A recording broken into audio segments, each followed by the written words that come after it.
This is where you can find yourself. As true as the purest gold.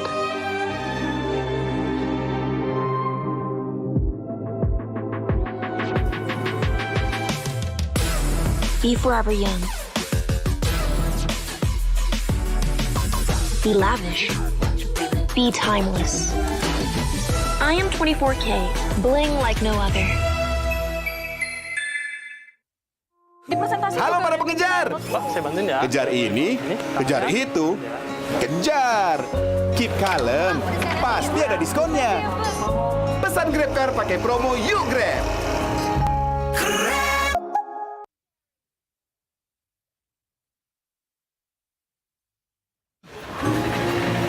Halo para pengejar.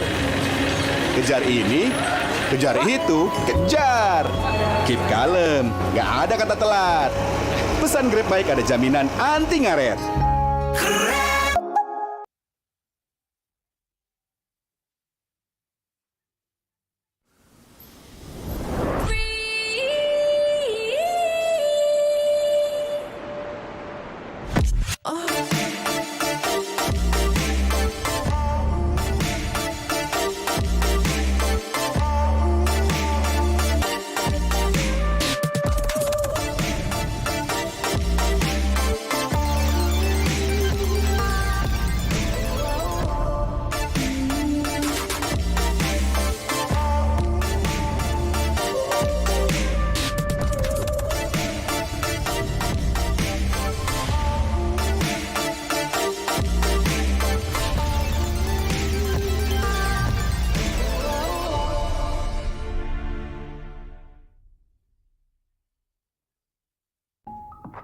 Beli.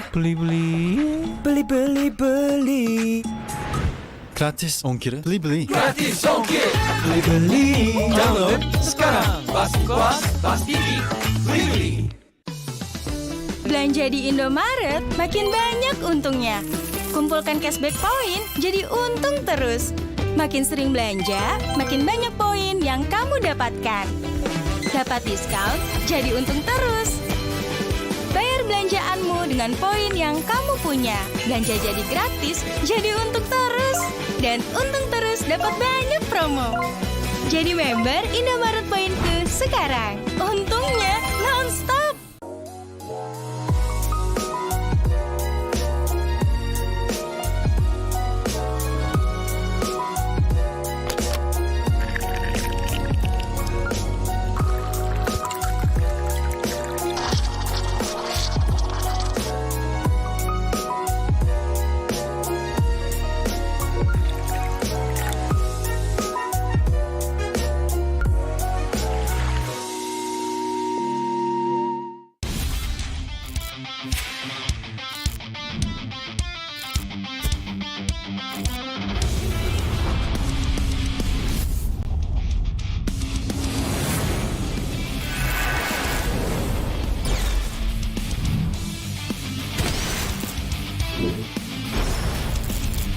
Os! 決まってこうぜ。少し乱暴しようか。釘崎野原、喜べ男子。こう一点よ。邪魔だ。虎杖裕二です。好みのタイプはジェニファー・ローレンス。よろしくお願いします。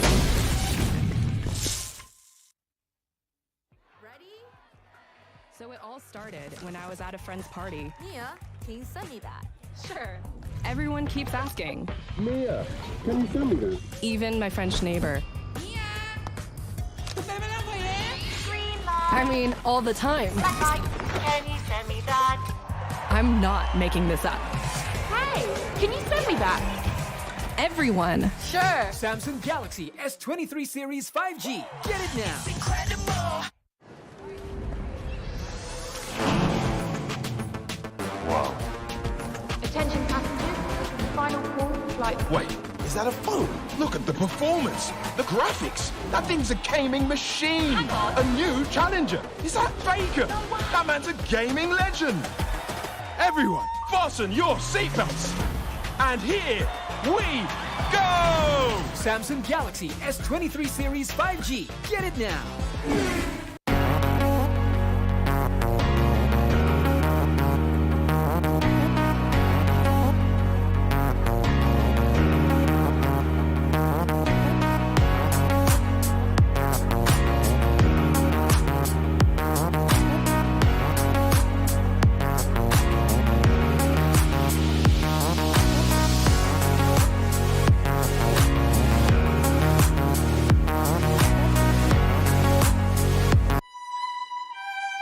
This is where you can find yourself.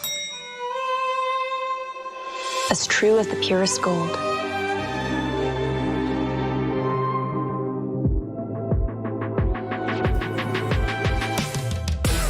Be forever young. Be lavish. Be timeless. I am 24K, bling like no other. Halo para pengejar. Saya bantuin ya. Kejar ini, kejar itu, kejar. Keep kalem, pasti ada diskonnya. Pesan Grab Car pakai promo Yuk Grab.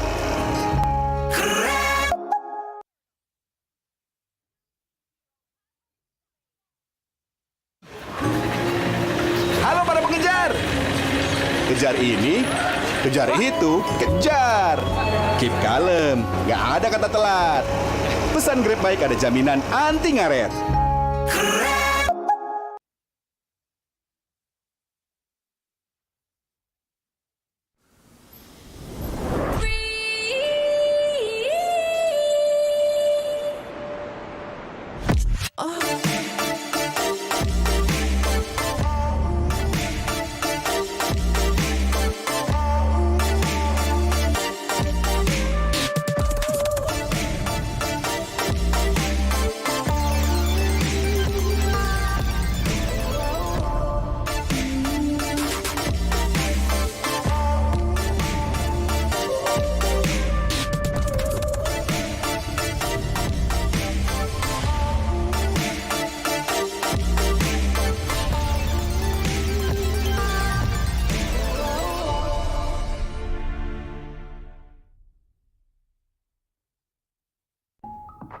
Beli.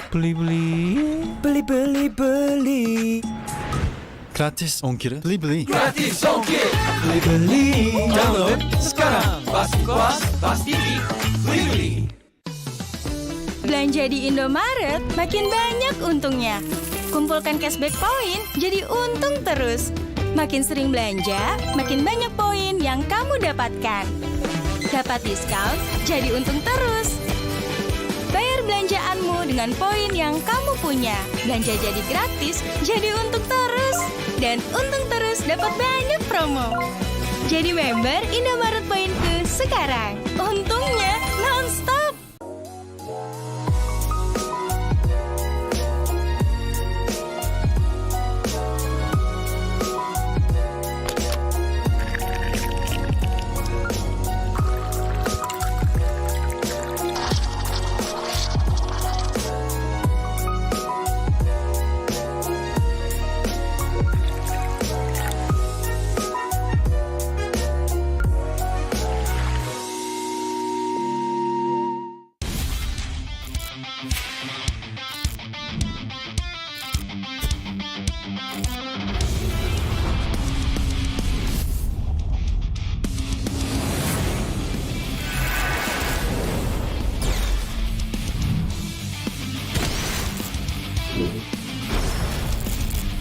Os! 決まってこうぜ。少し乱暴しようか。釘崎野原喜べ男子こう一点よ。邪魔だ。虎杖裕二です。好みのタイプはジェニファー・ローレンス。よろしくお願いします。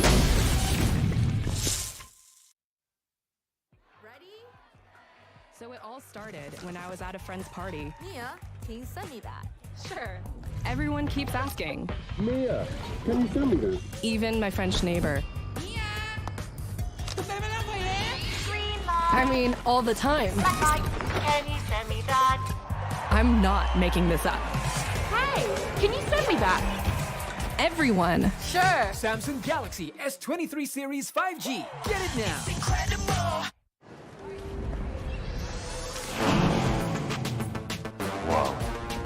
Attention passengers, final call for flight. Wait, is that a phone? Look at the performance, the graphics. That thing's a gaming machine. A new challenger. Is that Faker? That man's a gaming legend. Everyone, fasten your seatbelts. And here we go! Samsung Galaxy S23 Series 5G. Get it now.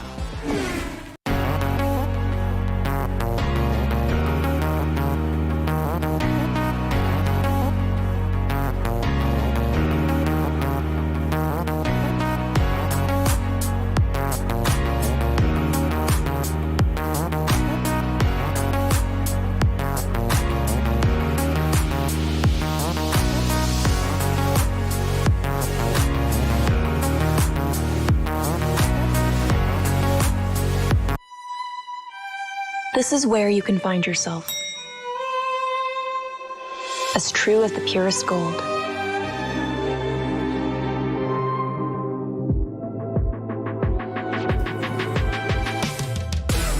Be forever young. Be lavish. Be timeless. I am 24K, bling like no other. Halo para pengejar. Saya bantuin ya. Kejar ini, kejar itu, kejar. Keep kalem, pasti ada diskonnya. Pesan GrabCar pakai promo Yuk Grab.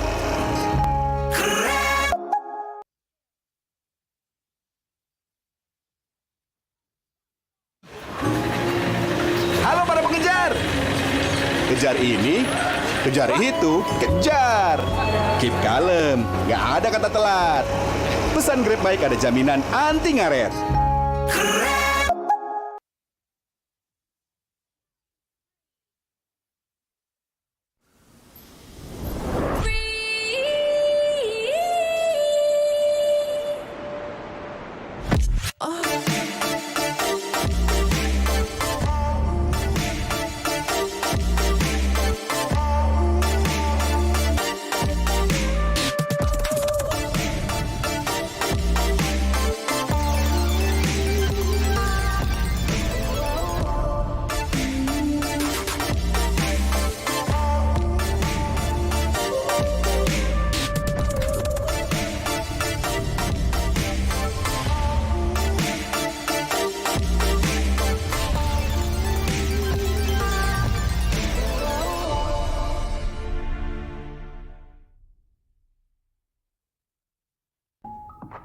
Beli. Gratis ongkir. Beli. Gratis ongkir. Beli. Download sekarang. Pas TV. Beli. Belanja di Indomaret makin banyak untungnya. Kumpulkan cashback poin jadi untung terus.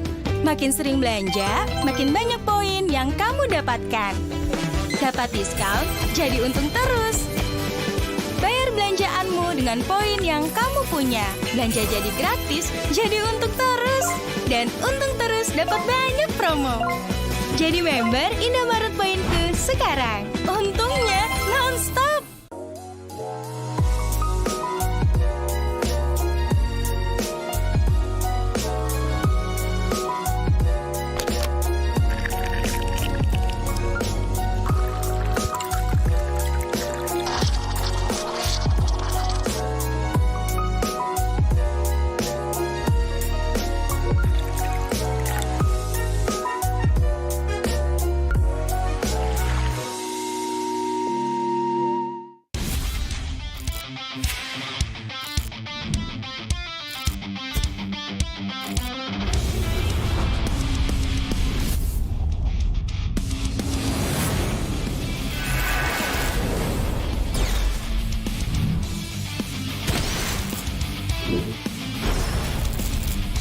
Os! 決まってこうぜ。少し乱暴しようか。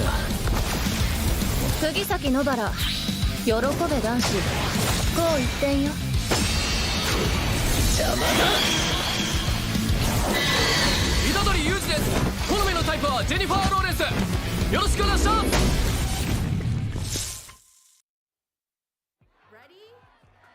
So it all started when I was at a friend's party. Mia, can you send me that?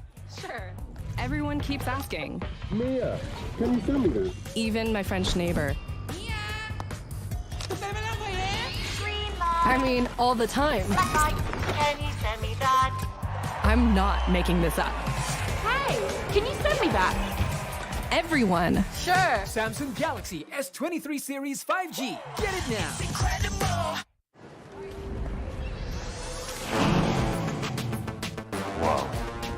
Attention passengers, final call for flight. Wait, is that a phone? Look at the performance, the graphics. That thing's a gaming machine. Hang on. A new challenger. Is that Faker?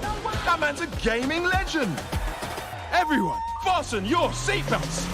And here we go! Samsung Galaxy S23 Series 5G. Get it now.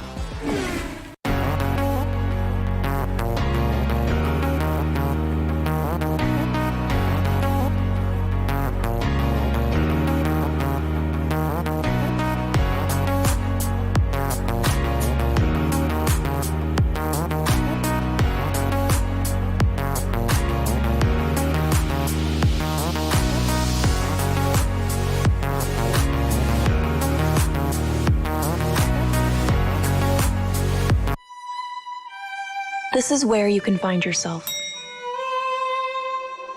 As true as the purest gold.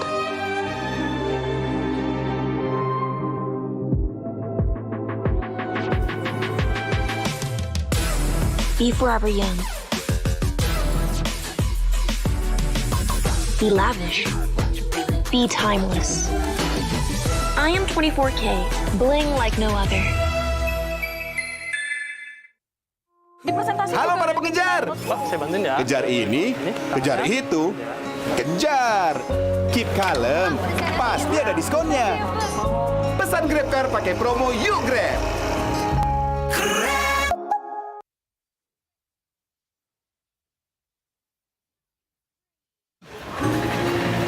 Halo para pengejar.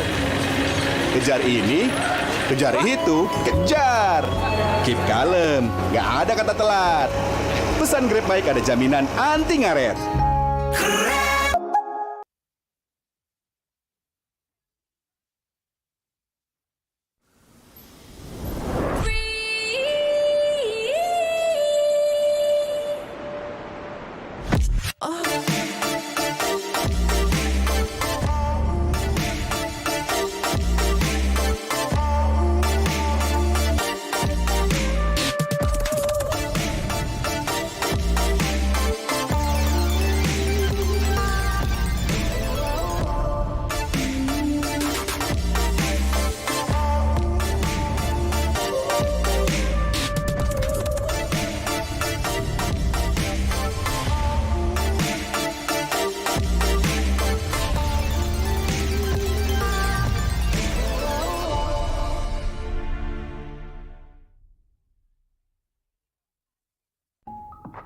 Beli-beli. Beli-beli. Gratis ongkir. Beli-beli. Gratis ongkir. Beli-beli. Download sekarang. Pasti kuas, pasti beli. Belanja di Indomaret makin banyak untungnya. Kumpulkan cashback poin jadi untung terus. Makin sering belanja, makin banyak poin yang kamu dapatkan. Dapat diskon, jadi untung terus. Bayar belanjaanmu dengan poin yang kamu punya. Belanja jadi gratis, jadi untung terus. Dan untung terus dapat banyak promo. Jadi member Indomaret Poinku sekarang. Untungnya non-stop.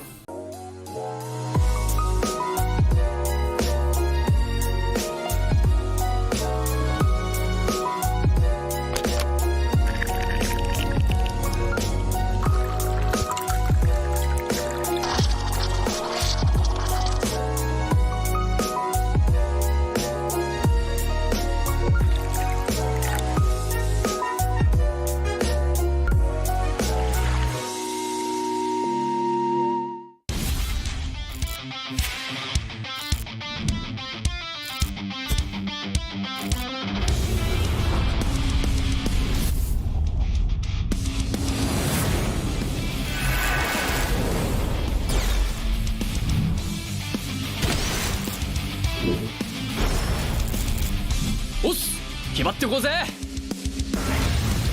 少し乱暴しようか。釘崎野原、喜べ男子。こう一点よ。邪魔だ。虎杖裕二です。好みのタイプはジェニファー・ローレンス。よろしくお願いします。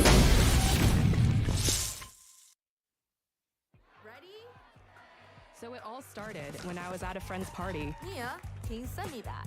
Sure. Everyone keeps asking. Mia, can you send me that? Even my French neighbor. Mia! I mean, all the time. Can you send me that? I'm not making this up. Hey, can you send me that? Everyone. Sure. Samsung Galaxy S23 Series 5G. Get it now.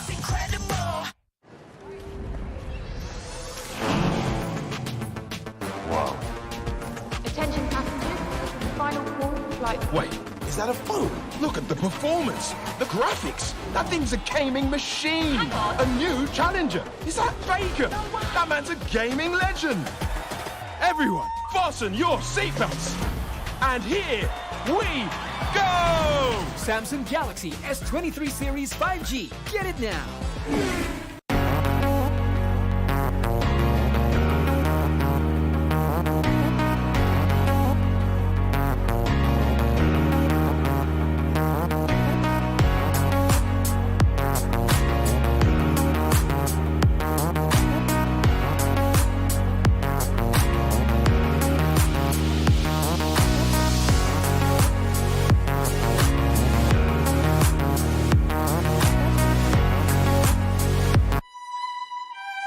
This is where you can find yourself. As true as the purest gold.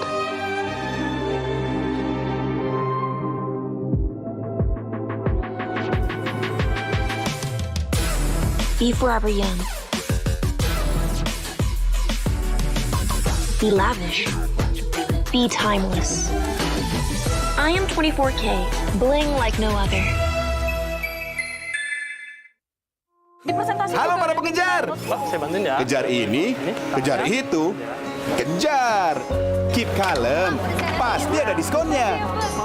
Pesan Grab Car pakai promo Yuk Grab.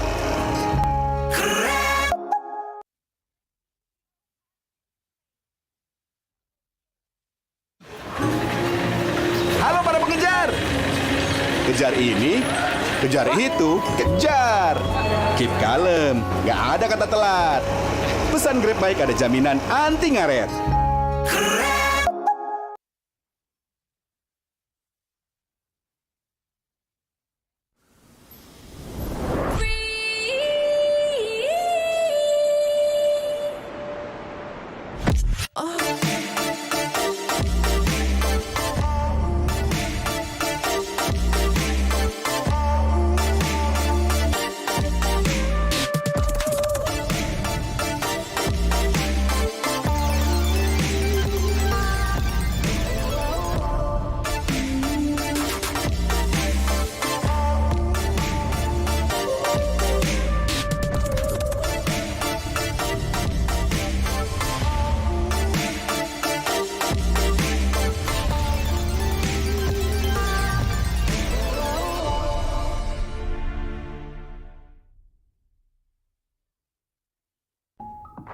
Beli-beli, beli-beli. Gratis ongkir, beli-beli. Gratis ongkir. Beli-beli. Download sekarang. Bas TV. Beli-beli. Belanja di Indomaret makin banyak untungnya. Kumpulkan cashback poin jadi untung terus. Makin sering belanja, makin banyak poin yang kamu dapatkan. Dapat diskon, jadi untung terus. Bayar belanjaanmu dengan poin yang kamu punya. Belanja jadi gratis, jadi untung terus. Dan untung terus dapat banyak promo. Jadi member Indomaret Poinku sekarang. Untungnya non-stop.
Kan berdiri dan terus berlari, terus ke arah puncak tertinggi. Ku takkan berhenti, hanya sampai di sini. Kemenangan abadi menanti. You know we won't miss if we unite our focus. And if you haven't noticed, we all live. Nyalakan apimu, hadapi semua tantangan, hadap semua serangan, jatuhkan halangan, bakar semangatmu, janganlah engkau menyerah. Kita akan buat sejarah. We all this, we won't miss. We all this, we won't miss. Saatnya beraksi, jalani ambisi. Aku kan menyawakan hari ini.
terus berlari, terus ke arah puncak tertinggi.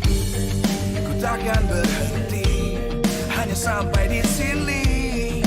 Kemenangan abadi menanti. You know we won't miss if we unite our focus. And if you haven't noticed, we all live. Nyalakan apimu, hadapi semua tantangan, hadang semua serangan, jatuh bukan halangan. Bakar semangatmu, janganlah engkau menyerah. Kita akan buat sejarah. We all this, we won't miss. We all this, we won't miss. Saatnya beraksi, jalani ambisi. Aku kan menyawakan hari ini. You know we won't miss if we unite our focus. And if you haven't noticed, we all live. Nyalakan apimu, hadapi semua tantangan, hadang semua serangan, jatuh bukan halangan. Bakar semangatmu, janganlah engkau menyerah. Kita akan buat sejarah. We all this, we won't miss. We all this, we won't miss. We all this.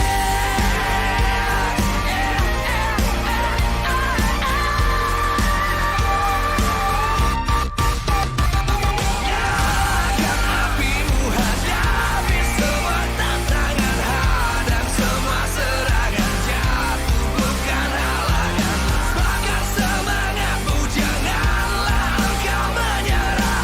Kita akan buat sejarah. We all this.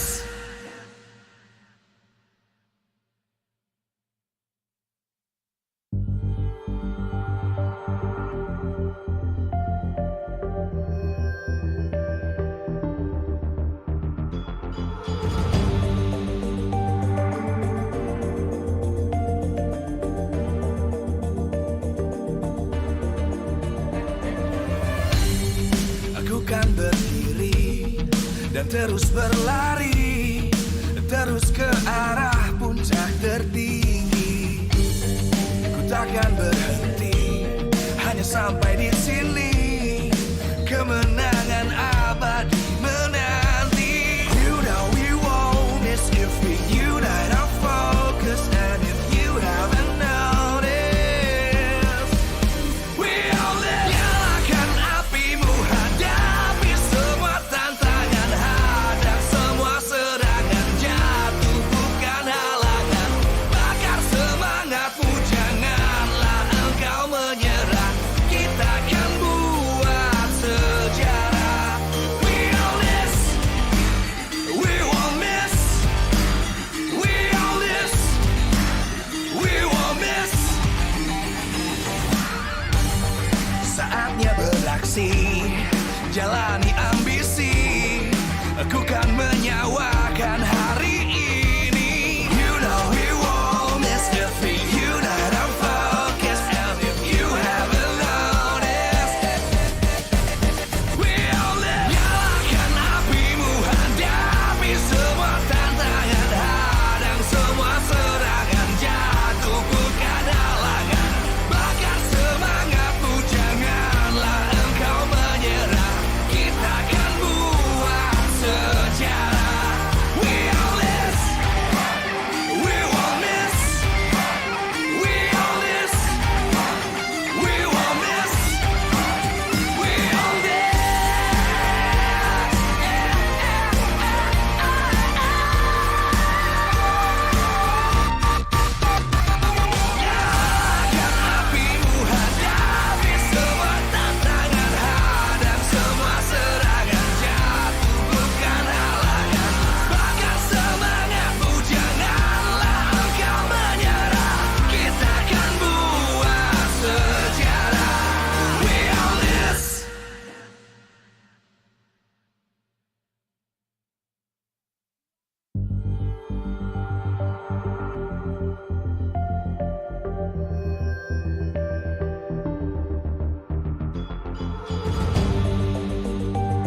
terus berlari, terus ke arah puncak tertinggi. Ku takkan berhenti, hanya sampai di sini. Kemenangan abadi menanti. You know we won't miss if we unite our focus. And if you haven't noticed, we'll nyalakan apimu, hadapi semua tantangan, hadang semua serangan, jatuh bukan halangan, bakar semangatmu, janganlah engkau menyerah, kita akan buat.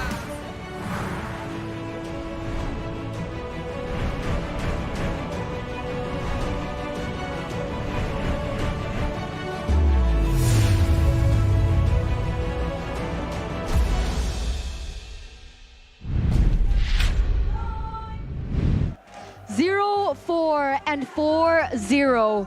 Whose lose streak or whose win streak will break today? ONIC versus Aura Fire in our first match to open up week number 2, day number 3. And on the caster desk is still me, Eterna, Gani, as well as a Mirkotron. But wow, we have 2 intense matches ahead of us. After the ONIC and Aura Fire match, we are gonna have the El Clasico. Boys, how are we feeling? I'm feeling good, especially for our opening match. It's gonna be me and Eterna going head to head. Gonic versus Eterna Fire. My bad. Unfortunately, 0-4. Yeah. Maybe it does. Well, it kind of looks like Eterna Water for now. Just for now. Just for now. I mean, for your information, right? Facehugger is dealing with some issues. So yes. Let's hope and pray for the best for him. We will do that, exactly that. But before we get into the tidbits as to what happened to Facehugger, MPL Indonesia Season 11 is powered by Moonton, presented to you by the official tournament phone, Samsung Galaxy S23 Series 5G. Our official mobile internet partner by Telkomsel. Our official gold partner is by UBS Gold. Our partner in esports, we have Dunia Games, Grab, Secret Lab, and Blibli. And our official broadcast by Maxstream. Official broadcast partner by TVRI Sports. And partner Indomart and Point Coffee, as well as MPL Indonesia Season 11, is supported by PBSI. So coming back to that, right? Facehugger, what happened to him? I think you're the analyst, Mirko. I think this is your portion here. I don't want to take over. Well, thank you for that, Johnny. Yes, I am an analyst. So, you know, you might as well call me a doctor because I can analyze what happens to someone when he's in a wheelchair, right? That's what I saw. I think it might be a leg injury because if it's a hand injury, I don't think he needs a wheelchair. Perfect diagnosis. Boom. Maybe I could be a doctor. That makes sense. Later That makes sense. And you know, Aura Fire right now. No, I don't want to say it. Please just cover it. Okay. Yeah, I'll do it. Aura Fire right now doing pretty horribly. 8th place, 0-4, losing all their games. Not all their games, but all their matches so far. So there's still going to be a lot of room for improvement, which is strange because through Season 8 all the way to Season 10, the improvement has been very visible, and you've seen the consistency of this team as well from Season 9 to 10. 3rd place, both. I mean, it seems like 2 steps forward, 3 steps back, right? For Aura Fire this season especially. And history-wise, Aura Fire going up against ONIC, not a good history for Aura Fire. Yeah, every time Aura Fire meets up ONIC, whether it be in the playoffs or the regular season, ONIC always sends Aura Fire home. Fire into ashes. And this has happened 2 seasons in a row. It was closer in Season 9 in the lower bracket finals for MPL Indonesia Season 9, the battle for top 2. ONIC were able to beat Aura just barely 3-2. It was a crazy match, but in Season 10, it was an absolute stomp by ONIC. They were able to dismantle Aura Fire mainly in the drafts. And funnily enough, I think this has been the main problem for Aura Fire this season as well, the drafts. Meanwhile, for ONIC, it's been their strong suit. They've really been able to adapt super fast to every single scenario in the drafts. Meanwhile, Aura Fire, with the amount of uniqueness, creativity in their players' hero pool, it just feels like the coach isn't able to utilize that at all so far in this season, forcing them to play some template heroes that maybe just doesn't suit him, like Godiva on the Kufra, on the Cho, forcing him to play it 2 games in a row. No success. People call him Yaoi. You're calling him Yaoi? No, what is it called when it's like a fake Yaoi? Oh, man. It's not nice. It's not nice. It's not That's nice. what it is. Basically, Yeah. it's not nice. Okay, but take a look. The battle of the top killers here is what we're looking at. MPL Indonesia Season 10. Kyrie is #1 in top kills. MPL Indonesia Season 10. Usually, when we take a look at this, it's always Silly Boy Albert, right? So the change has been absolutely insane. Now, something we do, or I do want to point out, is Kabuki. I really want to highlight Kabuki because even though his team isn't doing too well, it's always Kabuki who pops off. In the gold lane, you can say, he gets most of the farm, he gets most of the gold. Of course he pops off Mirko, that's his job. But even in the jungle role, he's able to pop off on a Benedetta tank. So, it really doesn't matter. Aura Fire's strength relies or revolves around Kabuki. And I think right now, it is literally the only win condition that he can play with. If Kabuki gets ahead and if he builds damage, he can carry the game. Give him the Fanny, give him the Hayabusa, the Assassins, because if not, I'm sorry, man, ONIC have so many more ways to win the games. CW is starting to, get back in form as well. Well, Kyrie is always in form. And here is the team head-to-head, and I don't think we really need to dissect into this. It is not close at all based on statistics, but they do have a pretty okay average kill rate. They do. I mean, if you really want to dissect Aura Fire, right, I feel like they really need to refine their quality as a team, because I think with the quality that they bring last season, it really hasn't changed much. So I feel like a lot of players, a lot of teams have improved in quality, let's say turret take-wise, composition-wise, whereas Aura Fire, they stagnated. And with Season 11, where a lot of teams, most of the teams improved because they stagnated, it seems like they're just, right now, rock bottom. 8th place, 0-4 against ONIC, perhaps 0-5 soon. Hopefully, though, I want to see some changes here from Palevi. We all do, right? It's so sad to see the People's Champion all the way in 8th place, back to Season 7. But again, Kabuki is that glimpse of brilliance, the last hope, or the only hope for now for Aura Fire. You can see this is still so insane to me, right? The fact that he is able to be this equal in terms of the charts here against Kyrie. 5-0. Remember, ONIC are dominant this season. Aura are not. Aura 0-4, ONIC 4-0. But if you take a look at the statistics, Kabuki still is able to dish out damage to the turrets properly. Hero damage per minute despite being behind. Even gold per minute in that gold lane. He doesn't get bullied. He's always able to outlane his opponent despite getting ganked, despite getting prioed. But we are going to take a look at his highlights here in the gold lane, transitioning over to the jungle. Now, this is a game from Season 10 where he actually got the Fanny. We need to highlight how he is able to take the game into his own hands when he does get these crazy, flashy carry heroes, right? You give him the Fanny, he carries with it. How? With his efficiency. Now, when you take a look at other Fannies, you're probably going to see them with crazy cables. But Kabuki has a very similar style to Kyrie, where he's super efficient. Maybe fast hands, not as fast as Fairsick, as Taz, but he is efficient with all his cable management usage. And even with the cutthroat, he comes in right in time as well. He sees a target and he picks him off, right? So it's Kabuki's targeting and timing. Once again, timing beats speed and precision beats power, right? And Kabuki has that down to a T with his remarkable hero pick. 10 times picked up,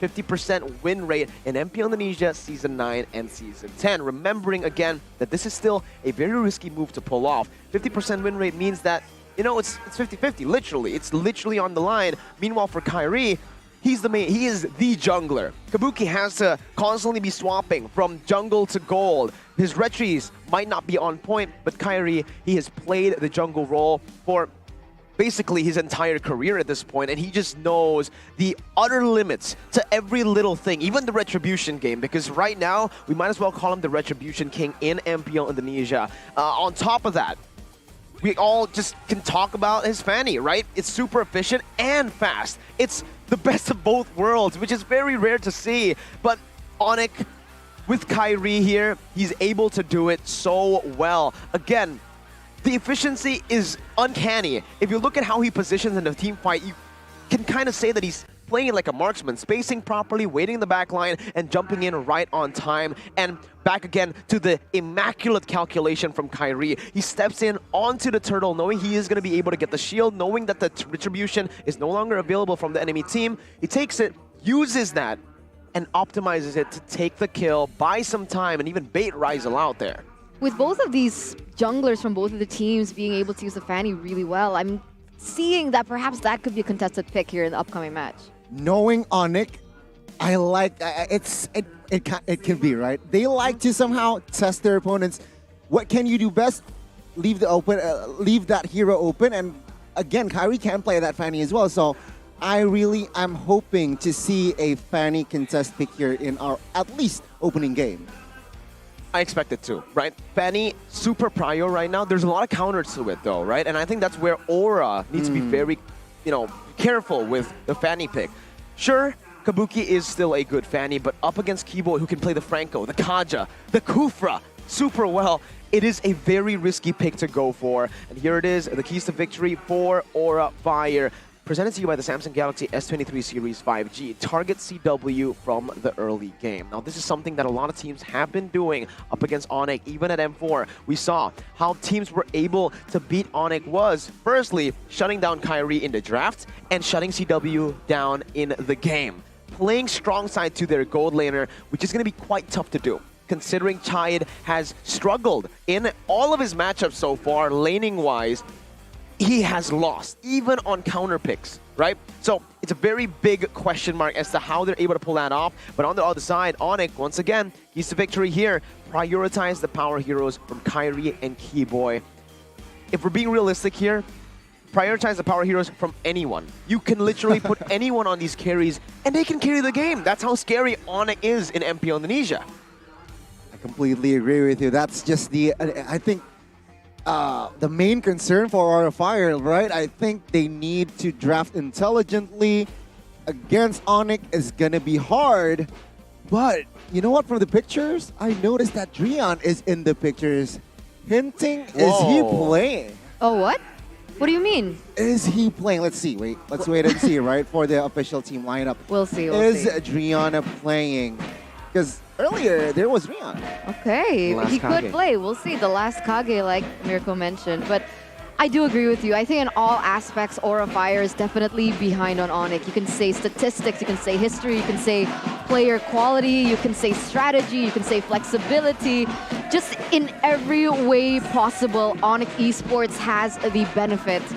And it's hard to see it being an outcome where Aura Fire comes out of this alive. And looking at how Aura Fire has been, even situational internally, we saw a vlog that they actually just posted where Palevi was shouting at the players saying that you guys need to step up, what's going on, blah, blah, blah, blah.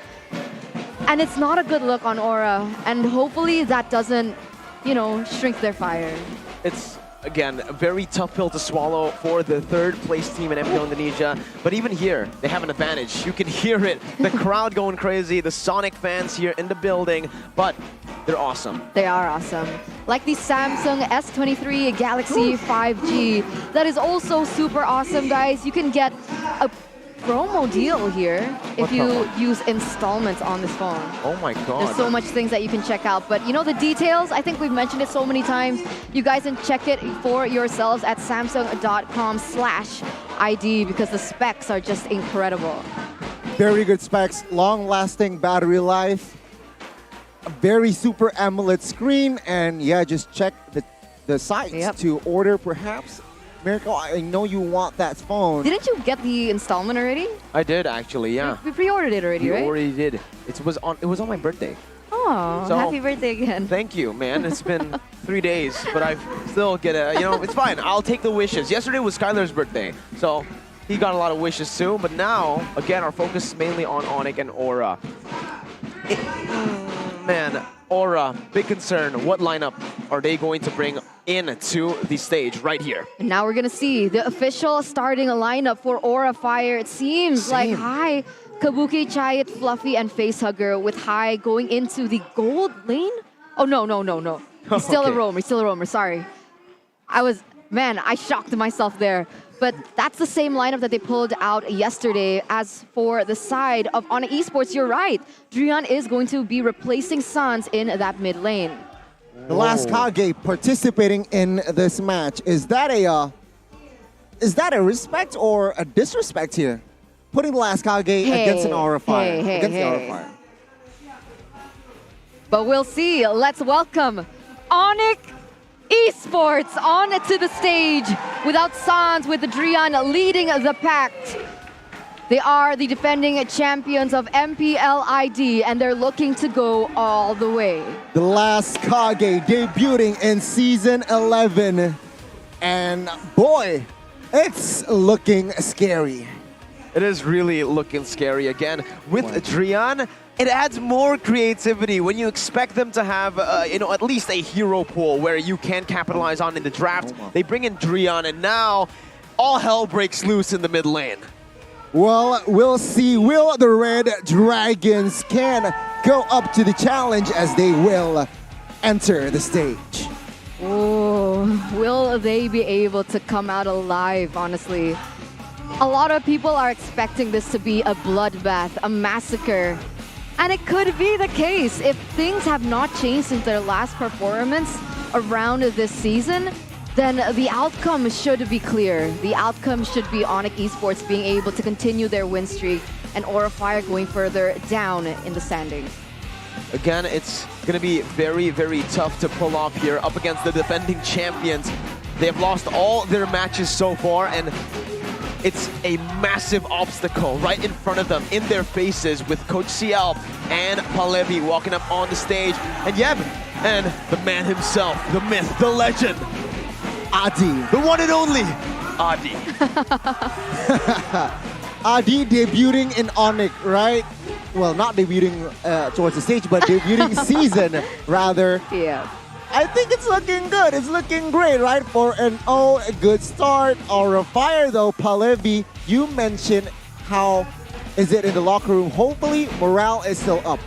I mean, we saw them smiling, right, in the player room. So that's a good sign. That's a good sign. It means that they have the mentality to come back into this game. And at this point, nothing to lose. It's not an easy feat to be able to go against the defending champions. And on the other side here, ONIC Esports, with Drian coming into the roster replacing Sans. Remember, it was Drian and Samo that got them all the way to the grand finals of MPLI. And we can't say that this is their second lineup. Drian and Samo, they both are very capable, and they have proven it on the international stage.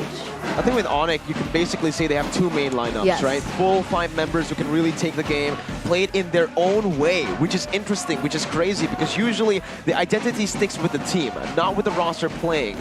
But with the roster changes here, you are going to be expecting a different ONIC. Expect some crazy picks in the mid lane. Last time Drian played, we saw an Akai mid, and he was able to outclass a boy in the mid lane on the Gushin. But here, one thing that Aura can actually exploit has to be the drafts, right? We've seen that if you actually pick up a winning lane, a winning matchup for the XP lane against Boots, and Boots is forced to play weak side of the map, ONIC really falters, right? So putting some more pressure in the XP, aside from the gold, can be the option for Aura Fire to beat ONIC. And with that gold, perhaps, with the gold intake, you can also use the UBS Gold that is coming very soon. Limited edition UBS Gold merchandise collection XMPL Season 11. Get yours from ubslifestyle.com, UBS Lifestyle e-commerce, and Bleebly UBS Lifestyle. Oh, still hasn't come out though, so I'm still curious as to what the merchandise is. I mean, if we know UBS Gold, it's probably either maybe jewelry, it should be gold, rings, a necklace, the M4. What? M4? Yeah. The M4 ring? I'm hoping. But maybe it says like MPL ID Season 11. Maybe. But of course, for those of you watching at home and you guys want to top up your quota, don't forget to check out DG or Dunia Games, because there is good news. As don't miss out on getting the quota, because there's a promo for you. Up to 3 GB quota every time you buy items or vouchers for Mobile Legends using a Telkomsel. Don't forget to check it out, duniagames.co.id or on the Dunia Games app. Check it out. Download it, right, Mirko? Instead of buying quota, buying packages. You can just No. buy tickets and vouchers for Mobile Legends and you get free quota. Exactly. That's smart, efficient, money making. Killing two birds with one stone. I don't want to kill two birds. I'm so done. What? Bagani. Yeah. Back into the game. Back into the game. Horrifire and ONIC, you're right. We talked about how the draft can be creative from both sides, actually. But I do agree with you with the role change, right? Hai now entering the roamer position. Kabuki in the jungle. I feel like it will bring more spices, more creativity, perhaps through the drafts. And hopefully we can see more creative gameplays as well. We should. We should. Like the one thing that I want to highlight, sure, when you're a jungler and you always use that utility jungle, the tank jungle, sure, there are some skills that translate over into the roam. But there are other skills that don't either, right? As a roamer, you need to be able to, well, depending on your style, it's either cover or initiate and create that momentum for your team. Godiva was that person. Even though he isn't on the roster anymore so far, he was the one able to make those plays. When he was on the Kadita, he was able to get those pickoffs going. But Hai going into the roam, I don't see both. I don't see the cover. I don't see the initiation either. I think the execution is also very important here for Aura because even though we have kind of been criticizing the drafts a lot for Aura, I think the last two games they played the drafts were actually really good with the Benedetta in the jungle. And here it is, the drafting phase for game number 1. It's Aura on the red side suiting their color and ONIC on the blue side. Remembering again that blue side has a way better win rate in Season 11 so far. I think we can trace back all the way to M4 as well, with the blue side just having a significant advantage because Aura and red side are always forced to ban 1-1 and Joy. If they leave the 1-1 open, expect it to get picked up instantly. No hesitation for CW. But yeah, I mean, we're talking about the bans as well here, Mirka. ONIC, peculiar ban here with that Hilda ban. Perhaps they realized that with Hai in Rome, perhaps Hilda might be a threat. Also, again, Signal and Kyrie might pick up an assassin here, but also, I feel like ONIC Esports, they also banned out the Fanny, so our prediction or our expectations were, nullified instantly. Maybe not yet. Maybe not yet for game number 1. Maybe they're trying to go for something else, but yes, the 1-1 is going to be the choice of ban. They obviously don't want to let that go for ONIC Esports to take, especially on CW. But you're right. But the problem is, even if you ban something like the Fanny, Kyrie has a million other assassins at his arsenal, at his disposal. He can pick up something crazy like the Hanzo, for all we care, up to this point, right? It's not out of the question for Kyrie. He is, I can say, the best jungler we have right now in MPL ID. But ONIC Esports, realizing the Pharsa was open and available, they are going to prioritize that here. And Horrifire respond with a Grok and a Glue pick. Interesting picks here coming in already. You can already see a direct response to the Pharsa pick with a lot of dive and backline threat with the Grok and the Glue. But they are leaving a few heroes up for grabs that can really just nullify this engage potential, right? ONIC have the option to go for the Kaja right now. I think the carry can work as well, but up against the Grok and the Glue, they might want to go for a bit of a safer pick in the gold lane. And the Claude becomes a solid option. Again, much safer than the carry with a blink in his arsenal, very mobile, and if he brings the Purify, he's almost unkillable. Yeah, you're right. So ONIC Esports here with that in mind as well.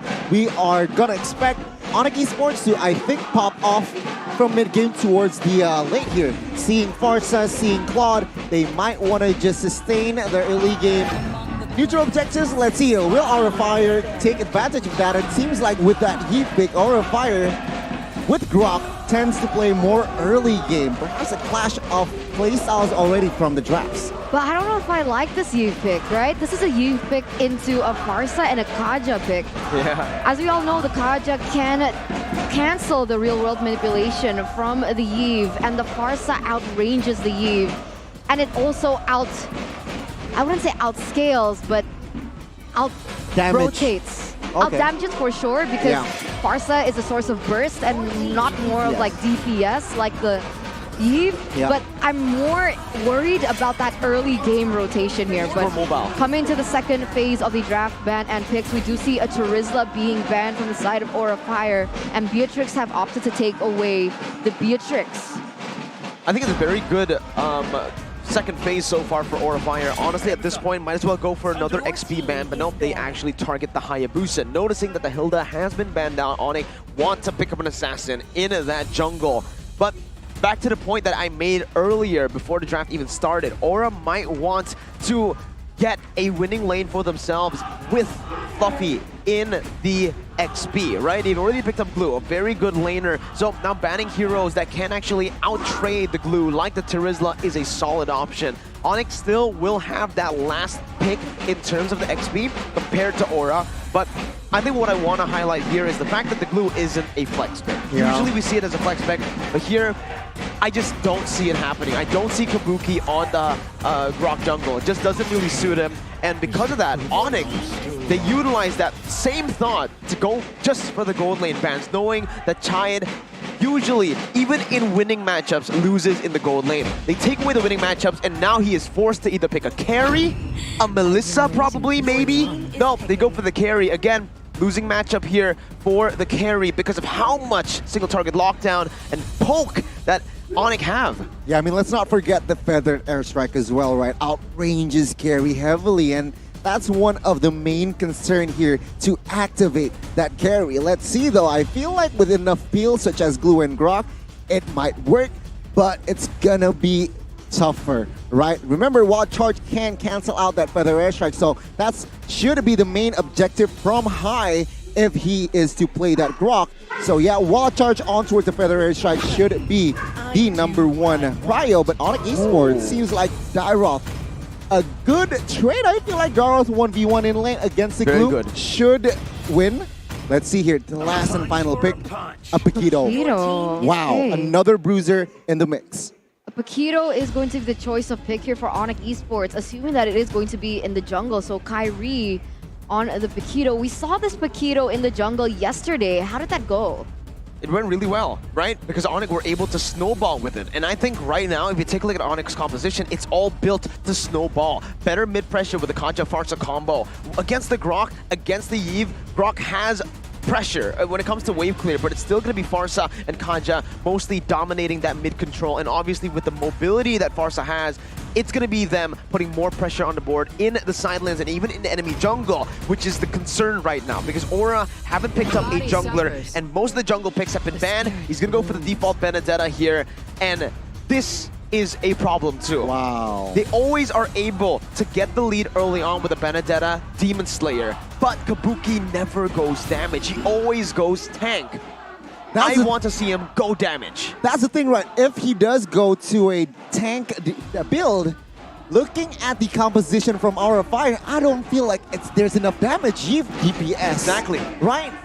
And Rock, sure, but not enough damage seems like here. Very, very thin damage composition. And honestly, the Paquito does so well against the Benedetta. It's insane. I think it's one of the counters that if it was in the EXP lane, it'd be like for sure Paquito.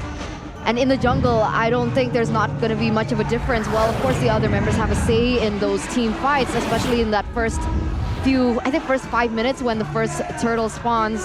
But we're just going to see how this goes for game #1 here. And I'm worried for Aura Fire with the drafts. I think ONIC Esports have really been able to outdraft them. And it's difficult to see, but it all comes back down to the execution. So ladies and gentlemen, welcome to game #1, match #1 between ONIC Esports and Aura Fire. Ladies and gentlemen, boys and girls, get ready for our opening game of week 2, day 3. It seems like Drian and CW here, Mirko, will bring that Purify. You know, we've been mentioning a lot about how creative Drian is in the mid lane, but we've completely forgotten that he's always just been a very strong high ground mage, right? Every single time he picks up the Farsa, the Eve, I think it was Season 8 when he actually got the first team mid lane, trophy. he was on the Farsa and the Yve. 80% win rate on both those heroes throughout the season. Here, we're going to take a look at the combo for the hero stat. Definitely the win rate favoring Farsa, Kaja, like we mentioned, in the mid-control department, and just overall with the damage, single target lockdown, burst, mobility. It's so much better than the Yve and Grok, especially early on. And ONIC comp, it's built around that, right? They already built so many winning lanes here. I think the only weak side is Claude, but CW, he loves playing the weak side. You're right, and let's see again, right? I mean, taking a look at the Aura Fire's rotation, it seems like they're okay, right, for the first minute. No first blood, holding it very, very well. I mean, right now you can see that the Farsa is trying to roam into the bottom side, maybe trying to get that level 4 power spike as fast as possible, especially that there is only 10 seconds left until the next neutral objective, which is that turtle. And we'll see. If Yve gets there first, obviously they're going to have a little bit more of an advantage than the Farsa, but it looks like something might happen here. Who's going to strike first? Aura Fire or ONIC Esports? Seems like now the main focus is for that level 4. They got it. Oh, Fluffy, though, taking a lot of damage. Oh, the flicker, first blood falls into the hands of ONIC Esports now. Will Aura Fire force this? Oh, Divine Judgment connecting onto its Facehugger. Boots picking up a kill as the turtle will fall for Kyrie. Aura Fire lost on all departments. Everything went wrong for Aura Fire. It was earlier, it was such a good trade earlier on. Aura were able to clear out the bottom side using ONIC's Siege or Freeze there, but here's another fight. Boy, low HP, Fluffy trying to harass him more. High though, flickers away. Boots, very smart engage, but a very smarter disengage as well. There was so much just happening there, and you can see even in the talent's prediction. Interesting! Me and Papulong opted for Aura Fire, and honestly, this prediction is not a prediction, it's more just a show of loyalty, okay? If I had to predict, I would also be on the ONIC Esports boat, but because I can't change my allegiance here, I am gonna go for Aura Fire, but man, it's tough, and look at here, Suppression connecting on towards Kabuki. Final blow connecting to Drian as well. Not enough damage just to escape. Still, ONIC Esports here with 2-0 kill points. Okay, let's slow it down. Let's slow it down real good, right? Because ONIC, we gotta take a look at this combo. This combo, it's been so long that even I forgot about it. Dairoth Paquito, why it works so well is because Dairoth's second skill tears armor, physical defense, so the Paquito does even more damage when isolated. That adds so much killing pressure, and that's the reason you saw Fluffy get melted down below, right? The true damage came out from Dairoth already with the Abyssum Strike. He was able to use a second skill, and Kyrie was just waiting in that bush for the right moment. One jab was all it took with the reduced physical defense. And again, Fluffy, look, with the split, you're usually won't take damage, but because of the armor shred, it's so good. Every single time they can assassinate anyone, even the tanks, with no problem. That makes sense. ONIC Esports now with the 1,000 gold lead, the next turtle is about to spawn, and I don't see the position where Aura Fire could come out of this, right? I don't know if they want to contest or they want to focus on maybe going for a trade in the top side instead, seeing as the power from ONIC Esports, like you mentioned, the killing pressure, it's just a little bit too much for Aura Fire to handle here in the 4th, 5th minute of the game. Oh, are they going to commit on towards Fluffy here? Is this the right take? Boots flickering away under the turret. Fluffy surviving that 2v1. And mind you, Feather Airstrike has been used, and that is going to be enough information for Kabuki to commit on towards Turtle. Keyboy though, Divine Judgment gets high with the help of Kyrie. Kabuki trying to deal damage at the backside. Will not be taken down, but Boots now, juicy target 2v1 and dashes away. So technically that was a 1-for-1 trade, right? Aura Fire was able to get the turtle, but they had to lose high in the process. In the grand scheme of things, if Aura Fire are able to capitalize on the fact that they got the turtle, they should have a better advantage. But in the top side now, CW. 3v1 Feather Airstrike and say bye-bye to Chide. High now, trying to clear the way, perhaps deal damage as well, but now it's the 2v1 from that trade. It was so good earlier for Aura Fire, like you mentioned. It was a good trade, only High losing his life for a turtle and a turret down below. But ONIC, they are never sitting still. They're always rotating and reacting on the map, looking for more things to take. And even here, it's just a small dub with Kyrie getting a few, steals over to the jungle camp. But let's take a look again at the emblems here with mainly Kyrie. High and dry, he went for movement speed and physical defense shred. Let's see here, there's a fight. Keyboard flickers away. He survives. ONIC will not gain more ground from that fight. It seems like they realized they might lose that fight. So very, very important and a great decision here, picking your battles. So yeah, back again, emblems. We already mentioned about Boots and Kyrie's combo. Dyroth with physical penetration, basically, with the second skill, plus Kyrie's physical penetration that he already has in the emblems. And let's take a look. Hunter Strike, so much penetration early on. Frontliners aren't going to be frontliners for Aura Fire, and that is what ONIC are playing with. Their killing pressure is absolutely insane because Aura are now, look at it, how they're itemizing is they're just getting as much physical defense as possible, not finishing it. Steel leg plates, Dreadnought armor, they're trying to stack it as much as possible to try to nullify that penetration. Teal play, 4-man gang it seems like, but Keyboy will survive. Wild charge though, connecting on towards Boots. Final blow towards the backside, Kabuki picking up a kill. Kyrie now trying to join the fight, will not commit on towards anyone else. It's a 1-4-0. I'm not sure if it's wise for Aura Fire to engage in a fight right now, right? But it does seem like Fluffy gonna go a little aggressive onto ONIC, but nothing happens just yet. And the reason why I say this is because CW just got that golden staff, and that is a huge, huge power spike for CW, and here we go. Raising duets, high, whoa, Kabuki gets a turtle, high flickers away, but another member, Keyboy, gets taken down. Aura Fire now, it seems like they are controlling and dictating the fight. With the killing pressure, you need to also be able to target the right members, and that's what ONIC have just not done. They have taken the opposite route of disciplined gameplay. They're just going head-on straight for these turtles, no setup. Aura were able to react, and here, yes, Aura were behind. 1.4k gold lead for ONIC doesn't do much for you, remembering that Chai has still been constantly farming. He is very close to CW, who has a little bit of a lead, but remember, right before the team fight, the golden staff was built already. That's a big power spike. That's a lot of damage. Plus, as well, Kabuki, he is not your traditional frontliner where he just stands in front and soaks in damage. He stands in front, deals damage to you, and can negate a lot of the damage coming back on him. Sure, you can burst, you can put your killing pressure, but once Kabuki pops an eye for an eye, once he's untargetable with the final blow, you can't burst him down. And look at this. Oh my god, wild charge. Boots though will be the spin of that wild charge. Blazing duet on towards Facehugger. Will be taken down by Dreon, and another member from Aura Fire will fall as Fluffy in the backside trying to harass Keyboy with Kabuki, but CW is free hitting. Fluffy picking up a kill though. CW surviving with that BMI, and it's going to be 4 members for 1. ONIC Esports, what a response. A good team fight for ONIC Esports, but remember, that was a team fight without Chayat at all. Chayat was just and has been just focusing on getting those objectives on the board, getting those towers in the top side and the bottom side as well. So Aura Fire doesn't seem like they want to play into this team fights. They just want to focus on the objectives, realizing that maybe, like you mentioned, if they had a proper setup, if ONIC Esports set up properly for a team fight, they would lose and create that snowballing effect for ONIC.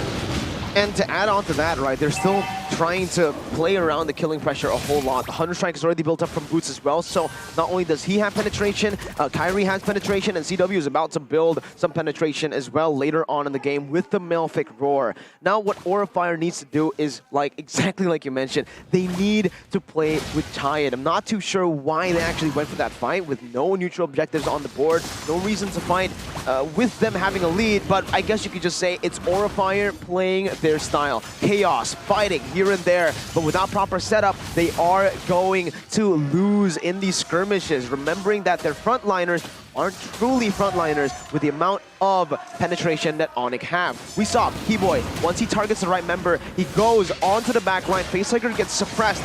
That's all they need, but they're going for another. Let go wild charge. Boots will be taken down by Fluffy. No, by Chai. Keyboy surviving 1 HP.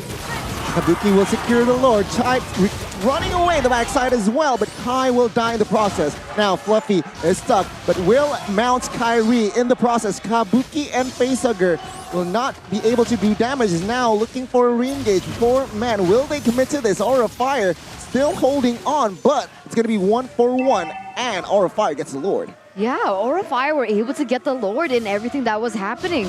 I'm not really sure what happened there. I think ONIC Esports, they positioned a little bit too far behind, and therefore they couldn't follow up on the damage happening. Kabuki is crazy. That's what it is right now. even in the retro battles here, he's been winning it in the third turtle earlier and the Lord as well. These are brilliant calls made by Aurafire right now. They notice that if ONIC can't set up properly, they just need to go for a team fight. They noticed that Kyrie was on the other side of the map for some reason, split pushing, and the rest of ONIC wanted to still contest, looking for pressure. Remembering, ONIC is a very squishy lineup. They need to start respecting this, and again, Boots has overextended. Oh, Boots again caught. Kide will claim the kill. Haido will die as well. It's going to be a trade now. Kyrie looks to reposition, but take a look at the suppression. Connecting on towards Kabuki. Fluffy now being the front line with Kyrie in the backside will deal damage. Mounted by Fluffy, gets the shutdown. And now the Lord will be managed by the 3 members, but Fluffy, oh, very low, but he survives. Ooh, Aurafire winning that trade as well, 1 for 2.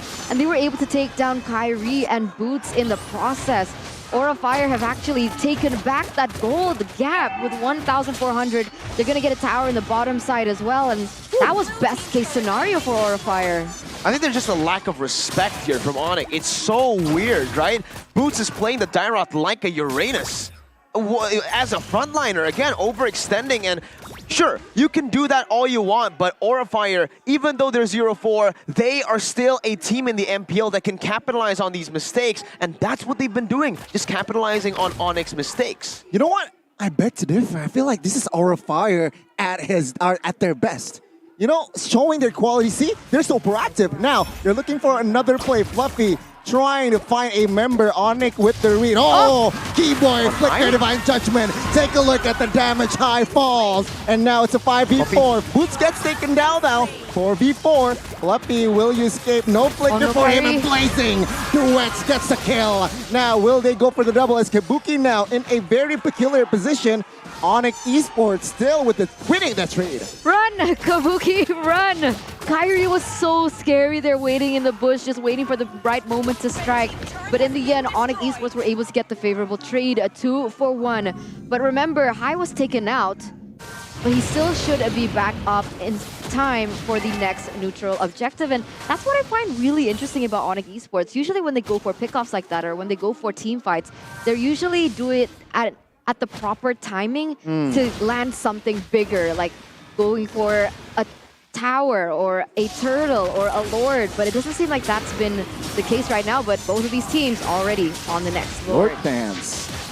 Teal play, flicker wide charge, connecting on towards Keyboard. Keyboard will be taken down. Now for the rest of the backside. Chai though, with a nature popped early, but GW with the blazing duets will melt him down. Aurafire, they're looking scrappy. High, it's gonna be next in the topping block. Meanwhile, Fluffy is busy melting Kyrie. 2-for-1 as of now. Fluffy will be the main focus from ONIC Esports, and he will go down as well.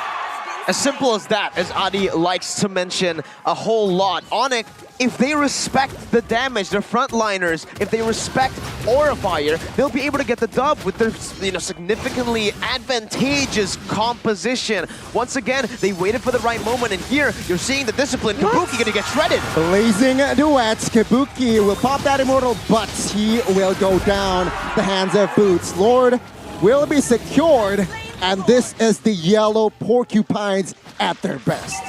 Why? Just why? Okay, I get it. Kabuki was trying to steal the Lord away, but I don't know. Is it worth it? 28 seconds left until he spawns, and that enhanced Lord is already marching there in the mid side. I think in that situation, it was a gamble that you need to take, right? You're already so behind in the composition itself. If you go for these 5v5s, and if ONIC respects the 5v5, they will certainly have a big advantage. So, Aurafire, they were just trying to look for a desperate play, and Keyboy jumps in. Well, charge on towards Kyrie, and Kyrie will be taken down by Chai. A very perfect setup. Fluffy now mounting Boots. Drian, though, will kill High in the process. Boots mounted will catch one. Now, Boots will try to find a kill, but Facehugger takes the damage. Facehugger will not survive this one. 4 bodies now. Kabuki trying to clear the mid side. ONIC maintaining pressure. Base turret top side has been taken down. ONIC Esports, will they go for the end? Kabuki desperately trying to find the clear as ONIC Esports now. They are, I think they should calculate this. Kabuki though entering the backside. Winner's truncheon to save the day. And that is all she wrote. ONIC strikes first in the series. Okay. well done to ONIC Esports, right? I mean, you mentioned, right? They wanted to go for the gambles. They did it again in the last second with Chayet going in for the flank. It didn't work out. He got caught out. Was it necessary? There's a massive disconnect, is all I'm going to say. Yeah, no coordination, I feel like. Fire's players, I don't know what's going on there, but every single time they just go for 4v5s. Kabuki was not up. He was up top clearing the wave, and they decided to go for a 4v5 against a composition that was built to shred their frontliners. Kabuki was the answer to that, right? We mentioned it, the invulnerability of the Benedetta with the final blow, with the eye for an eye, buying so much time for the rest of the members, acting as a frontliner will give them a bit of a chance to actually win in these team fights. But without Kabuki, they fought. And earlier, we saw without Chayed, they fought in the bottom lane, where they had the lead, where they had the Lord. It's just Aura Fire in disconnect. It's not the Aura Fire we all know, and maybe you can contribute this to the roster swap, right? There's a lot going on within the organization, or a lot of changes being made so fast that maybe the players are just not ready with that, not in sync, and we're definitely seeing it here. They were able to punish ONIC so many times, but it didn't amount to anything. Who was the team, I think last season or 2 seasons ago, that kept swapping things up and it didn't work out for them? I think Geek. Was it Geek? It was Geek, it was EVOS. I think it was Geek. It reminded me a lot about Geek. Yeah. Like they were so far behind, they weren't winning any matches at all. With they tried Adam, to with swap Renby. things out. Yes, it was that. Season What 9. season was that? Season 9. Season 9. It's giving me that vibe. Before Baloy enters the fray, Yeah. right? But my goodness, what a game. I mean, it was close, right? Technically, it was close, 2,000 gold deficit. Could go on either way. It wasn't close. I mean, I think it was close. On paper. It wasn't close on paper. It was close because ONIC just disrespected Aura Fire a whole lot of times here. Honestly, looking at how they were playing, right? They were in disconnect too. Boots was playing like a Uranus on the Dairoth in a lot of these skirmishes, but finally they were like, you know what? Now our 1.4k gold lead is gone. Let's play it disciplinedly. And once they flip that switch, it's back again. They already have a significant advantage in the draft, like we mentioned. Even you mentioned, based on the drafts, you would actually predict ONIC. And that's just it, right? The drafts that made Aura Fire so strong in Season 8 all the way to 10, making them unpredictable. Once you see a Yuzong and Esmeralda, you think, okay, Yuzong is going to go to the XP, right? Worst case scenario, it's Yuzong in the jungle. No, it's Esme in the jungle. That was last season. Now, you see a Benedetta, you know exactly where it's going. You see a Grok, I even mentioned it, it's not going to be flexible. It's always going to be on high. Kabuki doesn't play the Grok in the jungle. And it's so readable. It's so predictable. And even in the itemization here, there's not much they could actually do because of the problem at hand. The penetration coming in from the entire ONIC squad. Literally, what I predicted, right? Melfic Roar, DHS, 200 strikes. That is there for Boots, plus the armor shred already from the second skill from Boots, the true damage from the Abyssum Strike, the high and dry from the Paquito, and also a Melfic Roar to add salt to the wound. And like I said, they also tried their best to just stack as much physical defense as they could. You see anti-cuirasses, we see steel leg plates on top of anti-cuirasses, even brute force being built up very early on, with all of them choosing to go for, well, not all of them, all the frontliners going for the physical defense boots. Did not work out. Why? So much penetration. I think they could have just gone for a bit more damage. And again, Kabuki with the full tank build on the Benedetta. They need to understand that right now, the only way they win games is through Kabuki. I think 3 games is enough. Now you understand. Even while they're behind, Kabuki makes plays. Give him carries, please. Because Aura Fire right now this is going to hurt them a lot. I mean, composition-wise, we touched on this as well, right? No damage built, only Chide. Facehugger, Utility, Ice Queen wand, Glowing wand, Brute Force Breastplate. Fluffy, Kabuki, and High will build for that tank build. Only carry that can build damage, and sure, it might work, but against ONIC, I feel like it's just lacking in that damage department as well. Sorry, my head's itching now. Oh, what happened? It's stressed. It's stressful. It's stressful looking at Aura Fire, and worrisome. You know, like in the grand scheme of things, like going back, right?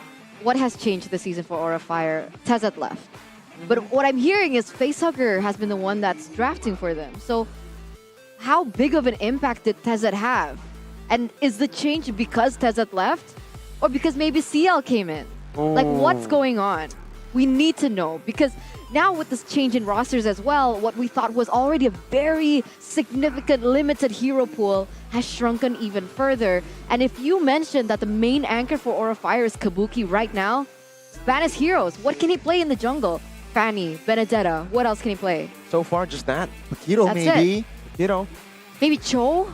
Maybe Cho. But maybe all these are Paquito. assumptions, right? What Yeah. we saw is that literally just that, Fanny and Benedetta. These are the two heroes that they've gone for. And once again, it just comes down not only with Aura Fire making mistakes, but ONIC drafting perfectly. On the other side of the spectrum, I think we mentioned this all the way in the statistics with the hot topics earlier on as well during the opening, that Aura Fire, the reason they lost to ONIC in Season 10 was draft. And here, their drafts have just been getting, disintegrating in front of our eyes. Meanwhile, ONIC, they've been getting stronger with their adjustments in the draft. First pick Farsa, bringing Drian in, a Farsa player himself. And you can see, with the first pick Farsa, Aura Fire tried their best to answer it with some dive, but they lost track of exactly what they need to do, which is get the winning matchup for Fluffy. The glue pick early on is good. It's a solid laner, but this isn't the glue we saw at M4. This is a nerf glue. And Dairoth, Paquito, this combination is back. Your frontliners, your split, say goodbye to that level of sustainability, because it's gone with the amount of burst that ONIC have built for themselves. Even the Farsa, you build physical defense, there's still magic burst. Yeah, I mean, both physical and magical burst were within the composition of ONIC Esports, so they're very intelligent in their way, right? I mean, Farsa first pick, who does that apart from ONIC Esports? Nobody. Yeah, I was going to say Alter Ego. Alter Ego.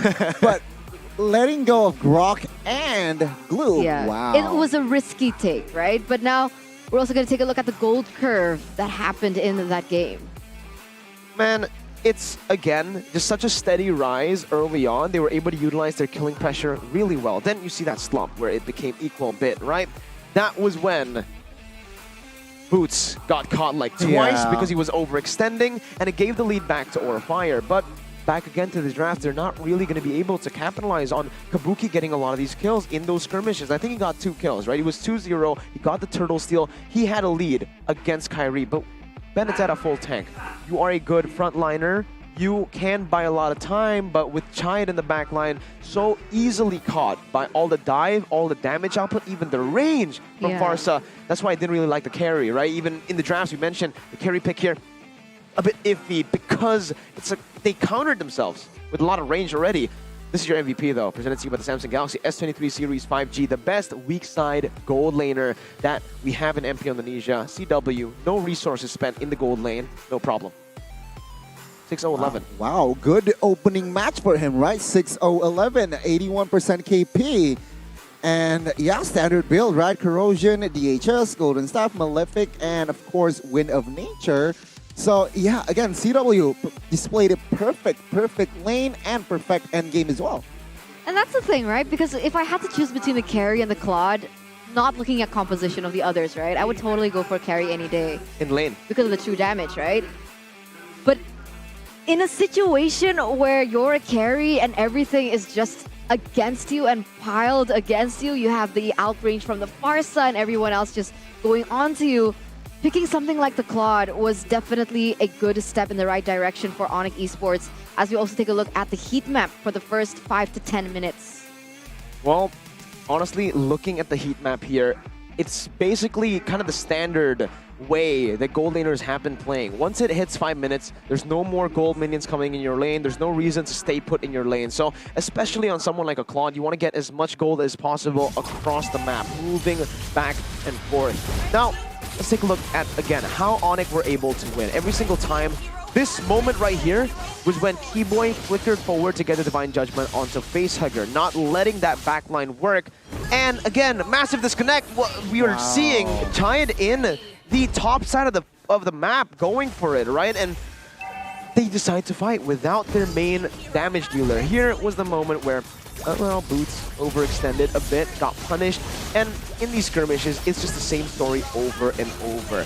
once they are able to dish out the damage together with Boots just shredding armor. He acts as a utility here, not a killer. He shreds high down, CW dished out damage, and the Abyssal Strike ends up killing him. But overall, as long as ONIC, they can, this is what's crazy. They can play it front to back, they can play it dive, they can play it whatever way they want because of just the advantageous draft. No frontliner technically. Kabuki is the only way Aura can win fights, but in that last fight, he wasn't there. It wasn't there, and yeah, I mean, in hindsight, right, Wall Charge can be used against Feather Airstrike, but it can be used against that Blazing Duet as well, which somehow maybe Kai got confused. Yeah. Should I use it for Dreon or should I use it for CW? And it's once CW is activated, no one's stopping them. The composition, not enough crowd control as well from side of Aura Fire, which just again made ONIC Esports really dictating their fight. You know, we looked at the gold curve, right? And we saw that slope that went down, which means it went to Aura Fire. So Aura Fire was at one point leading the gold, the economy, and that was on the foot of High. So it turns out after everything I've said, in particular about High, I didn't see him being able to make initiative plays. I didn't see him being able to create momentum. He tried in that game. Unfortunately, towards the end, ONIC Esports were so good at that discipline game that there was no opportunity to do so. But I saw those glimpses from High, and hopefully we can see it more in game number 2.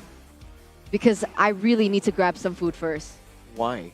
Why? I'm hungry. You're hungry? Well, you should download the Grab app, right? MPL ID Season 11 begins and Grab promos are ready to be enjoyed.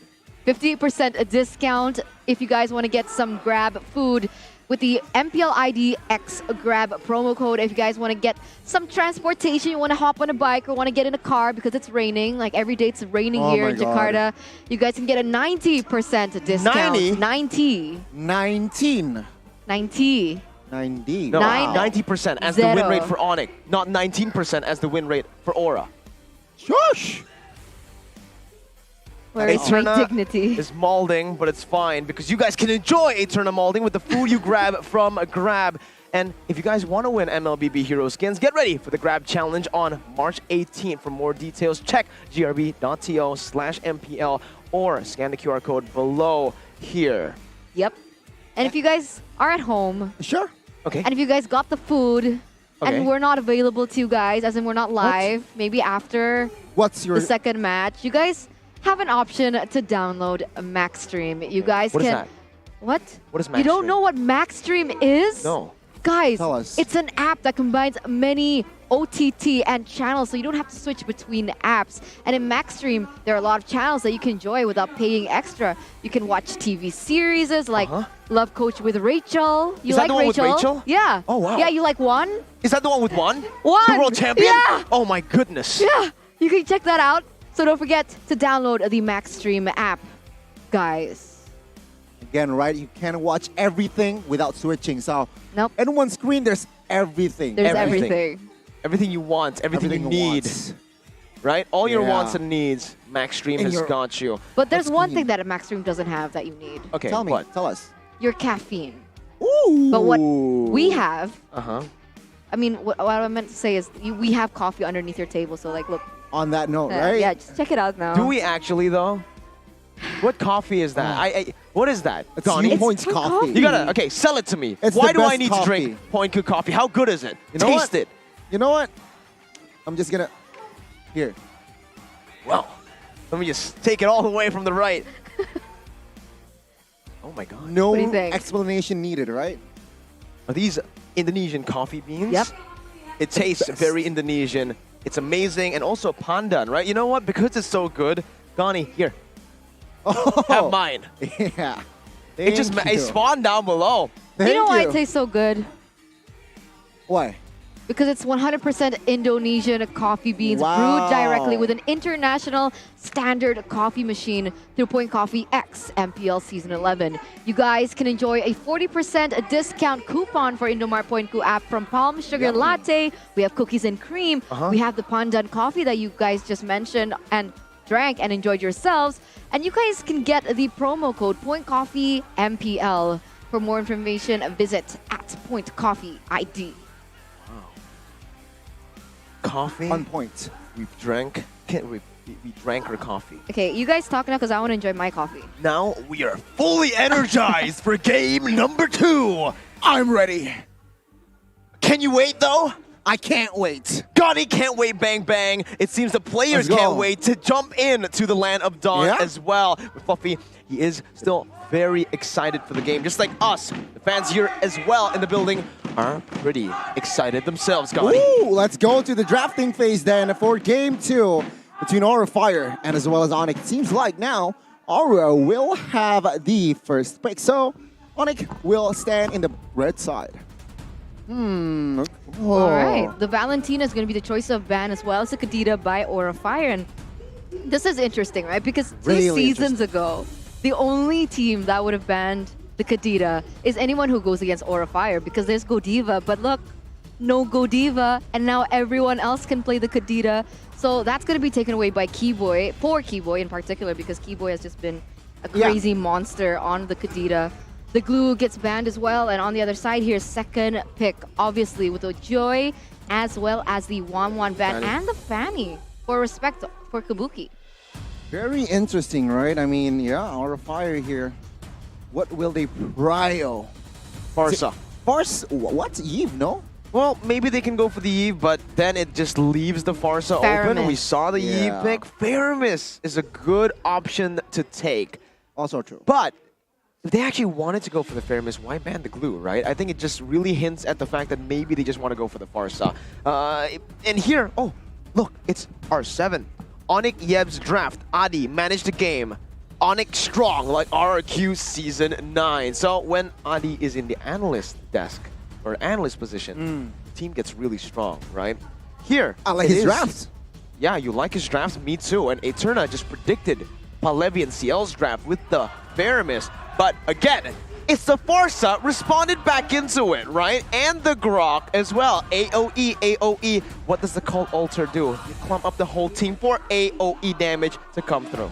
Can I say something? Yes. The fact that I predicted the Faramis pick for Aura Fire means that it's not a good pick, right? Because why? Maybe you're a good analyst. I'm not good at choosing things, but I know the way Aura Fire works because that's how predictable they are. Know your value, girl. Know your worth. Slay, queen. Slay, queen. Stay glamorous. I would agree with Mirko previously. Glam. I would have picked up something like the Farsa. But ONIC Esports now, they see that value and they are going to be picking up the Farsa and the Grok instead.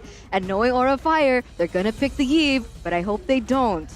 There's no way No they pick the way Eve. there's going to be the Eve. Okay, Paquito and Claude. I thought I saw a purple hero there. It's the Claude. I almost gasped there, but it's a good pick here. I think the Claude works better than something like a carry immobile heroes in general. With the Blink, you are going to have a little bit more things to say technically. The Paquito pick is solid as well, in my opinion here, because it's a good flex pick. Now we're asking the questions, but they are leaving a big hero out. And ONIC now, they might just go ban the Martis, right? Ban the Martis, take it away from Kabuki, and Kabuki might be forced to play the Paquito in the jungle. Now, in the jungle, up against the Fredrin, not really a good time.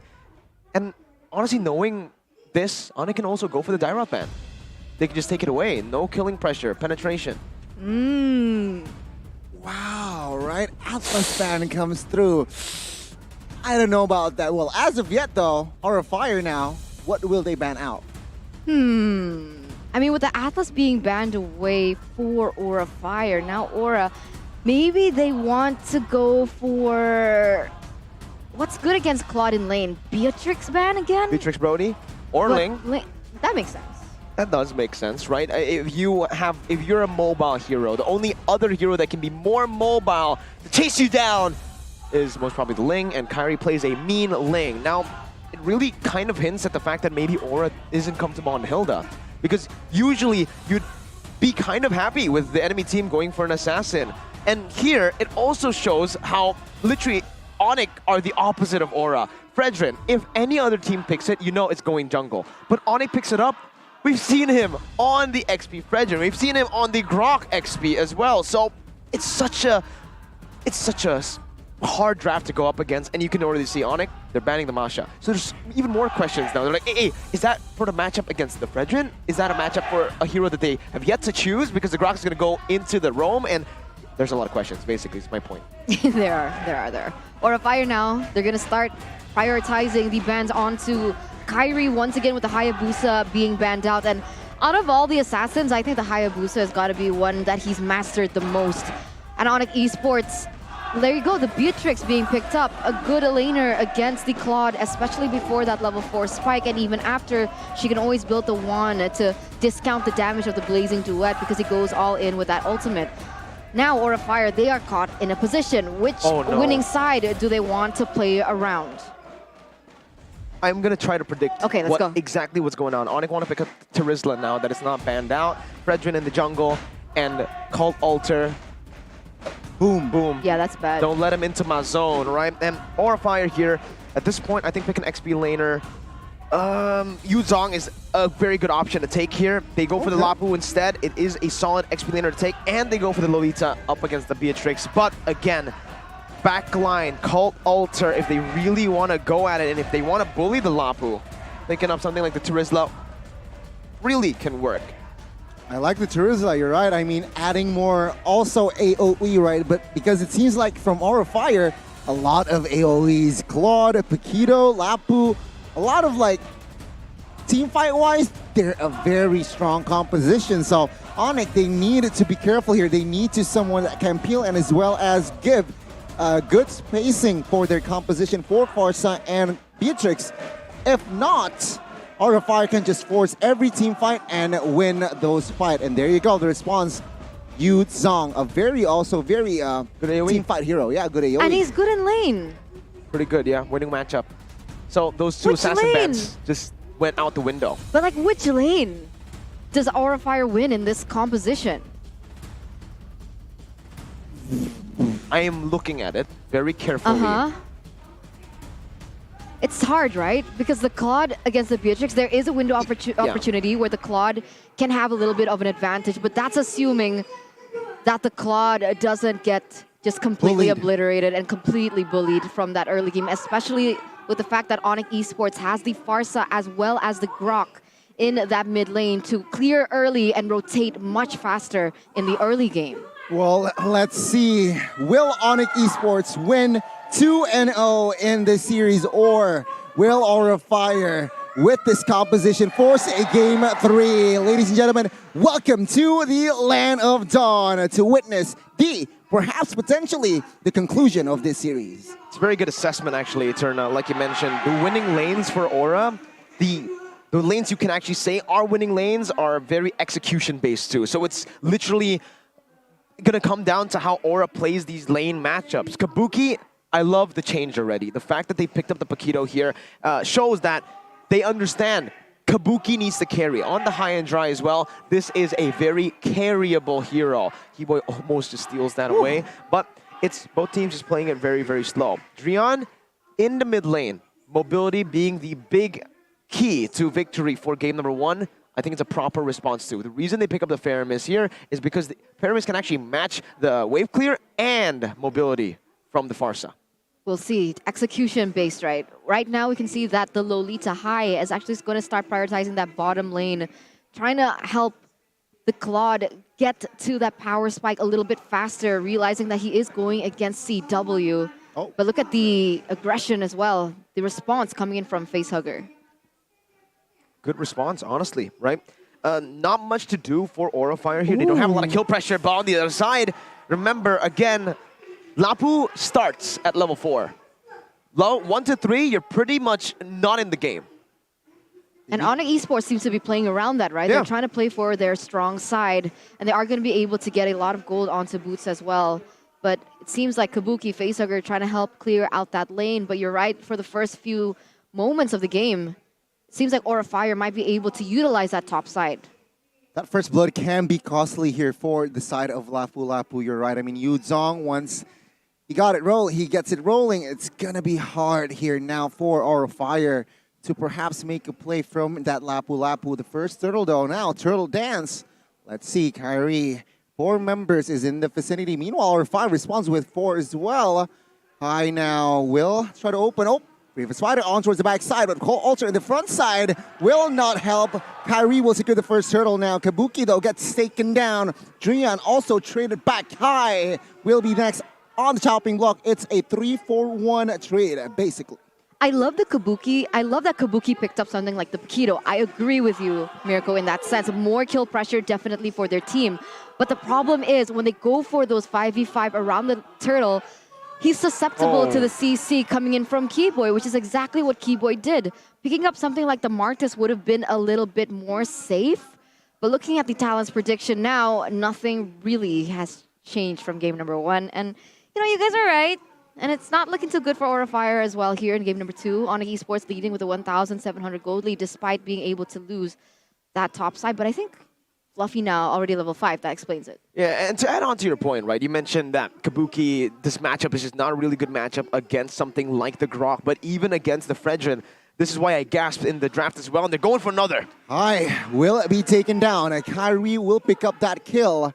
Wow, that was an engage from ONIC Esports, committing on towards High, perhaps realizing that he has no flicker. I think it's just the wrong timing of when the Paquito gets picked, right? Because if they picked up the Paquito in game number 1, they could have denied that pick away from Kyrie, and ultimately they would have been able to build on that Paquito. Meanwhile, in game number 2, they really need a utility jungler, like you said, Martis, or anti-CC, or even Benedetta would have actually worked here, right? With the eye for an eye against something like a Fredrin that locks you down. Paquito doesn't have any of those abilities, skills to really get away. Once you jump in, you get taunted up, you get knocked out by the Fredrin, you're squishy. You're a glass cannon on the Paquito. You don't have someone like a Dyrot to facilitate that penetration early on. And it ultimately feels like even here, when they are, you know, at a disadvantage in the drafts, they're also at a disadvantage in the rotations. They're playing towards their weak side of the map. Remember, Lapu against Yuzong, winning matchup for Yuzong. They even established that with the first blood, yet they still committed onto the turtle instead of maybe playing towards ONIC's weak side. CW is wide open for the taking. This is what a lot of teams were able to exploit at M4. But ladies and gentlemen, before we get more into the discussion, we would just like to say that we are in a technical pause. And it does seem like this technical pause is coming from ONIC. So we have a little bit more time to go into the composition, the podcast. The podcast. The English broadcast podcast. That's a lot of casts. And of course, fair play is our utmost priority. We want to make sure that both of these teams, all the players have the best of the best, and they are going in with everything that they can with the best as well, because we want the best, and the podcast is the best. Yeah. The best of the best. Let's talk about the real talk, right? All right. Palevi. Yeah. Do you believe in this guy for Aura Fire? Of course. Season 9, first or best coach. Getting the first ever with best coach with title. High, best jungler. With High, best jungler. First team. He's now a roamer. But he still got it in the bag. Now, even though Palevi... Is he aiming to become the best roamer now? High? Yeah. Kind of rhyme. No, I wanted to, like...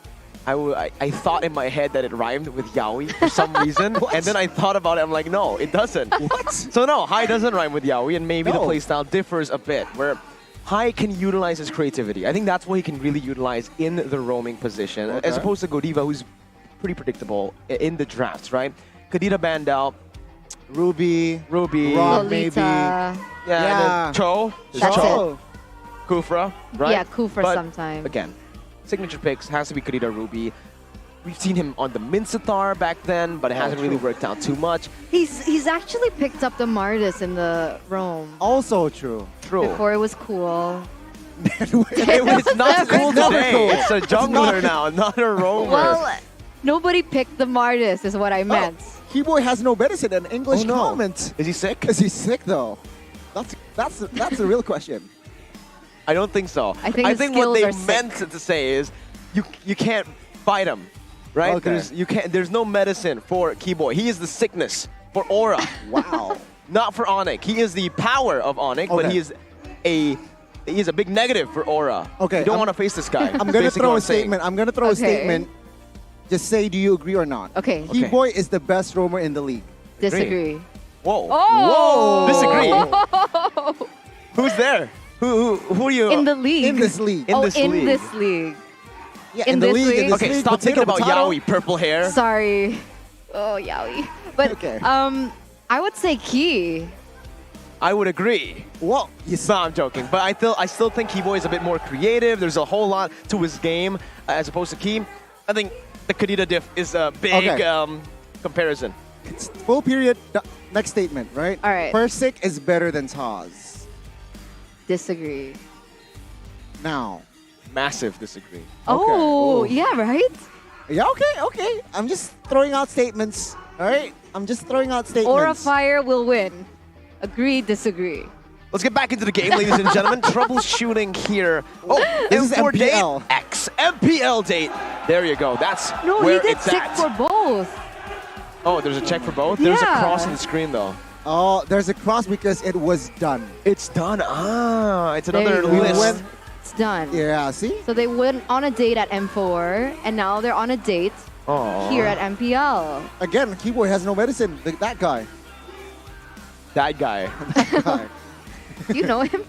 Did you pay him to write that I or think something? that's Derek. Oh, it's Derek. Derek Yosenfar? Anyways, right, let's, again, dissect the game. Okay, the let's- draft. yeah. Now, Gani, you see, this doesn't work. I can't ask you why you went for ONIC in the town prediction. You know what, Mirko, why do you think ONIC has the better draft, right? Winning lanes, Mirko. Winning lanes. It's simple. Across the board, yeah. Objective, aggressive as well. It's just that simple. It's just that simple. Do you want to tell them about No. that? The It's That Simple meme?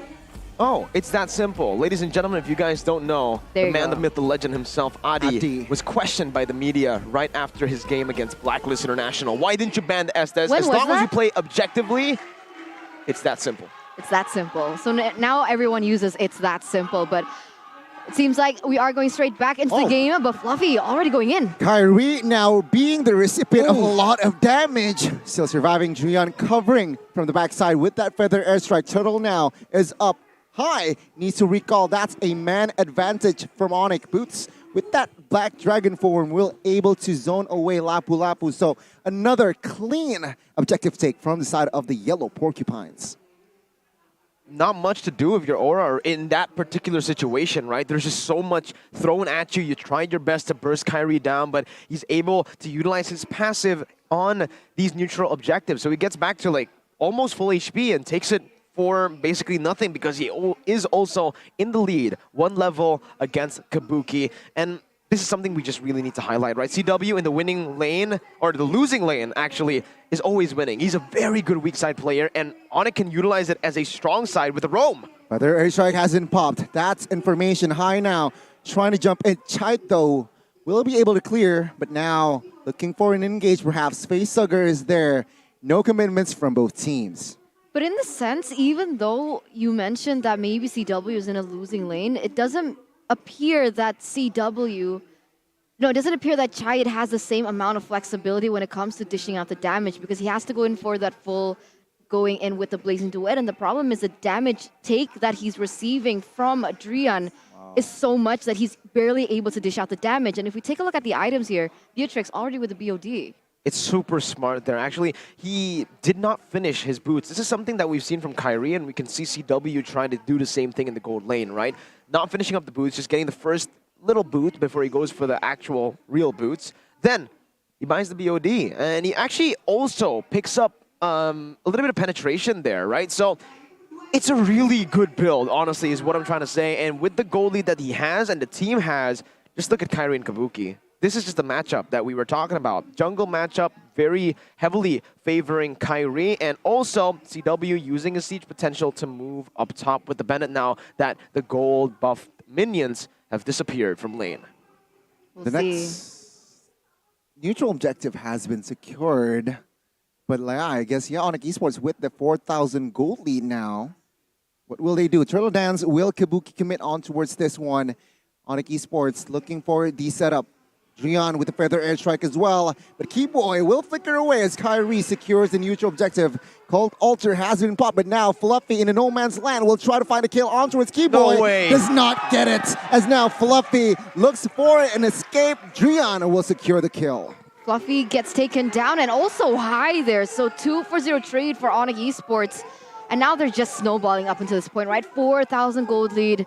Chai trying to do what Chai does best, which is not have an impact in the team fights. He just goes in for the side lane pushes. You saw the claw where he was. He was in the top. He was split pushing, right? I mean, split pushing, I think not joining team fight. I think split pushing is what he does best here with the Claude. He's grabbing turrets, just like you guys can grab food with the discount code 26,000 IDR, grb.to/MPL. Scan the QR code here. As CW does the same thing ultimately, right? Chai was able to pick up a tier 1. Now they're going for it. Aura wants to collapse on Keyboy. Oh my god, is this the right move? Oh, hot charge! A simple ultimate popped. And Keyboy is safe now. The re-engage perhaps in the backside. Kabuki caught Kyrie securing the kill. Boots now popping that black dragon form just to zone the members. Another turret take top side. You can just say that was outclassed, right? And look at that high. What? Petrified to cancel high and he gets taken down. Facehugger as well. Facehugger down. Though will shut down a member now. Facehugger 1v3 under the turret. CW needs to be careful. He survives that one, but it's still favoring ONIC. It was already bad that Aura Fire got outplayed in a 3v1 situation where Keyboy was able to outplay that situation. It's even worse when Hai looks for an opening with the Neuron Blast and it gets cancelled and it gets instantly traded back again by ONIC Esports. Outclassed, man. Real-time win probability by the Samsung Galaxy S23 Series 5G even agrees 63% for ONIC Esports. It's going to take a lot for Aura Fire to come back again in this game. It's going to get from bad to worse, right? Because Aura Fire's composition really relies on the Cult Altar working here. And the thing is, the Cult Altar isn't really going to work. If they clump up together, it's just ONIC with a massive advantage with their AoE damage and their poke. They're going for the Lord. Oh no, Kabuki. Kyrie will secure the Lord though. Hai gets knocked up. Boots trying to zone out Kide. Take a look at that lifesteal, forcing that Call Altar. Hai will die in the process in the front lines. It's going to be 1-4-0 kill-wise. Again, ONIC securing the Lord. And the turret down below, right? Oof. They're just sieging, capitalizing on every little mistake that Aura Fire are making. And again, it's Aura Fire going back to the default plays here. They're not really trying to make, they're trying their best to look for an opening, but they're going for the default plays, which means neutral objective, contest. And ONIC are able to capitalize every single time because they have a massive advantage already when it comes to the gold lead. Look at the items. It speaks for itself. Hunter Strike, Melphic Roar, building to a Heptases now. This Beatrix is out of control. 5-0-1. At this point, we can see what Skylar did to Hai's, I believe, or no, to Rizal. Was it? The 2-shot yesterday on Nibiru. That's something that CW can look for now with the amount of damage and the amount of items he has. This early on, 10 minutes, it's unreal for CW to have these many items. And the worst part is he's on a Beatrix, right? Because if the Claude was leading, then CW, if he was behind, he could pick up something like the WON, which can negate that entire burst of the ultimate of the Blazing Duet. But if you're against someone like CW on the Beatrix, whose shots aren't burst, and she has so many options in her kit to utilize and to put damage on the opponent, you can go one for the first maybe Renner shot, but after that, it's just, it's tough, it's tough. It's very tough. Lord managed though by Aura. Fluffy taking the health top side early on, but it's gonna be 2 inner turrets taken down now. Aura Fire defending their base turrets. ONIC, it seems like they are still disciplined enough, not forcing any engages for now. Just setting up once again to go for the siege down below as they have taken the tier 2s in the mid lane and that top lane. ONIC can just keep on doing this, again sieging with the Renner. And with the goal lead that they have, they're not really at risk of Aura Fire engaging because the only way Aura Fire engages or look for... Oh no, Kabuki, I think he got spotted here. Keyboy's gonna walk him down and he spots him. Kabuki all alone, conceal. There you go. Yeah, now Kabuki trying to find the escape. He does not get it. CW picking up that monster kill. Aura Fire, just one tiny mistake, tiny misrotation, completely punished by ONIC. 6,800 gold lead, guys. ONIC Esports. And they're starting to push the mid and the top lane to try and clash at the same time. We'll see as Drian opens it up. Third airstrike on towards Facehugger now. The Lapu trying to find a play in the backside. Chai though with that blazing duet entering the zone of CW, flickers away. Still surviving that one.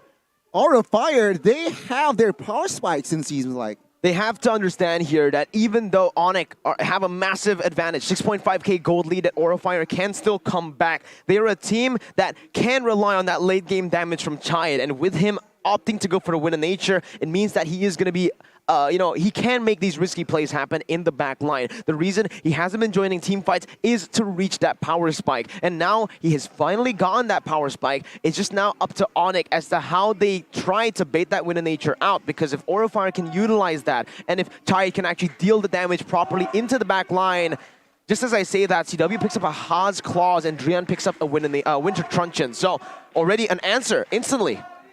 Respect already being placed here by ONIC Esports, and Kyrie even picked up the Athena Shield to negate the damage coming in from Facehugger, but Drian looks like he's looking for a play, maybe. Are they going to commit on towards this one? And now Boots are popping that Black Dragon form, Feather Airstrike as well. A Keyboy taking a lot of damage, but take a look at the Winner's Return. Oh, Kabuki seals the Lord. In the backside, Fluffy 3v1ing will not be able to find anything. Godlock secured. It seems like ONIC Esports, they realize they will win the fight. Facehugger now munched by 3 members here, pulled back, but not enough damage. Say bye-bye. Oh, the Magic Worship goes through. He gets taken down. Now it's going to be 2-4-1, but the Lord has been secured by the side of Aura. Very strange way to actually execute that team fight. They decide to go for the team fight instead of the Lord, despite having a super big gold lead that I've just been repeating over and over again. They didn't set up the waves. Instead of that, they went for the full commit. There was a little bit of a disconnect there where Kyrie actually was trying his best to zone Aura Fire away. Meanwhile, CW was still hitting that Lord. And these little mistakes that ONIC are making can give Aura Fire a way back into the game. With the gold already here, getting to a point where the lead almost doesn't matter, right? Look at the Claude, almost full items. Just one steal, one item slot away from full items. Literally, he has a steal leg plates. He can just go for an immortality now, and it's done. ONIC have basically kind of given Aura Fire more time to play with. Faramis as well, we saw the damage he was able to do just then, despite being behind, right? Now, with a few shutdowns, he's back. 2 kills on the board, and he's already in the same department as the Farsa. Already same goal. Damage dealt, though. Facehugger miles ahead of Drian. Oh, that's surprising, right? I guess because he's able to go in really clear, and every time you see Drian trying to pop in that Feather Airstrike, it instantly gets cancelled by Fluffy. So the disparity in damage doesn't make sense. Facehugger also already has a Divine Glaive for that insta penetration, even though the members from ONIC Esports already built that Athena Shield. I don't know, somehow Drian needs to be able to position better, maybe figure out where Fluffy is first before he opens up a really huge resources like the Feather Airstrike, or it's just going to be a waste because that's a huge commodity that ONIC Esports can actually utilize in those team fights. That burst is perfect for that initial fight where later on CW and Boots can finish the members of Aura Fire off. See here, Keyboy now. Oh, ball charge instantly. Whoa. Now Fluffy will get stunned, but no follow-up damage just yet here. Drian triggering discipline there, does not commit blindly. And now it's just a reset here because it seems like 25 seconds, the Lord will spawn. So both teams now, they need it to be careful. ONIC in game 1, oh my goodness, it's almost a steal by Keyboy there. But yeah, back in game 1, we saw this happen. ONIC had the lead. They did not give proper space, didn't go for just the clears. They instead looked for fights that can give Aura Fire a way back into the game, and it did in game number 1. They were able to recover, and now ONIC basically did the same thing. They got slapped in the face by Aura Fire, and now they're back to the discipline route. Slow pushing in that bottom lane, building a push as well in the top lane. Aura Fire do not have pressure here. Fluffy, look at his positioning. He's down below. Now if ONIC actually pulls the trigger and goes for a fight, Aura Fire are going to be at a disadvantage, and this is the dilemma that Fluffy is experiencing. What does he have to do? He's constantly not showing up on the map, but he isn't showing up in the Lord Pit as well. Now he finally shows up on the map, and ONIC can pull the trigger. Let's see, right? Oh, Drian Keyboy concealed play high now, being the recipient of all everything. Kabuki. Oh, CW gets the Lord. No junglers commit on towards that one now. Kabuki in the backside will not find anything as Tide gets bursted down by the feathered airstrike. 5v4. Aura Fire retreating fully. That's so ONIC. Is that not super ONIC, that way that they just played that Lord fight? They always do that. They always look for a way to split it 4v5 when they know they have the man advantage. Then that's when they pull the trigger, and that's exactly what they did. They did it perfectly, and Aura Fire had no choice but to play into the way that ONIC Esports set that up, and it was beautiful. Cancelled that Nunon blast now. Drian with the feather airstrike. Can they end? Still 4 members defending this one, as it seems like ONIC, their main focus should be the base turrets. Should, it really should, and they're just gonna go for the slow push once again, right? Bottom side, with 2 waves crashing now, Aura Fire are going to have to send more members down, but look at Kibo, he gets shredded down. Fluffy trying to find the stun and not connecting. Boots with the Black Dragon Form as well, just to somehow zone the members away. Facehugger needs to retreat with that feather airstrike. Call Alter forced to be popped. ONIC, 3 base turrets down, let's retreat and reset. They did that without Chide using his Blazing Duet at all, but they might go and commit onto this. Fluffy finding the lifesteal now. Kyrie gets stunned, no clear follow-up. Oh, that got me, right? I thought that was the play, but now on Esports, yeah, with the reset. It's just a slow push once again for ONIC, right? It's basically them choking Aura Fire out, right? It's very slow, but it's super efficient. Now, Aura Fire are suffocating slowly but surely, despite the items already being built up. They have gone full items, but now the reason the Mobile Legends is played in this way is because with map pressure, even if you have a massive gold lead, you're not really going to be able to say much. Let's say ONIC actually pushes out all the waves and gets wiped out. Now, with the death timer, surely Aura Fire can get a few turrets on the board, but if they've cleared the wave in a particular way, Aura won't be able to get anything. This is interesting, though. Yeah. Miracle. Beatrix's items?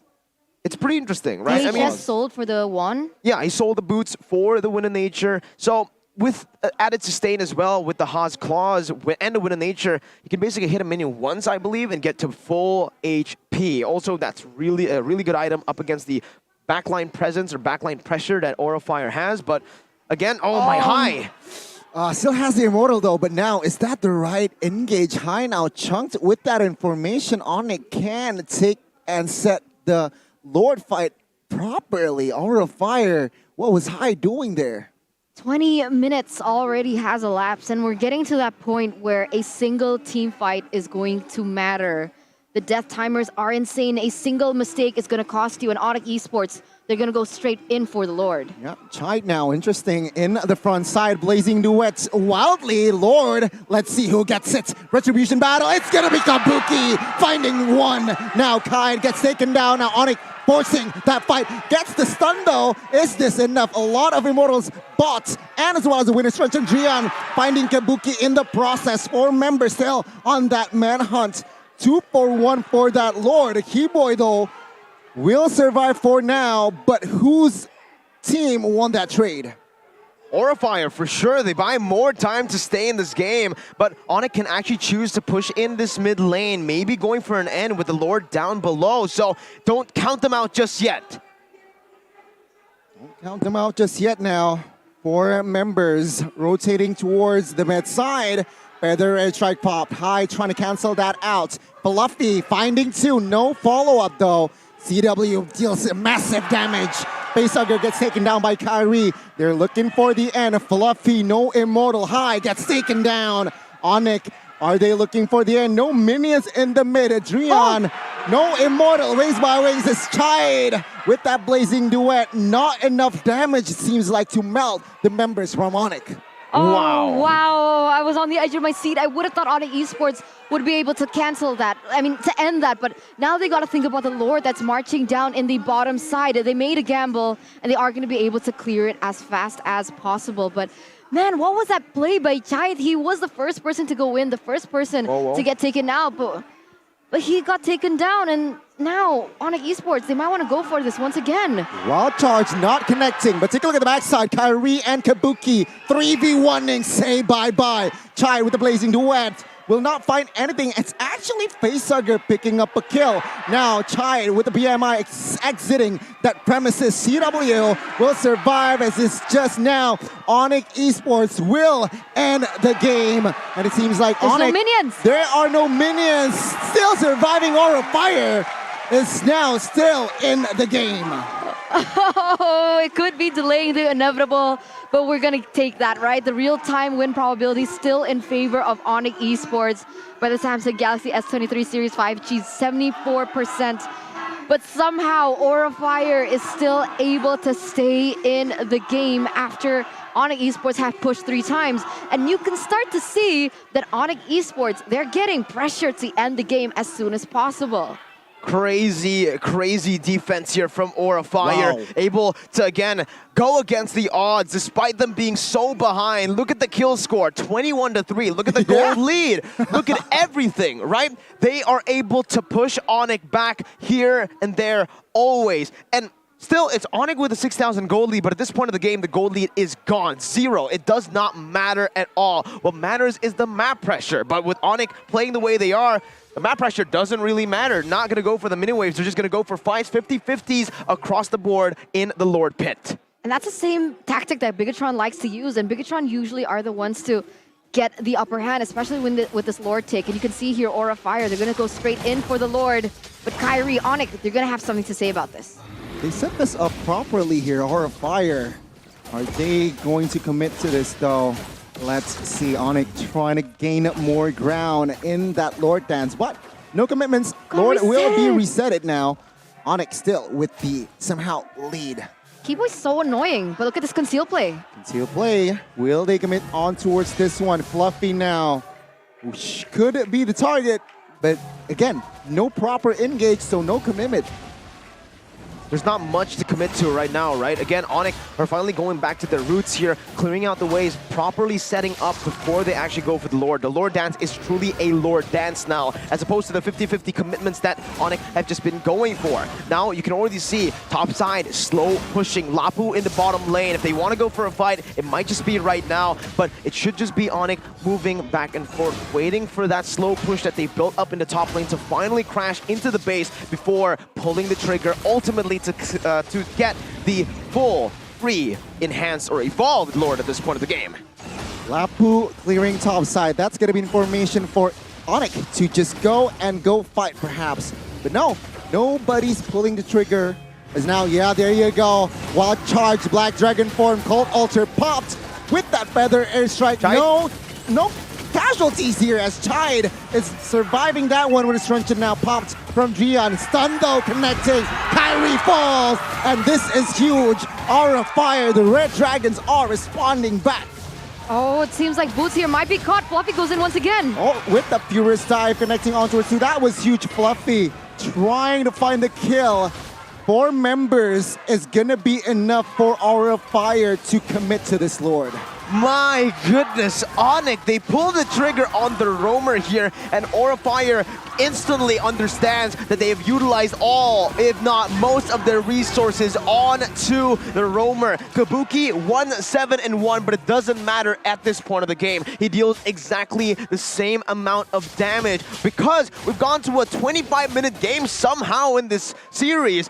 ONIC have thrown their lead, and it's up to Aura Fire to utilize this evolved Lord. Oh, there's a chance for Aura Fire to come back from this. But the problem is, right, even if ONIC Esports are in the defense, if they're in defense mode, Drian has the better high ground, right? He has the Feather Airstrike to be able to defend really well. And Aura Fire, they're going to be left to try and dive in, but even if they do so, it could cause a counter play by ONIC Esports.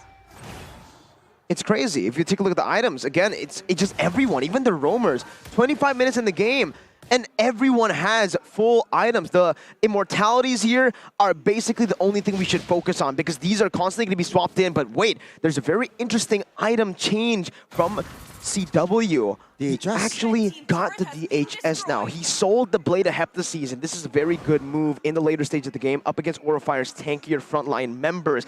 DHS with maximum HP damage is going to be a bit more impactful than the Heptaseas that was very good for ONIC. when they had the lead. Now it's completely gone. Now they need to just go for a team fight, a team fighting item, and that's what they went for. Can ONIC defend this one? Lord charges in the bottom base turret. It will fall very soon. ONIC now will deal with the Lord first. Seems like Aura, they're not going instantly for the fights. Taking this third time now is Aura Fire. Perhaps might look for the mid-side turret. ONIC still defends it well.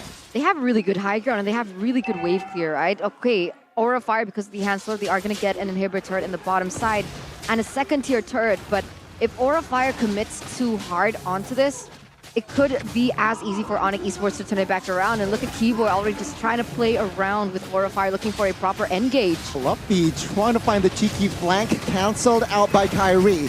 Now Chide with the Blazing Duet does not really melt anyone just yet. Take a look at the Call Alter pop. Oh, Keyboy looking for the re-engage perhaps with that concealed play. Does not get the opening that he wants. Now they, again, hold their composure once again. They defended really well. ONIC were able to micromanage the waves to a point where they clear out every single one, only losing their base turret. One, technically. Sure, the tier 2s were taken away by Aura Fire as well, but the main structures that they need to prioritize to defend has to be just those base turrets, and they will still have a map pressure lead, or have more map pressure in this game with 2 base turrets standing, right? Mid and top, both going to be constantly shoving towards Aura Fire. So Aura are going to be at a disadvantage still here, but they are actually going to be able to go for the commitment here. ONIC might have made, oh no, Aura reset the Lord right on time. Beatrix showed up on top. That was the moment for Aura Fire to really punish ONIC. But in the end, it's now back to even. No, it's actually back to ONIC with a disadvantage with the top lane pushed in. It's not good. It's not good. Now you can see that the Lapu Lapu Fluffy is forced to go back into that position, forced to clear. But look at the interesting and peculiar positioning coming in from ONIC Esports. Are they looking for a pickoff, perhaps? They might, right? I mean, let's see here. I mean, Drian already clear mid, so let's see where he rotates. But no, it seems like no. It seems like they're just okay. They're just okay. And take a look at Kyrie and Boots here, being the guards of the Lord here, trying to control, have more control. Will they commit to this? I don't know. It's just a Lord dance at this point. Kyrie doesn't have the immortality, so this is something that we need to take into account, right? He actually goes for the anti-Chorus here. It's a good reset, but with these resets constantly happening, it's going to be ONIC with the lead here. That's a concealed play, but it's read out by Drian, and now they have been spotted on the other side of the map. And ONIC can put some more pressure down in the bottom lane. They're not sending any members, though. That bottom lane is slow pushing. If ONIC don't send some members down below, this could be bad for them. Aura Fire can utilize the better setup to maybe commit to a team fight, or even worse for ONIC, maybe just steal the Lord again. Buki now already clearing bot, so yeah, you're right. That can be trouble for ONIC. Let's see how they handle this one, though. As now the Lord is at health HP approximately, so are they going to commit to this? Let's see. ONIC still trying to force that fight now. It seems like they are pulling the trigger. Chide cancelled out in the backside with the BMI escapes. Boots trying to zone the members. That's still, but now it seems like the fight goes on. Boots gets taken down, has Immortal. Chide with the Blazing Duets will try to burn the members away. But it seems like Kyrie gets the Lord. Kabuki finds it. 3 members taken down as Aura Fire responds back in game 2. Now this is looking like disaster for ONIC Esports. Keyboy is the only one left standing. The Lord is marching in the bottom side, and Giant is the one that is left. He has enough wave clear, he has enough basic attack speed as well as damage to end the game. ONIC Esports has just made a huge blunder. Say hello to game 3. Aura Fire forcing ONIC. Number 8 standings in as of now. Force the number 1 standings in the league for a game 3. Ladies and gentlemen, welcome to MPL ID Season 11. What a performance by Aura Fire, able to come back from 10,000 gold lead at one point, a 10,000 gold deficit. My goodness, Aura Fire just took these team fights and they were able to punish ONIC back and forth. You can see Yeb with a massive facepalm. Wow. I feel the same way, Yeb. The first point for Aura game-wise. Oh, no, never mind. But it's up against number one. It's still an impressive feat. You can see the emotions run wild on Pa Levy and CL mostly here, as they were in tears right before that, or right after the end. But I can't help but, you know, state again with Yeb facepalming like that, it was ONIC's game to lose. They completely threw the game with these decisions that were really weird. Going for 50-50s on the Lord when you had a 7,000 gold lead, not clearing the other side of the map when you had a 7,000 gold lead. You had 3 base turrets to your name, yet you did not utilize any of those. Going for 50-50s that end up being 80-20s because Kyrie isn't even focusing on the Lord. A massive disconnect from the entire team. CW bursting the Lord down while Kyrie was on the other side. It was a very, very, very weird performance. Huge disconnect, especially in that last Lord fight, right? You could see that the Yuzong, right? Boots trying to open up, trying to get into that backline, trying to disrupt Kaid, and it worked for a bit, but there was no follow-up. And the amount of damage that Chide had already was able to burst him down, and he was the first person from ONIC Esports to fall. So I do understand that disconnect. But how do you feel after that, Gani? Ooh, personally, I feel fine. I'm still number one. What about your Fire? It was a good game by Aura Fire. It was a good game. Yeah, I'll give you that. Thank you. Yeah, I mean, I see the disconnect and also, weird engage. I mean, Boots were trying to zone not the main damage dealers from Aura Fire. It seems like it was. I feel like High was zoned out in that area, and meanwhile, Chide was connecting with Fluffy in the front side, wreaking havoc for the backlines of ONIC. And I mean, ONIC Esports, it seems like they dozed off in the last 6 minutes of that game. I appreciated the discipline by Aura Fire in those last moments of the game, right? You can see that they didn't want to go for a strong engage before they were able to clear out those side lanes. And those were the little things that were important and what gave ONIC Esports more of an edge, honestly, with the macro play. But Aura Fire, they were trying to match it, and eventually it paid off. It paid off really well for them. I mean, it's still a very well-played game by Aura Fire. Despite the mistakes ONIC made, it was on Aura Fire to capitalize on those little mistakes, taking these 50-50s like it was nothing. Again, they were 7,000 gold behind, no base service to their name. The fact that they still went for the 50-50 just shows how much confidence they have in their team fighting capabilities, and they utilize that so well against ONIC. So, ONIC now, they need to really adapt. They really need to assess the situation, because even there, Yeb, right after the game, I think we had the same reaction right after the game. Wow, 10,000 gold lead, 3 base turrets. I still can't get over it, man. It's such a big throw, the biggest throw I've ever seen. Wow, okay, chill. Literally. Chill, right? We have bigger throw. But I mean, Kabuki, he was a gold laner. Now he's a jungler, but his retribution were pretty solid, against Kyrie, stealing Lord multiple times, man. What a performance by Kabuki. Every time, man. He is the strength within the team, right? Even, I really don't understand it. 1-7-1. You take a look at the stat, you're going to say he's a feeder, no impact on the game. Then you watch the actual game, KDA doesn't matter. 1-7-1. This man was 1-7-1. I think at one point it was 0-7-1. And he still made such a big impact on the game and these team fights, targeting the right members, and retribution. Wow, we got a new contender here. The Retri King, it seemed like it was just Kyrie, maybe Taz up there too. No one expected Kabuki to step into the jungle, let alone contest for best Retri. He's been playing gold lane. It really doesn't make sense how good Kabuki is, and I'm glad we actually highlighted his presence despite being 0-4 down. Aura, Kabuki. Wow. Very, very insane. Here though, gold curve. Let's take a look at it, because this is, again, one of the biggest, like, I don't know how to say it. 180, I think we've ever seen. 10,000 gold back. Wow. Yeah. All the way. Just with two actual, one Lord steal, one Lord fight that ended up being really good for Aura Fire as well. the discipline in the late game was super lacking by ONIC Esports. I'm not sure if they started to get impatient. They wanted to end it as soon as possible, or they started to, what do you call it? Not disrespect, when you underestimate. Yes. Or they were being underestimated It or goes off, it fire. seems like, right? That's a problem, right? But those things, honestly, you can say that's kind of luck for Aura Fire, because that's not something that we see consistently in ONIC Esports. And in this next game, if Aura Fire planned to do the same thing to capitalize over a mistake that ONIC did in game number 2, I gotta tell you, that's not gonna come twice, okay? Those opportunities don't come twice. They need to think of something fast, because if anything, ONIC Esports, they're so good at adapting to every single mistake that they do.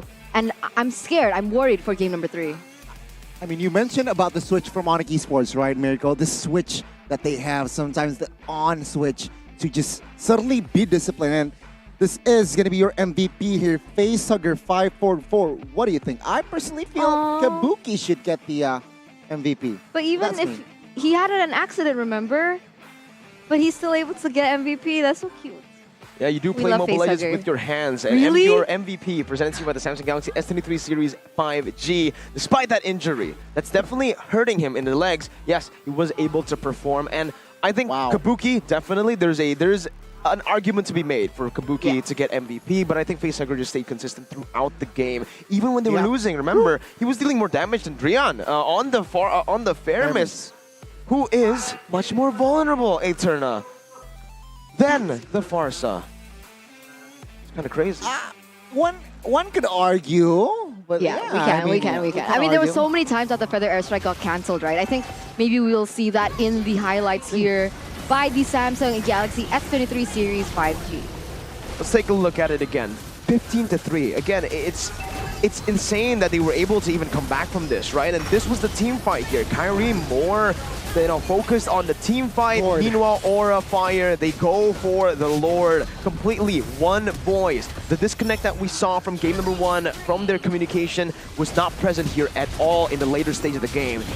This was an insane defense. They bought enough time together as a team.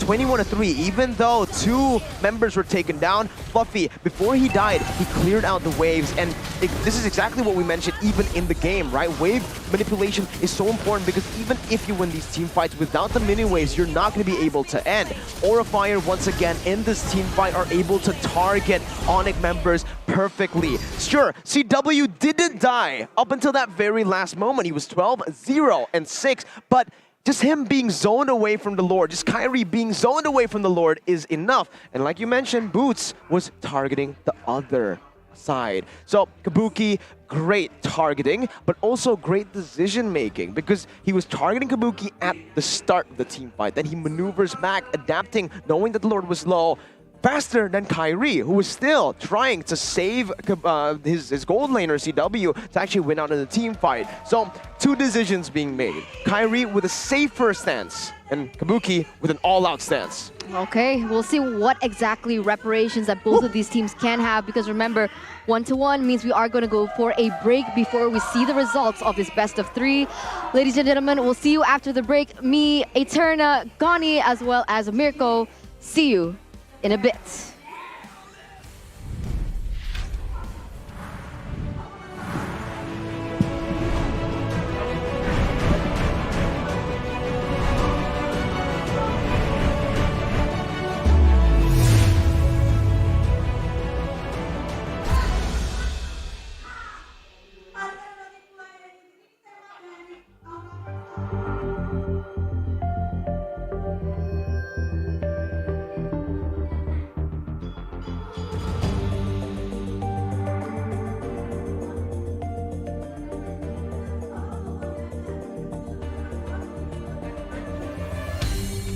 Aku kan berdiri dan terus berlari, terus ke arah puncak tertinggi.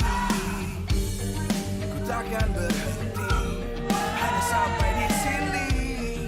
Kemenangan abadi menanti. You know we won't miss if we unite our focus. And if you haven't noticed, we'll nyalakan apimu, hadapi semua tantangan, hadap semua serangan jatuh.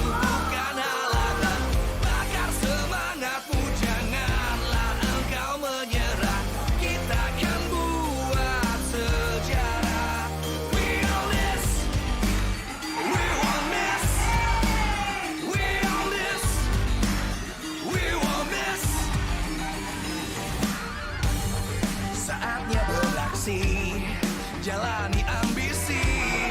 Aku kan menyawakan hari ini. You know we won't miss if we unite our focus. And if you haven't noticed, we all live. Nyalakan apimu, hadapi semua tantangan, hadang semua serangan, jatuh bukan halangan. Bakar semangatmu, janganlah engkau menyerah. Kita akan buat sejarah. We all this, we won't miss. We all this, we won't miss. We all this.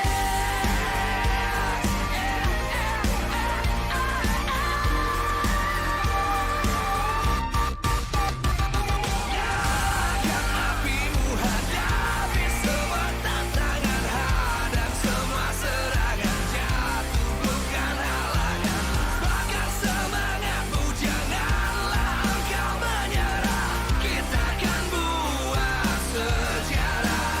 We all this.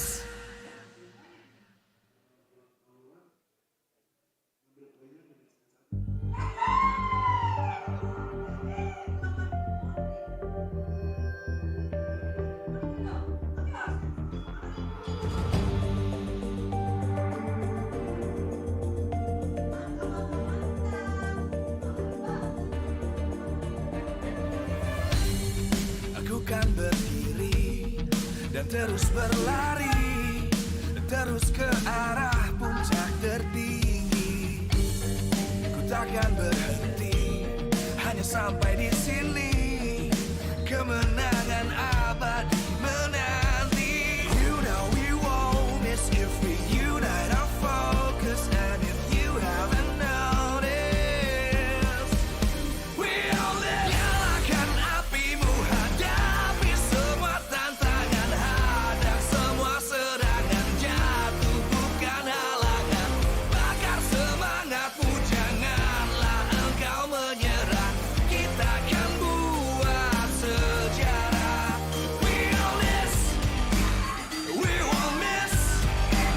We all this, Wow. we won't miss. Saatnya beraksi, jalani ambisi.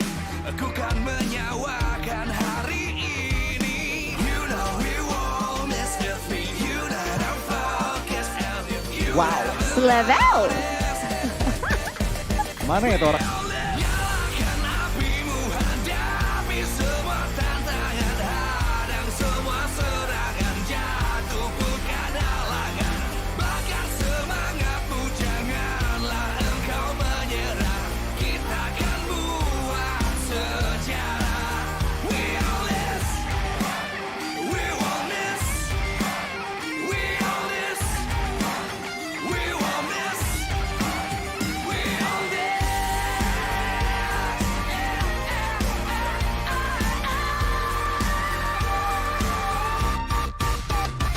Nyalakan apimu, hadapi semua tantangan, hadang semua serangan, jatuh bukan halangan.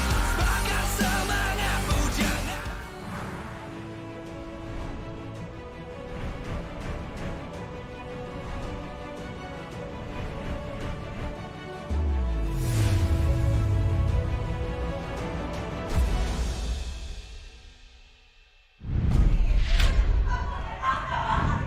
One to one now, ONIC with, I was gonna say RQ.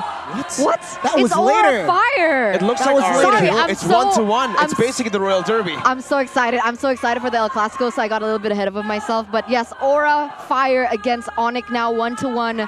We'll see the results later. But ladies and gentlemen, welcome back to the English desk for game number 3 of match number 1 of the last day of this week. On the caster desk, it's still me, Eterna. We have Gani as well as Mirko. Now, backstage in that 5 minutes of the break, we had a lot to say about the match. Gani, maybe you want to start.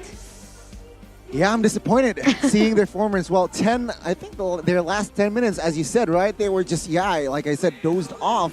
They were in it, and that is where Aura Fire just, I guess, capitalized, right? They like maintain their waves. They find proper setups, proper engages as well, and yeah, they deserve that game.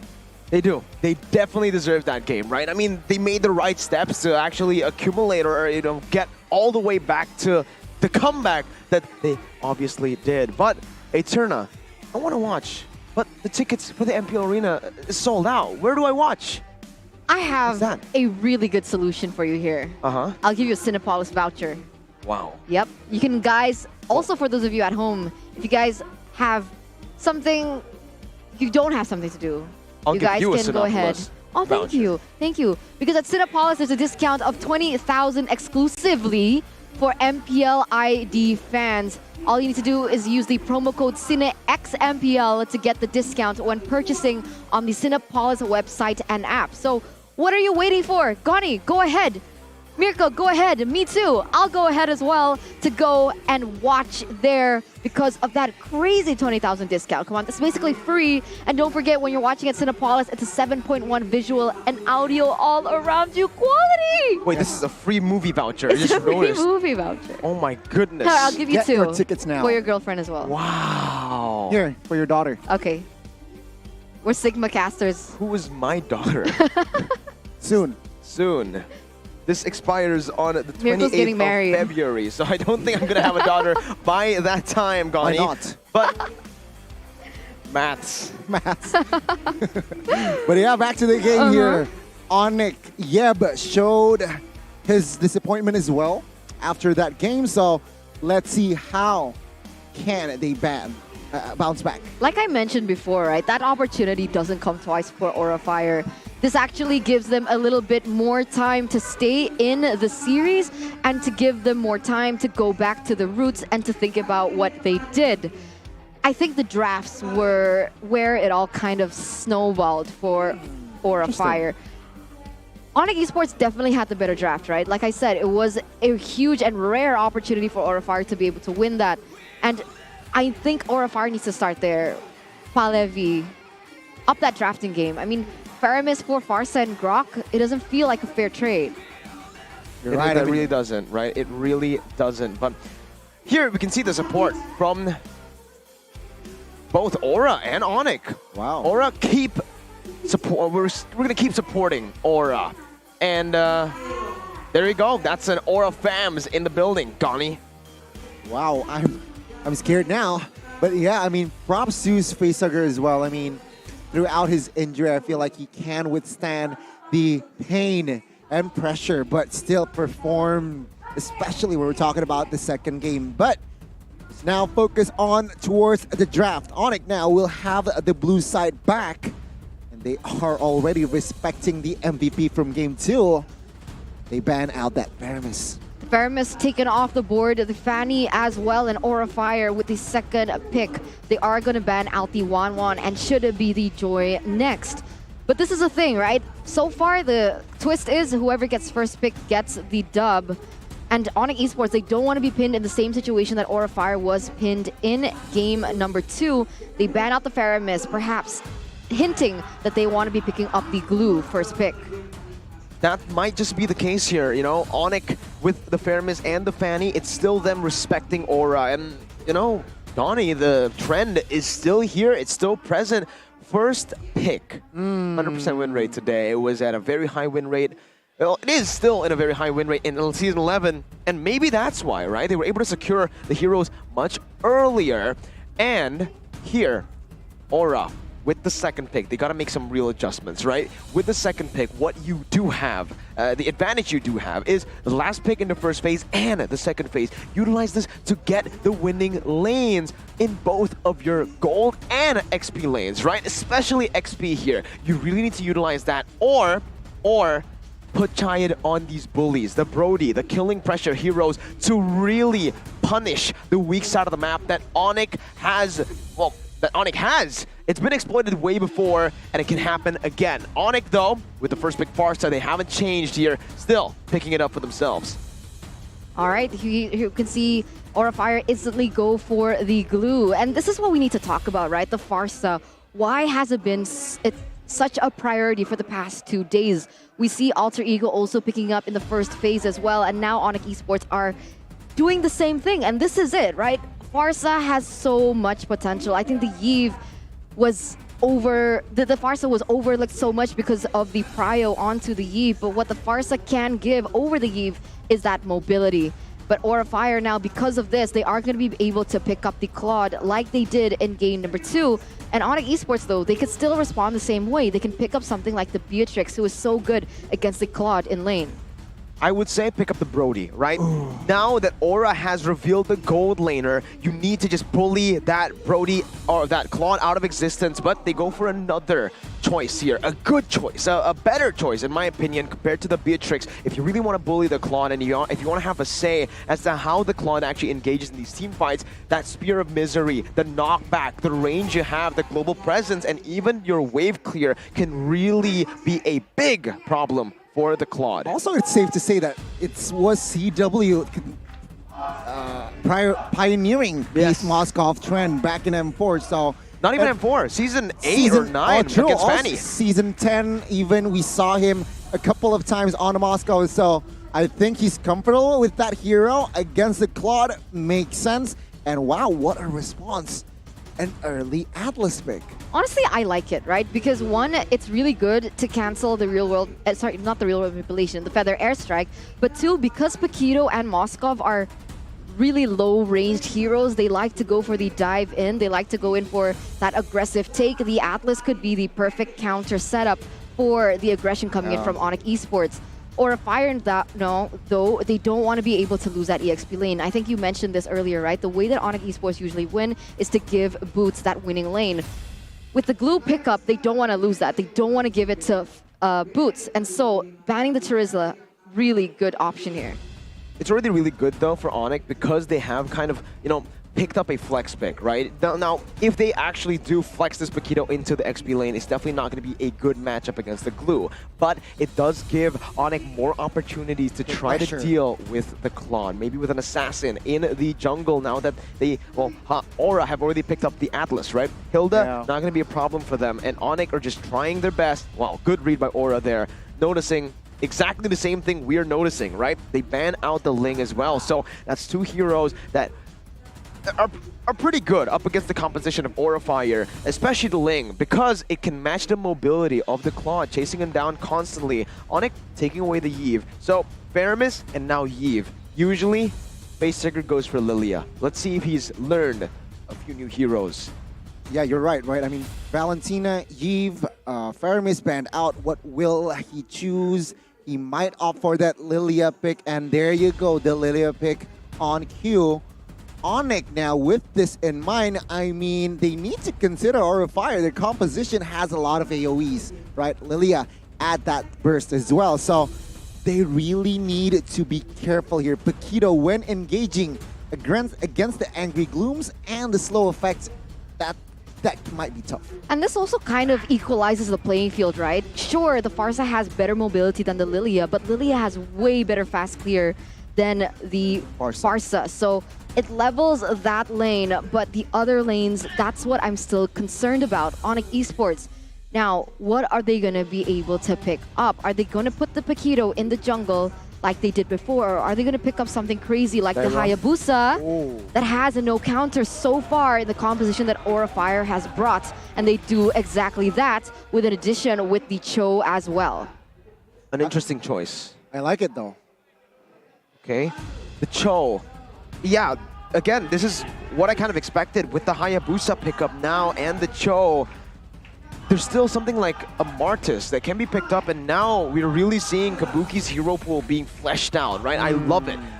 We'll see if he can actually make this work, because again, one of the reasons Game 2 was Aura Fire coming back was because he was on a playmaking hero. He was on that carry hero. Despite being 1-7, he can make those plays happen with his superior mechanics. Now on something like a Martis, they need to be more careful as to how they take the early game, because it's all in for the early game on the Martis.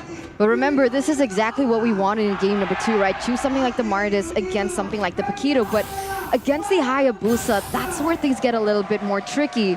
And Haya versus Martis, it might be Kyrie's game to win, in my opinion. But we are going to go straight into the Land of Dawn. Let's see here for the epic conclusion of Aura Fire and ONIC. Who will grab that last point? Who will grab the win? We'll see right now, even taking a look at the battle spells, CW has actually opted for the Inspire here, so very aggressive, even against how much CC Aura Fire has. And here as well, right? Kyrie actually opted still for the high and dry. Still gonna look for those ganks early on, and if he doesn't, Aura Fire are going to be able to actually utilize that properly here. In this lane, like I mentioned, ONIC with that flex pick basically are saying, this time we're going to be playing strong side gold. This is exactly what they did at M4, and unfortunately for ONIC, it did not work out. At M4, up against Aura, it definitely can here, knowing that Chide is very vulnerable to these bully heroes. You know what? I really like how Aura Fire really respects the composition of that, or really respects Joe. Bringing two Purifies. Now Kyrie engaging high here. Not level 4 just yet though, but it's more than enough to get ONIC that first blood. If you had to choose, right, the Ling or the Hayabusa ban, which one would you opt for? Because I think the Hayabusa on Kyrie is way stronger, and here he goes again. Double. He wants the double, but Keyboy unintentionally picks up the kill. ONIC still with the heavy momentum build. Wow, man. It's insane the way they're able to do it, right? Now the adaptability, the weak side of the map that they have always pushed CW on just does not, like, it's coming into frame with the strong side now. Kyrie even, and even the Spear of Misery there, right there, always ready to make him win these skirmishes, these duels. And Chide, on this Claude, you're not going to be able to win out in these trades. You need to go for all-ins with your Blazing Duet. Yeah, let's see here. Will Kyrie take revenge? He will take the first blood. A good engage. Now, Kabuki will not escape with that.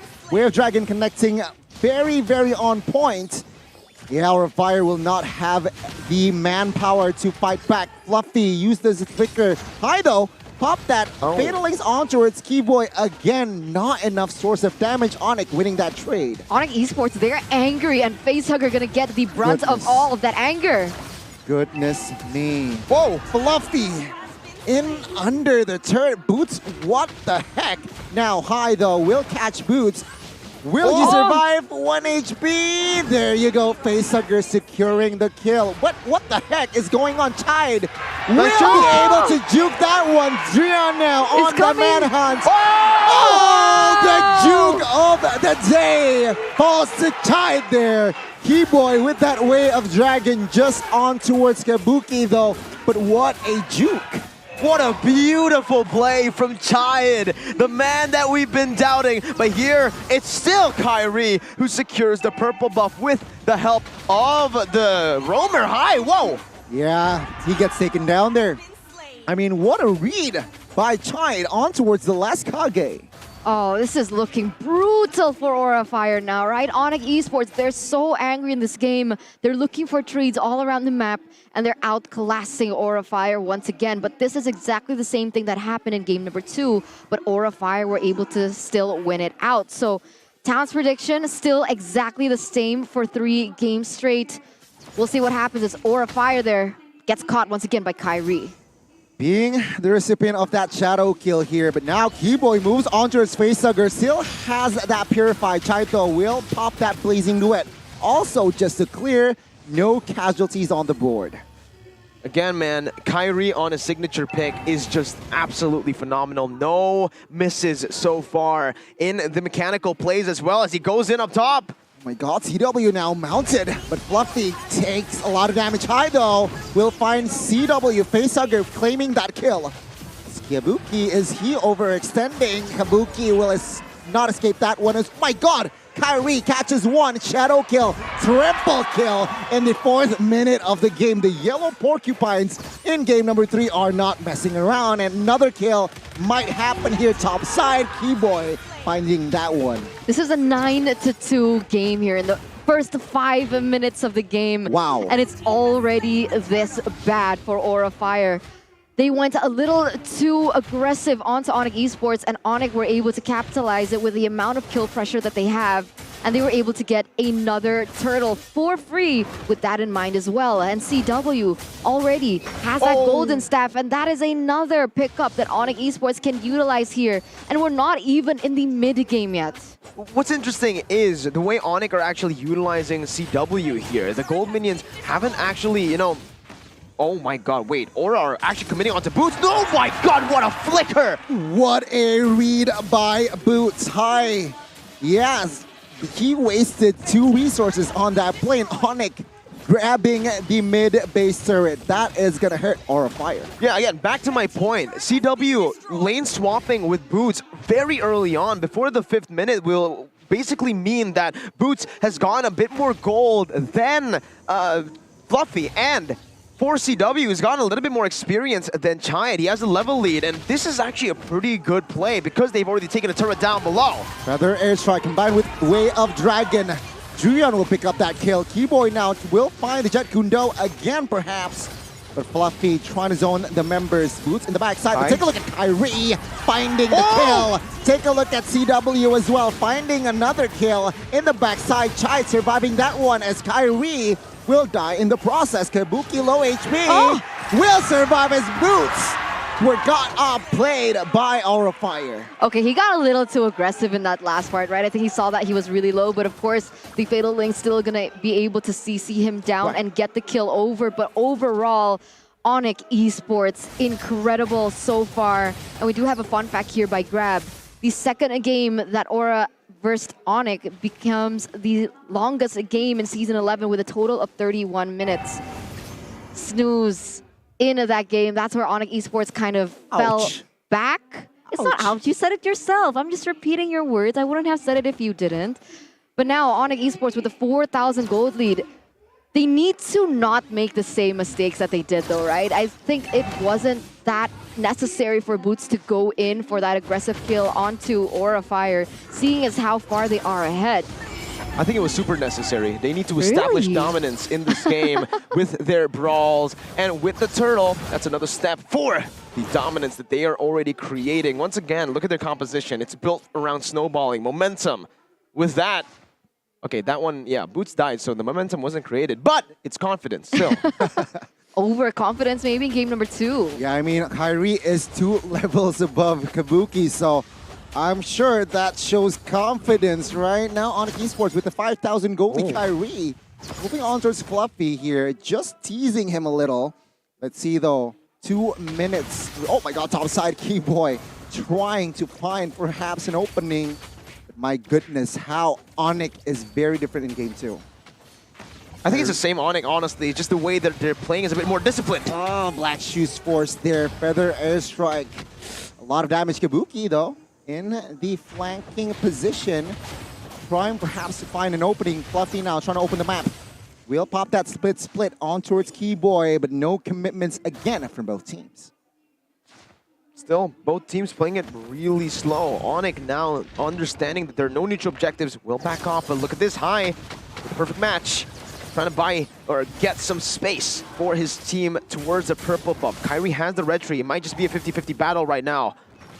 And Kabuki gets it despite being 2 levels down. Wow. Keyboy pop that Way of Dragon, but Kide will have that Purify. Will pop that Purify now. Still ONIC Esports now already in the jungles of Aura Fire. My goodness, Aura Fire has 0 or little to 0 space. Yeah, 0 space, right? The jungle and the top was taken over by ONIC Esports. The bottom was heavily invaded by ONIC Esports as well. They were able to get a buff at least for Kabuki, but other than that, it's looking bleak. Aura Fire, though, with Facehugger already getting that Ice Queen 1, it could potentially be the answer if ONIC Esports continue to group up for team fights in the jungle. They might be able to capitalize it if they do have an As for Drian in the back line.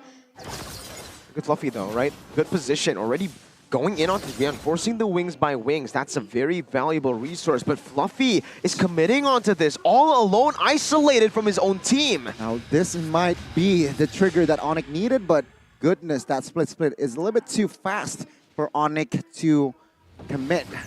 Aura Fire now looking for the right opening. My goodness, CW committing onto his Fluffy. I was wrong.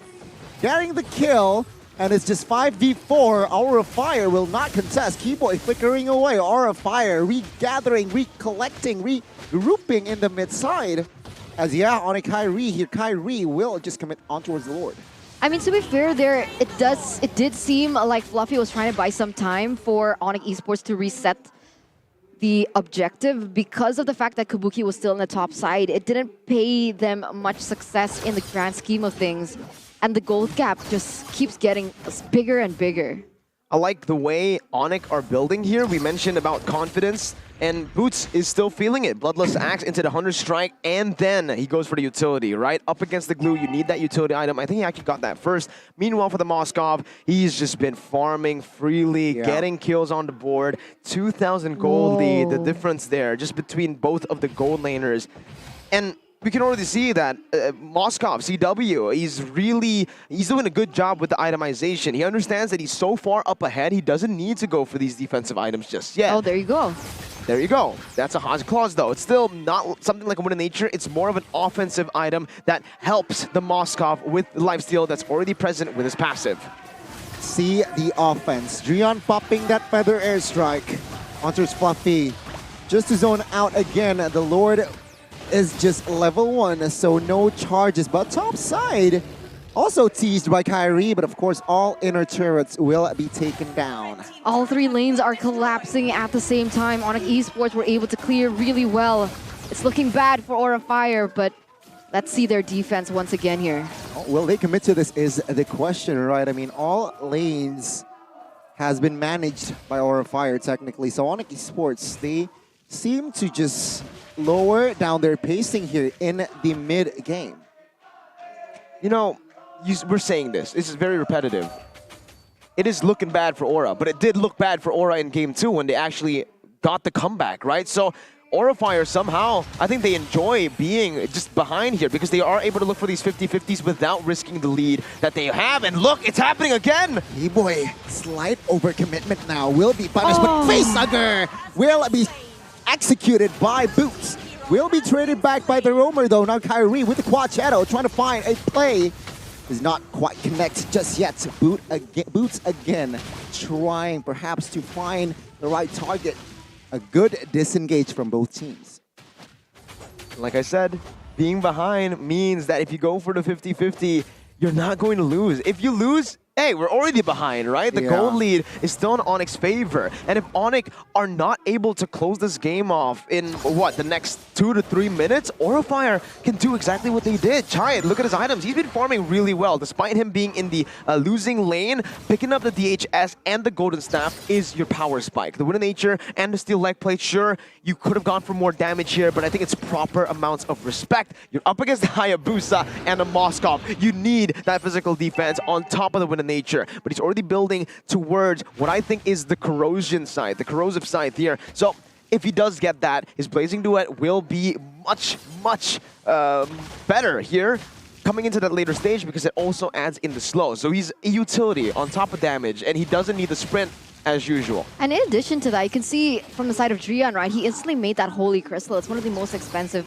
items in the game, and it's also very risky. Usually you want to go for more penetration first before you go in for full magic power, but because they're so far ahead, because of the lead, they have the confidence to do so. But expect that they really need that penetration item as soon as possible for the damage to kick in. But Facehugger, barely gets out there. Barely gets out. And yeah, but that's information though, right? I mean, no black shoes. Perhaps they might make a move onto his Facehugger now. Keyboy caught in the mix. Feathered Airstrike onto his Chide. All insta half HP. They need to take consider of that as well. And now Aura Fire though in a good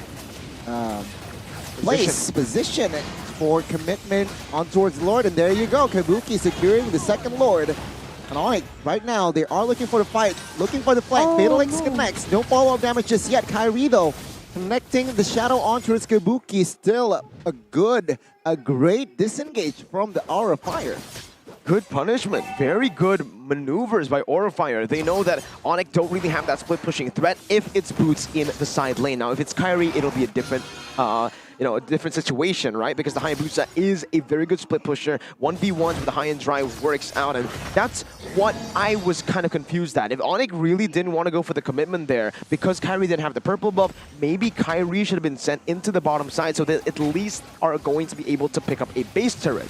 Boots has transitioned from the early damage build that he's gone for. Now he is a semi-tank, and he won't be able to put that much pressure into the turrets with his siege potential being super low. Now we're seeing it. Kyrie split pushing in the mid lane, but he just might be caught here. No, he has the Quad Shadow. He jumps back in, actually. Yeah, oh my god. Almost there, but top side, Keyboard trying to harass Tide, who is quite low. But no casualties from that Lord push, so I guess it was a good defense from ONIC. Aura of Fire just couldn't handle and, yeah, set the waves properly. Kyrie stole the purple buff again. Again. For the 100th time. I guess Aura of Fire, they got to learn to live without it as they are trying to put pressure here in the mid side. They're looking for some compensation on the board, but they have to be careful here. The positioning coming from Keyboy is really real. Oh Fluffy. Oh my god, Kyrie built that endless battle, so I guess that negates the Wind of Nature from Chai, no? A bit, right? There's a bit of true damage now to the mix, so if Chai actually pops the Wind of Nature a bit late, that's going to be Kyrie basically punishing him even more with the true damage built in. And look at that, Fluffy! Wow, that's the Immortality popped! Mortality popped here, no real engage after that. Keyboy flicker with Dragon onto his high though. Not really proper, but Kite in the backside with that blazing duet. Trying to do damage, and look at CW on that manhunt, surviving that one. Kabuki trying to buy time as well, popping Kyrie's immortality. What an engage. Again, no casualties from both teams. Beautiful maneuver there by Kyrie. He was so low. I thought he was going to be punished, but he buys the immortality while he was in this shadow kill. I think he sold a few items there. You can see, Endless. yeah, he did sell the Endless Battle to get enough gold for the immortality. It was a risky move, man. Woo. Kyrie literally waited for the last possible second to pop that shadow kill when he was 1 HP against the Martis. That was also well played by Kabuki with the timing, but as we all know, this guy knows when and where to buy items at any given moment. Now though, they sold the Endless Battle, bought the Immortality, popped it, sells the Immortality, he will have an item disadvantage coming into the next team fight. We'll see here. Right now, Aura Fire already opening up the map, looking for another possible setup onto the Lord here. Boots already opening up the map as well as Keyboy. As Keyboy has actually built that brute force breastplate, so a little bit more sustainability. I wonder what he sold to get that, but look at this, Kyrie in the backline. Again, forcing Facehugger to pop that Black Shoes early. Again, they need to exploit this information. Keyboy trying to open the map. Again, Facehugger should be their main prio since no ult from this guy, but it seems like Aura Fire can just defend well. CW's been insane though, right? He's been able to be so mobile on the map. Currently 3-1-5, and for some reason, he never gets caught. He's always been able to free hit from the backline, and I think that's where Aura Fire starts to hurt. They need to find a way to take him down, and maybe that's what Fluffy has been trying to do, but he hasn't been able to do that successfully just yet. But look at this, Lord already half health.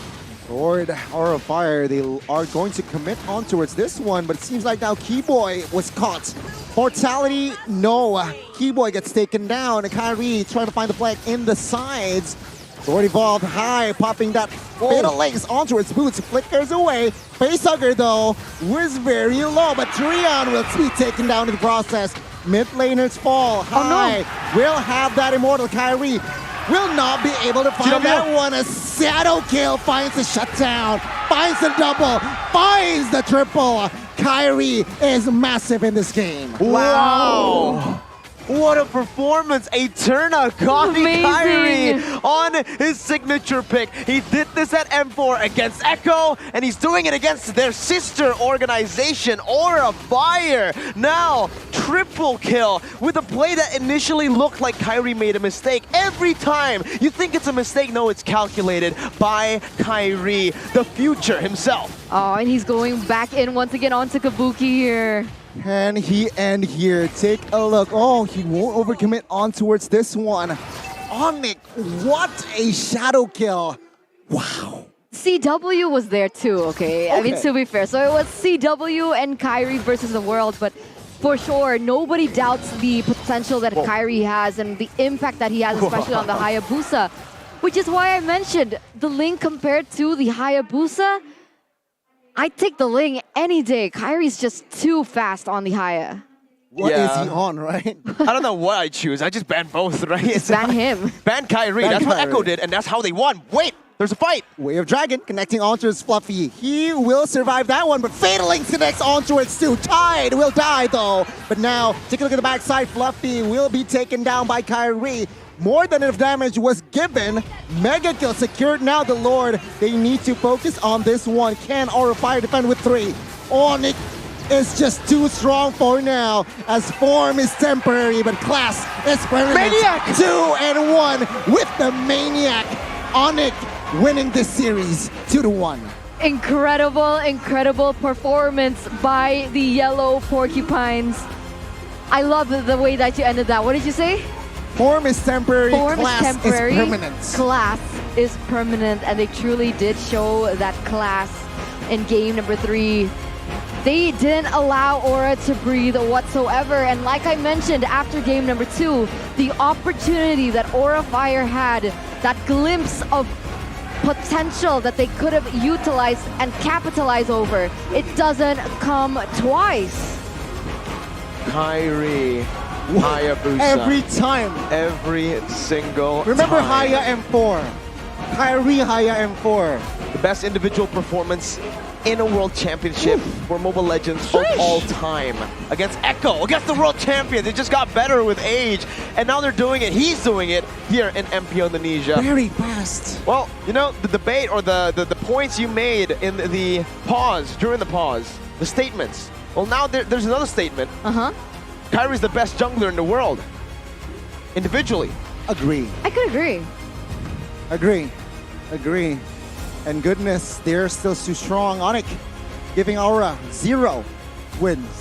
Whoa. In week 2. Fun fact, the best jungler in the world, Kyrie, said my jungle was Galing once. What does Galing mean again? Good. Oh. Galing. Okay. I like that. Wait. So Aura Fire is on a how many lose streak now? 0-5 now. 0-5. And ONIC are 5-0. How can you come back from that? It's so difficult. ONIC Esports just played that so well. I don't think anybody expected anything less from this team. And man, Kyrie's such a young player. So much potential. But we're gonna take a look at the interview right now with ONIC. Bude Clara Mongstar, take the stage. Tepuk tangan untuk ONIC yang berhasil mempertahankan kemenangan beruntun 5 kali tanpa kalahan match sampai minggu yang kedua. Dan hari ini spesial, Drian akhirnya bermain. Alhamdulillah. Gimana Drian menjajakan kaki, tangan, semua badanmu di panggung MPL Season 11? Senang lah bisa dikasih kesempatan sama coach buat main lagi. Senang? Senang banget berarti? Senang banget. Oke, dan Drian, ini juga banyak banget yang bilang, kita juga ngelihat kan performa dari ONIC minggu pertama, minggu kedua terlihat sedikit berbeda. Drian juga pasti memperhatikan ya. Menurut Drian sendiri, ini sekarang minggu kedua kalian semakin solid, semakin kuat. Apakah itu benar-benar katanya gara-gara Boots semakin strong, sama Keyboy juga semakin strong? Semuanya makin strong lah, soalnya ada kemasukan satu coach kan, Adi kan. Impactnya lumayan gede lah ada. Adi ya? Ya Adi. Kalau untuk kan Drian emang dekat banget nih ya kayaknya sama Adi. Kalau kita lihat di kamera, di ruangan bisa bentuk hati, bisa tutup-tutupan. Apakah kamu anak keduanya Adi? Ya suka aja bercanda sama Adi, kayak cocok aja gitu. Jadi cocok, udah cocok sama Adi? Ya jokesnya cocok, jokesnya. Jokesnya cocok. Jadi hal impact mula apa nih kalau yang kamu rasakan dari Adi untuk ONIC progresnya dari minggu ke minggu atau mungkin match ke match?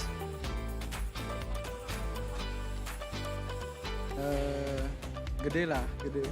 Kayak kan kita awalnya diajarin coach chef, dapat ilmu kan, terus diajarin Adi lagi makin nambah, biarpun beberapa halnya sama, tapi kalau dari orang yang baru pasti ada ilmu yang baru. Orang baru, ilmu baru. Okay, thank you Drian dan welcome back. And Kyrie, something new in Aura. They got lot of lineups and then three junglers of Aura. Does it concern you to face lots of lineup for Aura?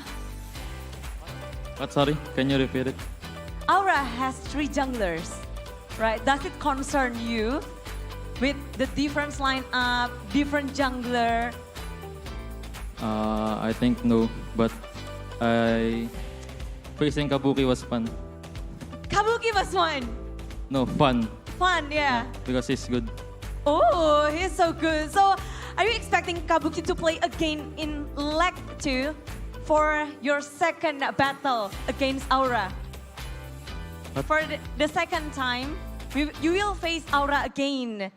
Do you want Kabuki to be their jungler as well? Yeah, I think he can improve more. So I'm hoping to see him again.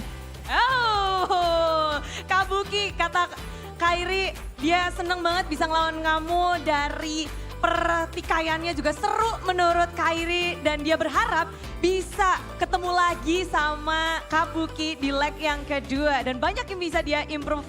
Dan sementara itu kita ngelihat kalau dari Aura juga di sini terlihat mereka lagi kesulitan banget di minggu yang kedua berbeda dengan tim ONIC. Boots ngelihat dari pertempuran mungkin dari season sebelumnya dan season sekarang. Menurutmu sendiri gimana sih untuk Aura? Mungkin season ini bakal lebih berat buat mereka tapi ya percaya aja sama proses soalnya kan mereka pernah juga ngalamin yang kayak gini. Percaya lagi aja sama prosesnya. Proses untuk menjadi lebih kuat? Ya. Menjadi lebih kuat apakah dari segi, kalau dari Boots sendiri apakah bisa melihat oh mungkin ini dari Aura jati diri yang sesungguhnya?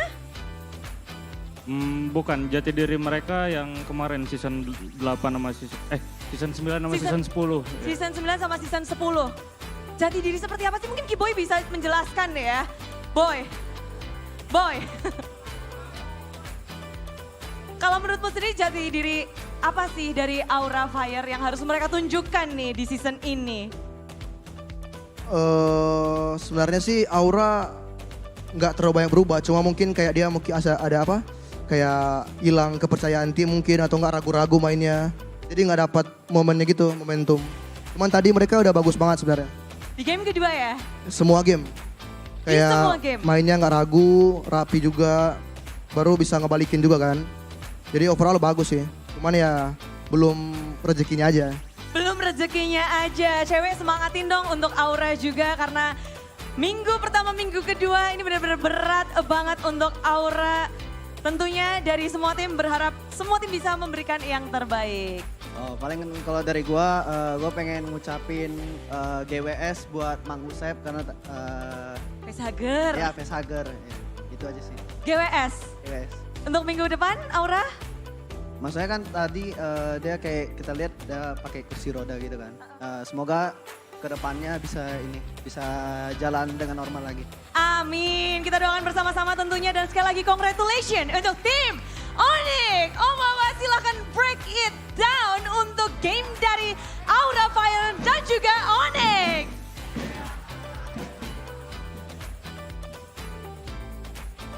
Thank you so much, ONIC and Bude Clara Mongstar, for that interview. And it's finally great to see all of them say something, right? All of them had a little thing to chip in what they thought about Aura Fire's performance. And overall, we could gather that they thought that Aura Fire was strong, but something changed this season.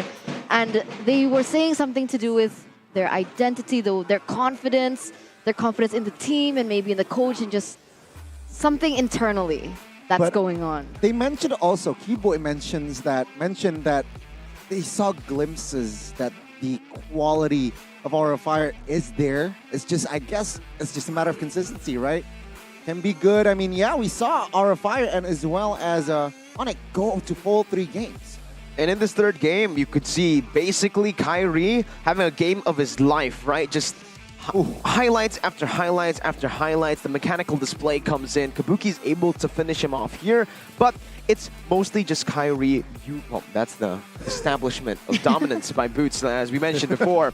But just take a look at how Kairi plays these team fights, right? He plays like an actual assassin. Now, a lot of people, including me, in ranked, when I'm on the Hayabusa, the assassins, I don't go last, which is a really weird move, right? This is how you actually play the assassins. You come in last, just like your role says. You are an assassin. You're there to finish these members off. You're not there to dish out just damage. You are the executor. And Kairi, on top of that, we gotta give it to him. His godly mechanics on any assassin is insane. And that's why every single time I see their drafts, ONIC Esports, I really don't want to see utility, because the talent that he has, the mechanical prowess that he has, it's a shame if we don't get to see it full on display with these assassins. Obviously, you sometimes can't pick it into like a bully, a Hilda, but when it's opened up for him, he goes for it and he pops off. Kairi and ONIC, I think out of every single team, they're the only ones who've been able to make assassins work this consistently in Season 11.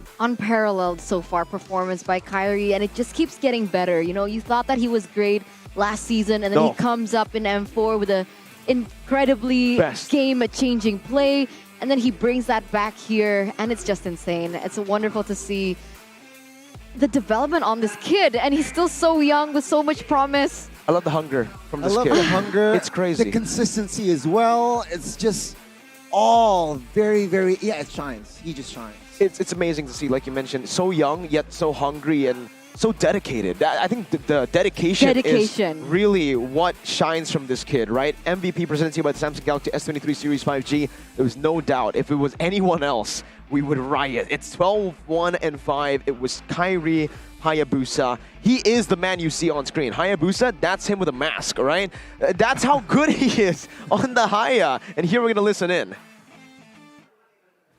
Orang lagi. Let go.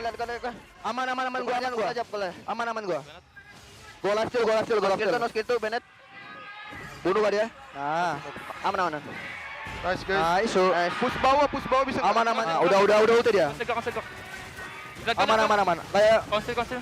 No one. Gerak no guys. Sabar.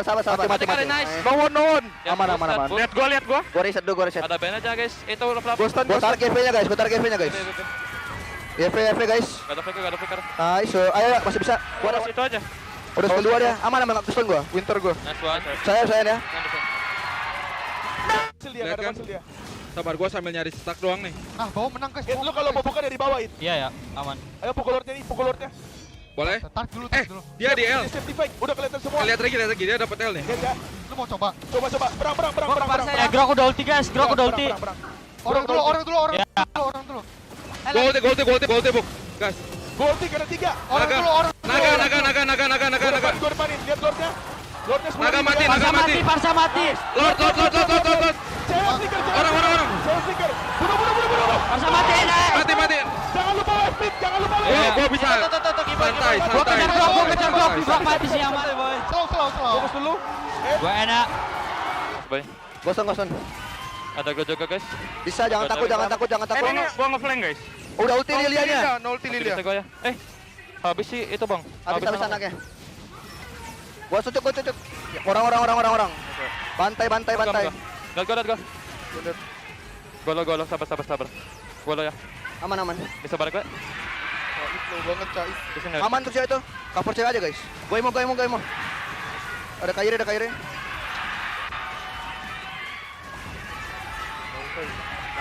Gak tampar. Bisa. Tunggu cewek live steal gas lagi ya. Gua live steal. Gua angkat Lilianya ya. Bisa tower guys. Gosong. Bisa orang dulu. Nah. Wow. That was the mic check, ladies and gentlemen, for the 3 games that we saw in that best of 3 between ONIC as well as Aura Fire. And it's not much different. The one thing that I saw that really caught my eye was how quiet Aura Fire are now. Yeah, they usually are yelling, screaming, but like we saw in their vlog, right, that they released, even Kapalevi was yelling, saying, where's the identity that we built up? Where's the confidence coming in? And we don't hear the yells. you know, it was a comeback victory, so maybe they were already demoralized from the 10,000 gold lead that ONIC were able to build earlier. This is the keys to success. Kairi and Haya. I mean, earlier initiation with a winning number of players in the team fight location. Drian Sparsa as well. Burst damage combo ensures a 5v4 situation for ONIC, and to add Hayabusa. Very good, very good, even though they lost the game, but overall, ONIC is still ONIC. Remember, it was Drian debuting, and he still can contribute on that Sparsa a lot, right? I mean, he can keep up, so Sans, perhaps, he needs to also step up his game. But yeah, I mean, great debut from the last Kage.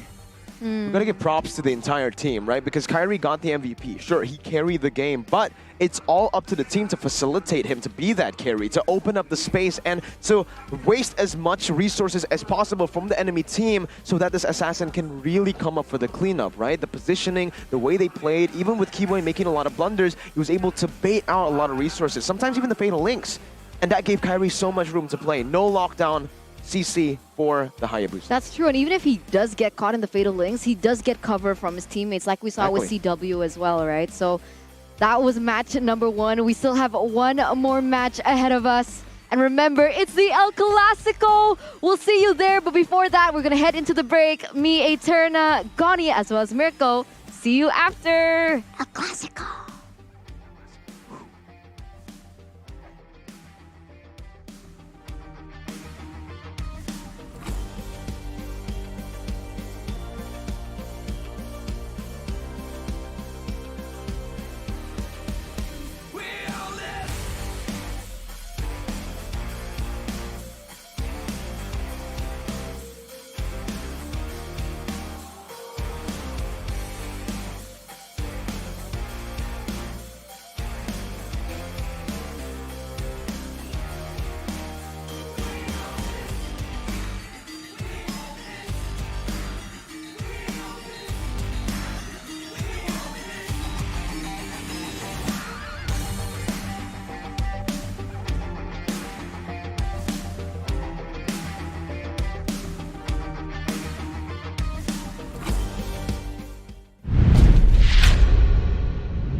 少し乱暴しようか。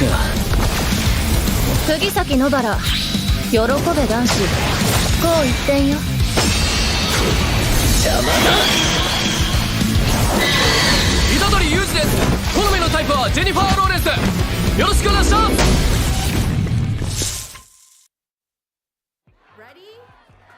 So it all started when I was at a friend's party. Mia, can you send me that? Sure. Everyone keeps asking. Mia, can you send me that? Even my French neighbor. I mean, all the time. Can you send me that? I'm not making this up. Hey, can you send me that? Everyone. Sure. Samsung Galaxy S23 Series 5G. Get it now. It's incredible. Wow. Attention passengers, final call for flight. Wait, is that a phone? Look at the performance, the graphics. That thing's a gaming machine. A new challenger. Is that Faker? That man's a gaming legend. Everyone, fasten your seatbelts. And here we go! Samsung Galaxy S23 Series 5G. Get it now.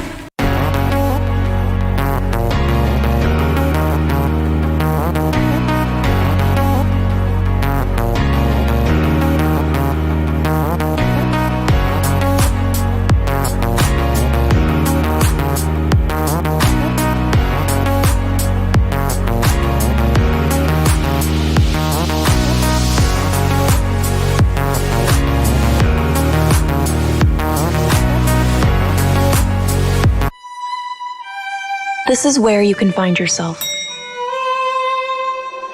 As true as the purest gold.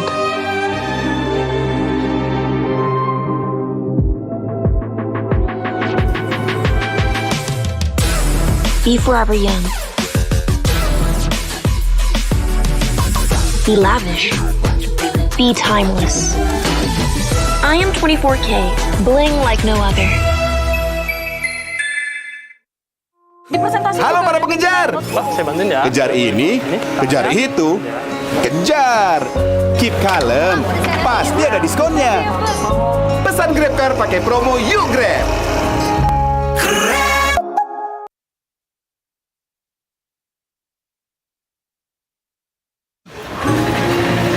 Halo para pengejar.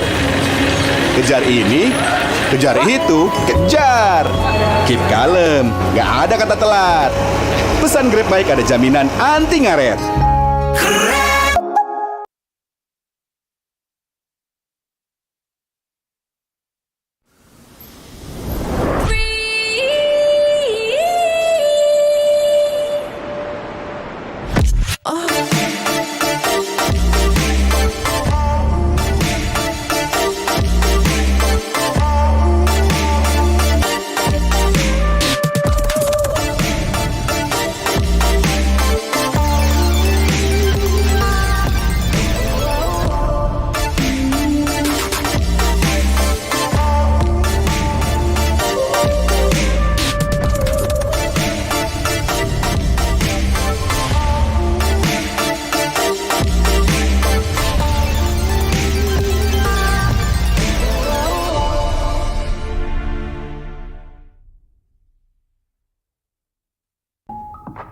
Beli.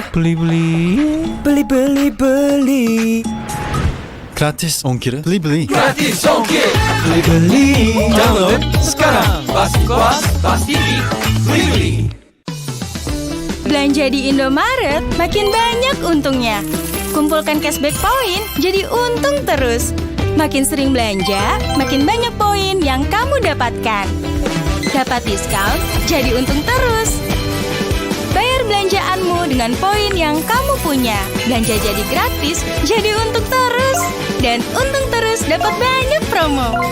Jadi member Indomaret Poinku sekarang. Untungnya non-stop.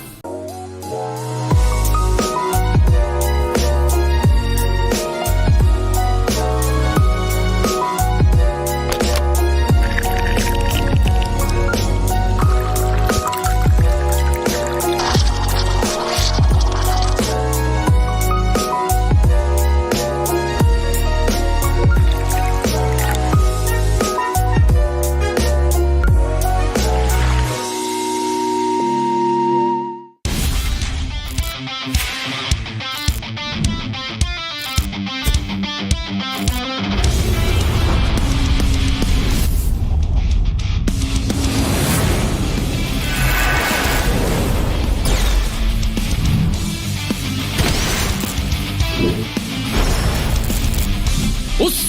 決まってこうぜ。少し乱暴しようか。釘崎野原、喜べ男子。こう一点よ。邪魔だ。虎杖裕二です。好みのタイプはジェニファー・ローレンス。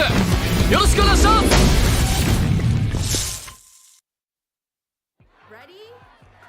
So it all started when I was at a friend's party. Mia, can you send me that? Sure. Everyone keeps asking. Mia, can you send me that? Even my French neighbor. I mean, all the time. Can you send me that? I'm not making this up. Hey, can you send me that? Everyone. Sure. Samsung Galaxy S23 Series 5G. Get it now. Incredible.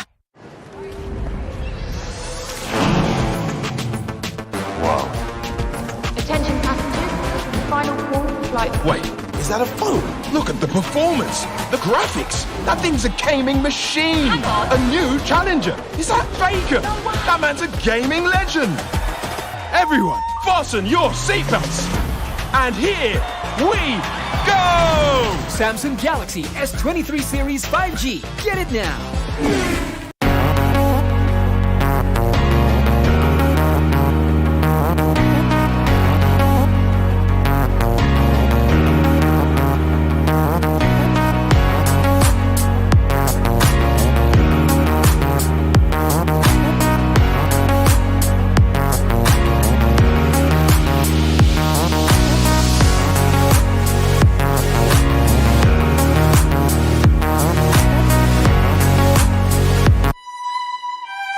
This is where you can find yourself. As true as the purest gold.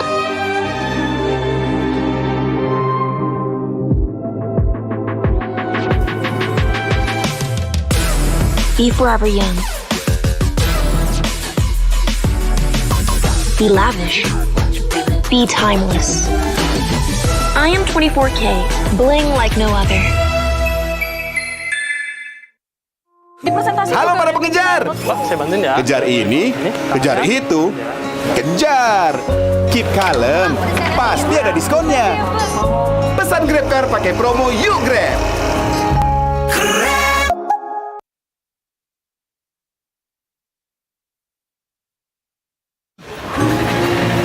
Halo para pengejar. Kejar ini, kejar itu, kejar. Keep kalem, nggak ada kata telat. Pesan Grab Bike ada jaminan anti ngaret.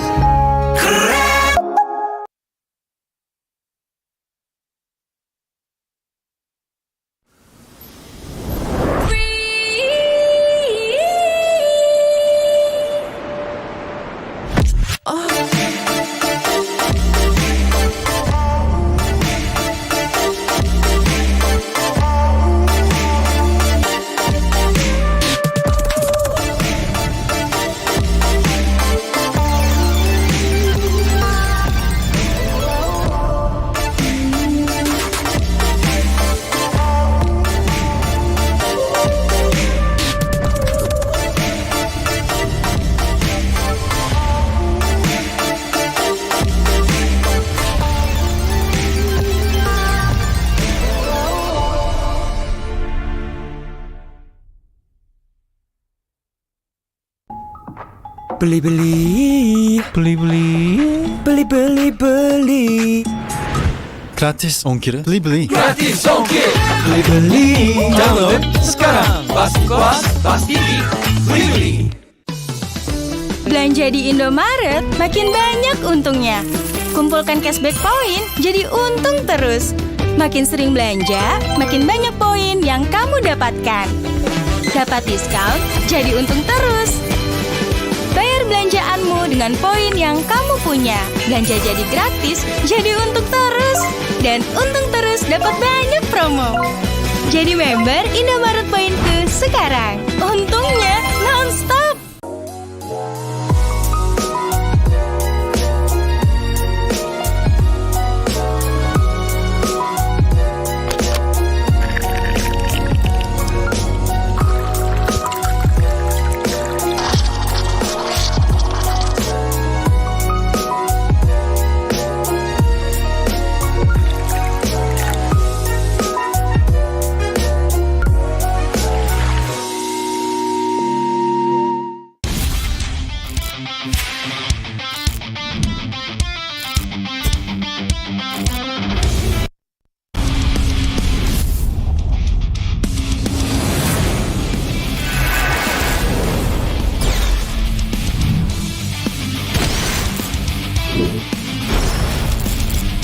Oss!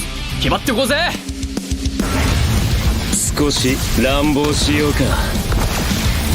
釘崎野原、喜べ男子。こう一点よ。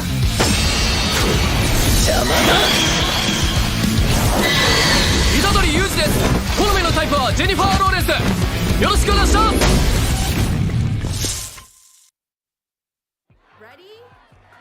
So it all started when I was at a friend's party. Mia, can you send me that? Sure. Everyone keeps asking. Mia, can you send me that? Even my French neighbor. I mean, all the time. Can you send me that? I'm not making this up. Hey, can you send me that? Everyone. Sure. Samsung Galaxy S23 Series 5G. Get it now. Incredible. Wow. Attention passengers, final call for flight. Wait, is that a phone? Look at the performance, the graphics. That thing's a gaming machine. Hang on. A new challenger. Is that Faker? That man's a gaming legend. Everyone, fasten your seatbelts. And here we go! Samsung Galaxy S23 Series 5G. Get it now.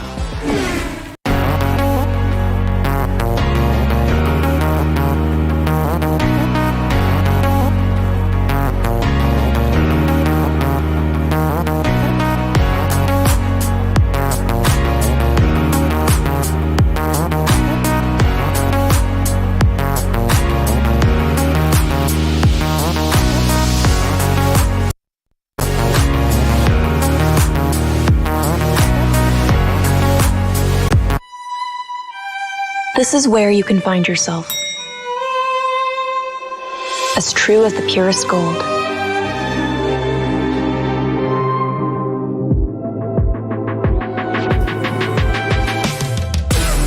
Be forever young. Be lavish. Be timeless. I am 24K, bling like no other.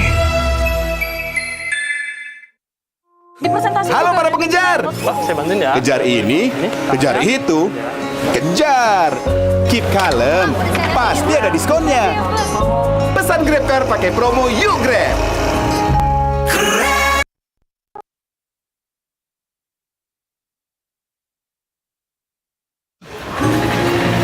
Halo para pengejar. Kejar ini, kejar itu, kejar. Keep kalem, nggak ada. Pesan Grab Bike ada jaminan anti ngaret.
Beli.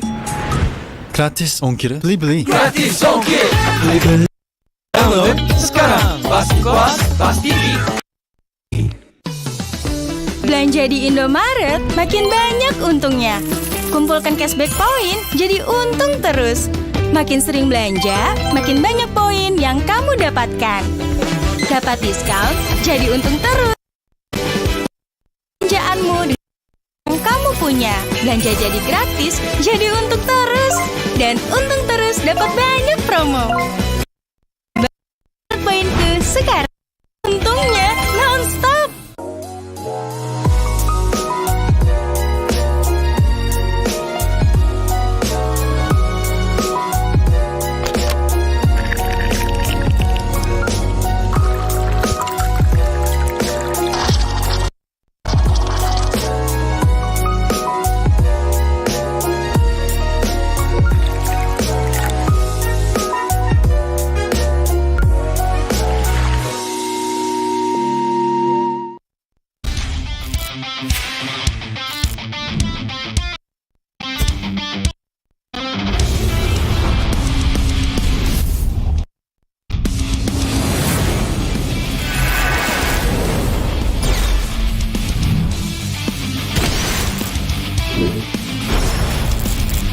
Os! 決まってこうぜ。少し乱暴しようか。釘崎野原、喜べ男子、こう一点よ。邪魔だ。イザドリ、好みのタイプはジェニファー・ローレンス。よろしくお願いします。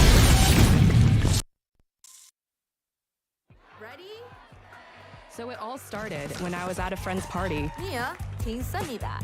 Sure. Everyone keeps asking.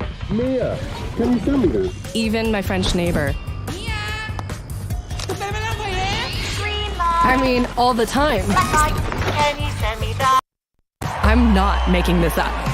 Hey, can you send me that? Everyone. Sure. Samsung Galaxy S23 5G. Get it now. Incredible.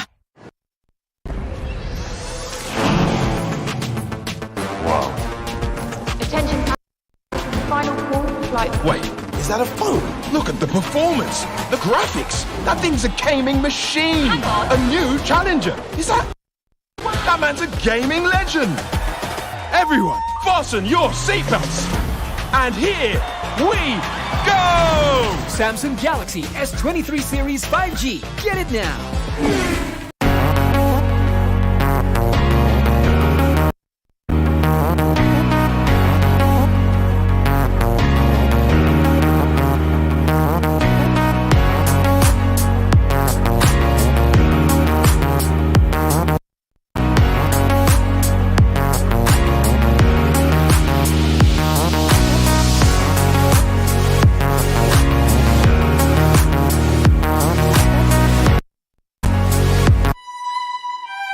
This is where you can find yourself. As true as the purest gold.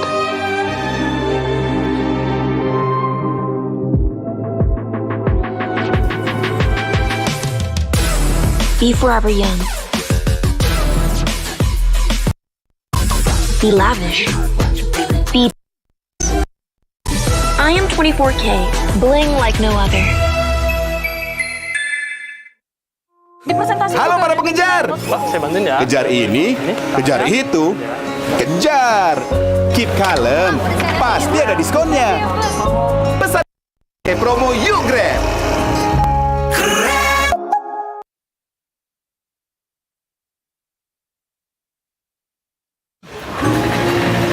Halo para pengejar. Kejar ini, kejar itu, kejar. Keep kalem, nggak ada kata telat. Pesan Grab Bike ada jaminan anti ngaret.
Beli.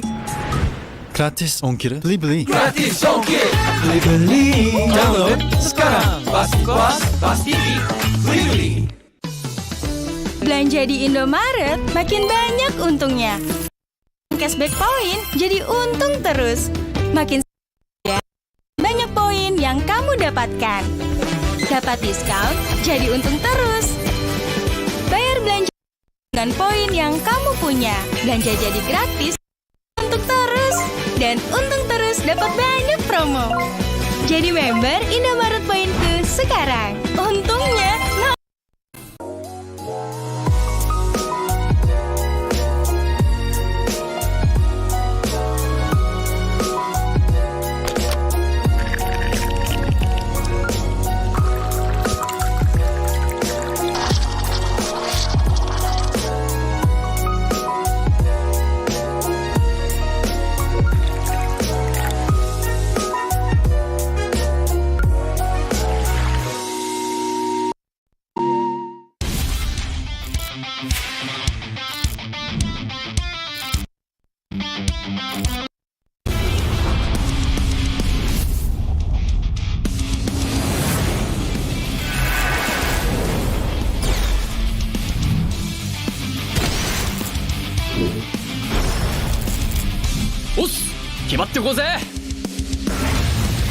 少し乱暴しようか。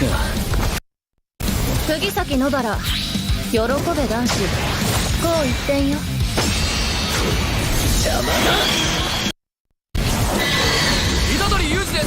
好みのタイプはジェニファー・ローレンス。よろしくお願いします。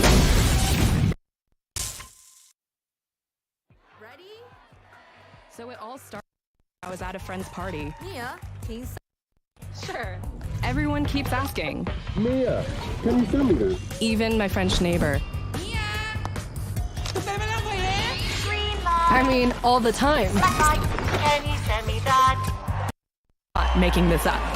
Hey, can you send me that? Everyone. Sure. Samsung 23 Series 5G. Get it now. It's incredible. Wow. Attention passengers. Final call for flight. Wait, is that a phone? Look at the performance. Graphics. That thing's a gaming machine. A new challenger. Is that Faker? That man's a gaming. Fasten your seatbelts. And here we go. Samsung Galaxy S23 Series. Get it now.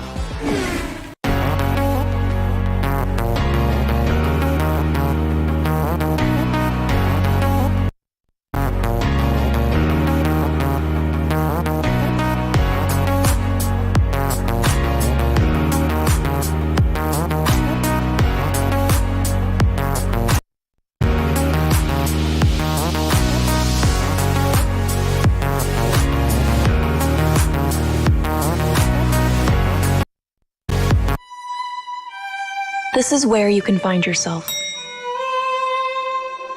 As true as the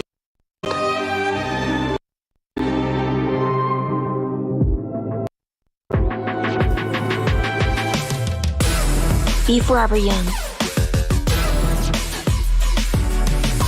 Be lavish. Timeless.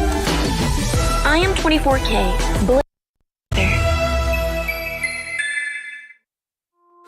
Halo para pengejar. Saya bantuin ya. Kejar ini, kejar itu, kejar. Keep kalem, pasti ada diskonnya. Pesan GrabCar pakai promo Yuk Grab.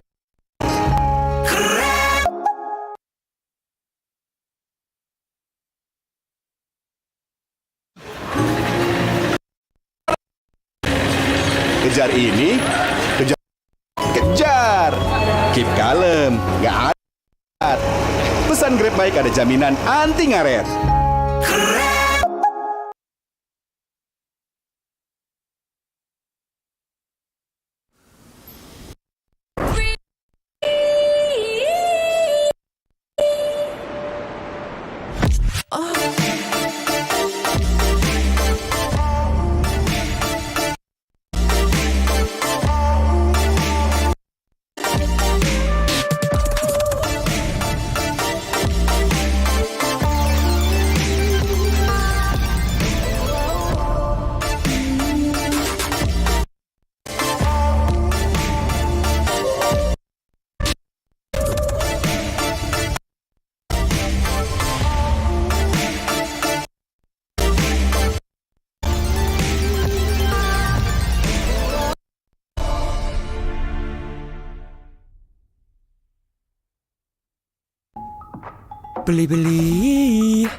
Beli. Gratis ongkir. Beli. Gratis ongkir. Download sekarang. Pasti beli. Belanja di makin banyak untungnya. Kumpulkan cashback poin, jadi untung terus. Makin sering belanja, makin banyak poin yang kamu dapat. Dapat diskon, jadi untung terus. Bayar belanjaanmu dengan poin yang kamu punya. Belanja jadi gratis, jadi untung terus. Untung terus, dapat banyak promo. Bayar Indomaret poinku sekarang. Non-stop.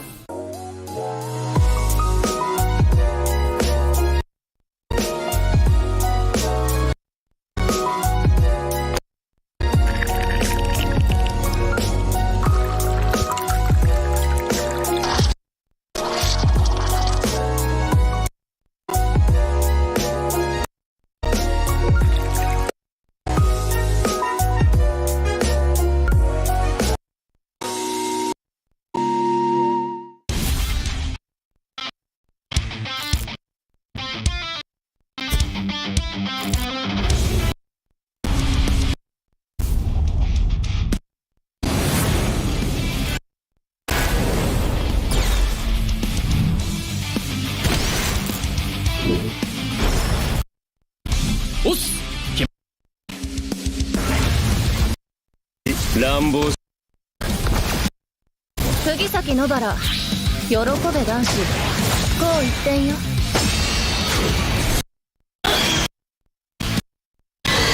虎杖裕二です。好みのタイプはジェニファー・ローレンス。よろしくお願いします。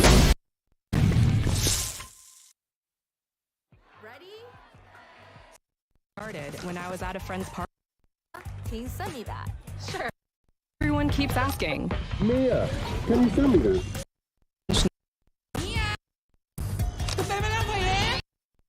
I mean, all the time. I'm not. Hey, can you send me that? Everyone. Sure. Samsung Galaxy S23 Series 5G.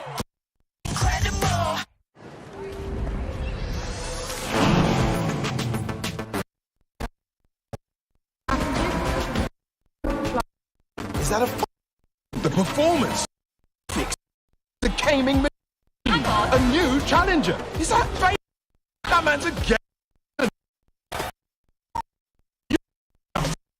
And here. Oh.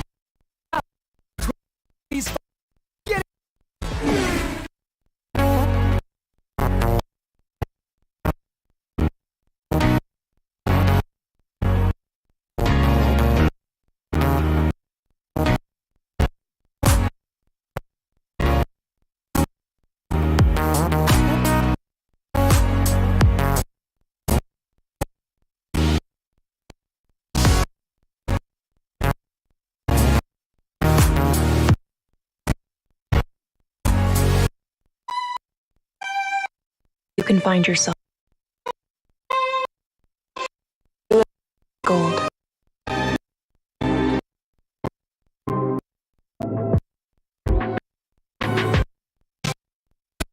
Before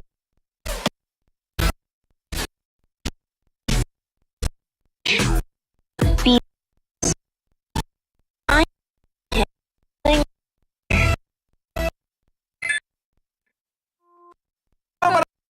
Wah, saya banget.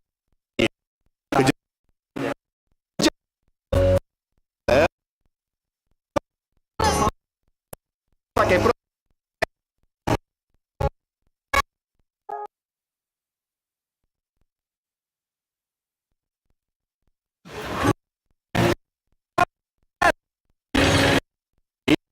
Kejar hit.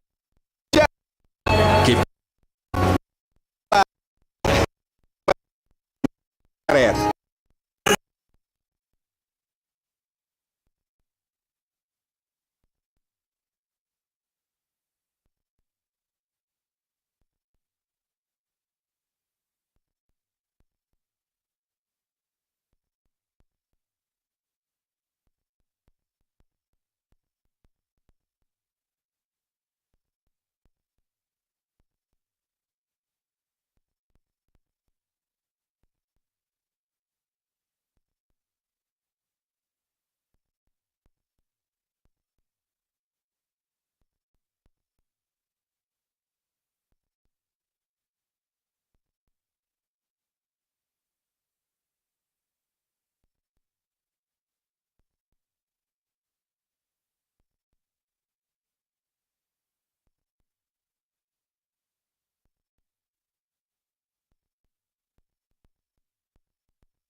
一点よ。邪魔だ。虎杖裕二です。好みのタイプはジェニファー・ローレンス。よろしくお願いします。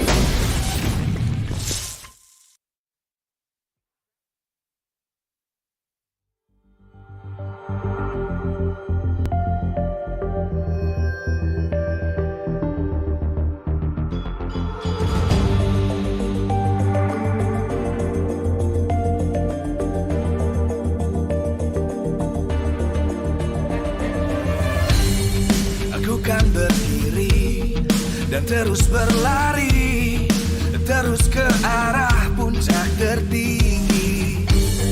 Ku takkan berhenti, hanya sampai di sini. Kemenangan abadi menanti. You know we won't miss if we unite our focus. And if you haven't noticed, we all live. Nyalakan apimu, hadapi semua tantangan, hadang semua serangan, jatuh bukan halangan. Bakar semangatmu, janganlah engkau menyerah. Kita akan buat sejarah. We all this, we won't miss. We all this, we won't miss. Saatnya beraksi, jalani ambisi. Aku kan menyawakan hari ini. You know we won't miss if we unite our focus. And if you haven't noticed, we all live. Nyalakan apimu, hadapi semua tantangan, hadang semua serangan, jatuh bukan halangan. Bakar semangatmu, janganlah engkau menyerah. Kita akan buat sejarah. We all this, we won't miss.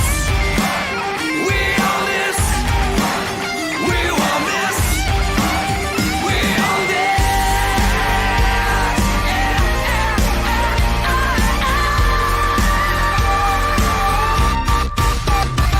Nyalakan apimu, hadapi semua tantangan, hadang semua serangan, jatuh bukan halangan. Bakar semangatmu, janganlah engkau menyerah. Kita akan buat sejarah. We all this.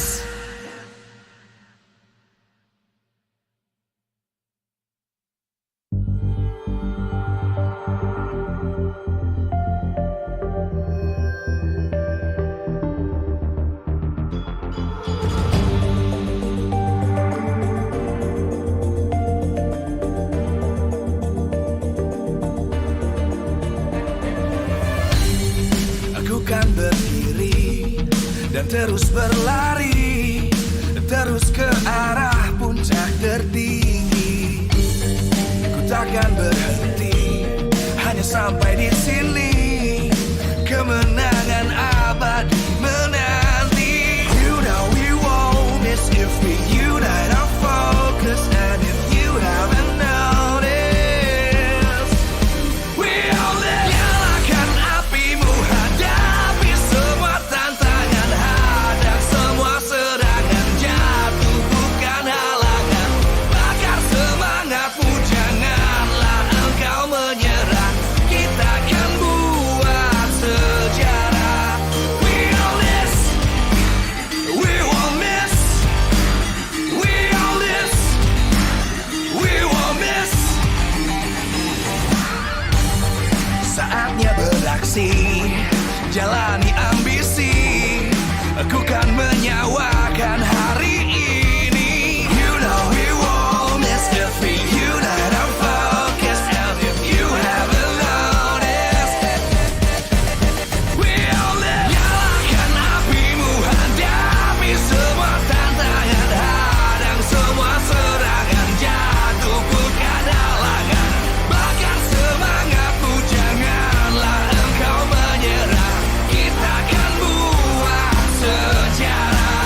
dan terus berlari, terus ke arah puncak tertinggi. Ku takkan berhenti, hanya sampai di sini.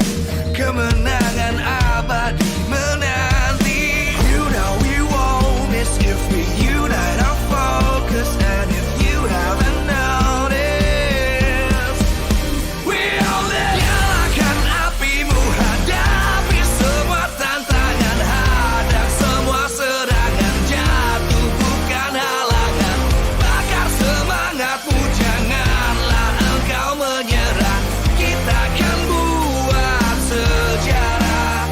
We all this, we won't miss. We all this, we won't miss. Saatnya beraksi, jalani ambisi. Aku kan menyawakan hari ini. You know we won't miss if we unite our focus. And if you haven't noticed, we all live. Nyalakan apimu, hadapi semua tantangan, hadang semua serangan, jatuh bukan halangan. Bakar semangatmu, janganlah engkau menyerah. Kita akan buat sejarah. We all this, we won't miss. We all this, we won't miss. We all this.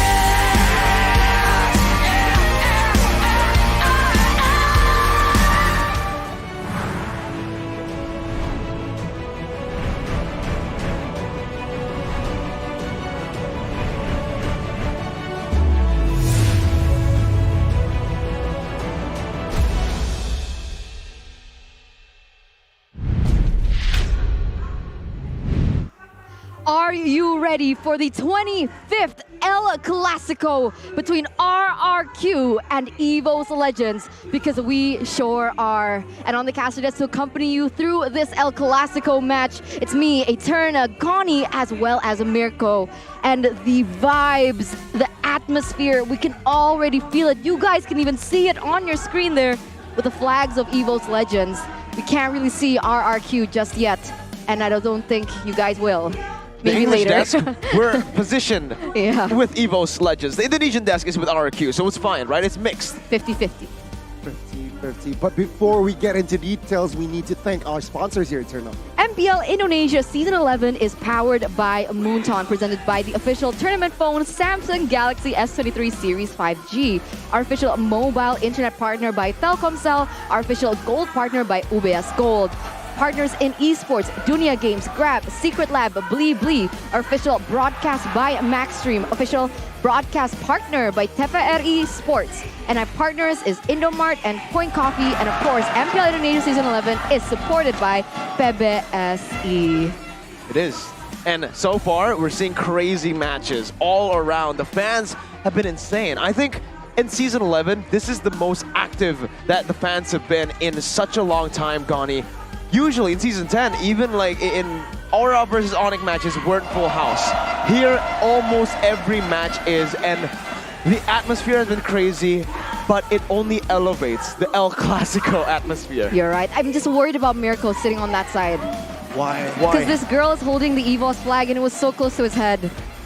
It was so close. This close. Maybe I'll be an EVOS fan if it actually lands on me, right? Oh, okay. Oh, okay. Hopefully, It bet hits. on it in the chat. But yeah, Mirko's Legends. Goodness me. El Clasico. You're right. It turned out 25th anniversary of them meeting each other. Who will win it this time? So far, if we look at the history books, let's open it up because, you know, EVOS are really good at that. So is RRQ. Wow. So far in the matches, RRQ have actually won in their matchups head-to-head, 14-10. But some might say quality over quantity. Those some people are EVOS Legends because, sure, you won 14 times against us, but we won that one time in the grand finals of the M1 World Championship. And then they went on to rewrite history again last season by not making it into the playoffs. Boom, there you go. RRQ, Legends. more consistent, but EVOS, higher highs. That's how you describe Fearsick and Taz, and it's exactly what we're going to be talking about here. The 25th El Clasico, clash of world-class rosters. Third place in the M4 World Championships, RRQ were able to take ONIC Esports down for that third place title in M4. Meanwhile, EVOS Legends with a new roster. So many rookies in this lineup. They were able to capture another world title with Coach Zace, who's not going to be here. There's a little bit of a hole in the gameplay that we saw, right, Gani, and yesterday when they brought in Fearsick and not Taz in the jungle. Do you think that was a huge factor?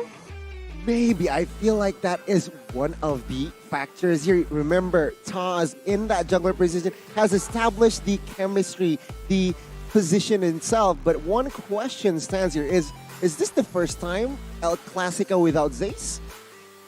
Oh, wow. This is I don't think it's the first time ever, right? But it is the first time since a long time. And here we're going to take a look at the fight between two of three 1,000 kill record holders. Who is more superior? We're seeing on the left, Albert, the baby alien himself on his quest to 1,000 kills. On the right, EVOS Legends is Brands on a quest for 1,000 kills. But you know, fun fact, there's a man who's the closest to the 1,000 kills. It's not Albert, it's not Brands, it's the man you see in the middle, Selly Boy. I think at this point, looking at the roles and the heroes they play, Albert and Brands might catch up, especially Brands on these marksman picks. A lot of kills will definitely be gained here, especially, I mean, 2 weeks of action already. Also do note that Brands was low-key on a hiatus, was on a break technically a couple of seasons ago. So yeah, I feel like if right now, I think he might catch up. Definitely could. As you can see on screen here, the team head-to-head between RRQ and EVOS. And it's not that far, but there are differences. I think the main thing to look at here has to just be how equal it is on the board, but EVOS Legends are a bit more efficient when it comes down to team fighting. With their better KDA ratio, maybe here it just displays how they like to play. They're a very dynamic team that usually plays around Brands. Now this usually with Brands in the mix is such a good composition to play for, right? If they have Taz, it's almost a very, very unbreakable front to back. Meanwhile, when it comes down to farming and getting to those power spikes, I would actually give it over to RRQ. The way they've been able to utilize their mid control through either Clay and Vin or Renbo and Vin has been amazing to facilitate Skyler to get to those positions where he's always winning, even in losing matchups. His Claude, still 100% win rate. Beatrix picked up twice, 50%, but if RRQ can get the draft rolling around Skyler, and if they can actually utilize the new weapon they have, Renbo, and create 3 winning or 3 carryable lanes, it's going to be insane.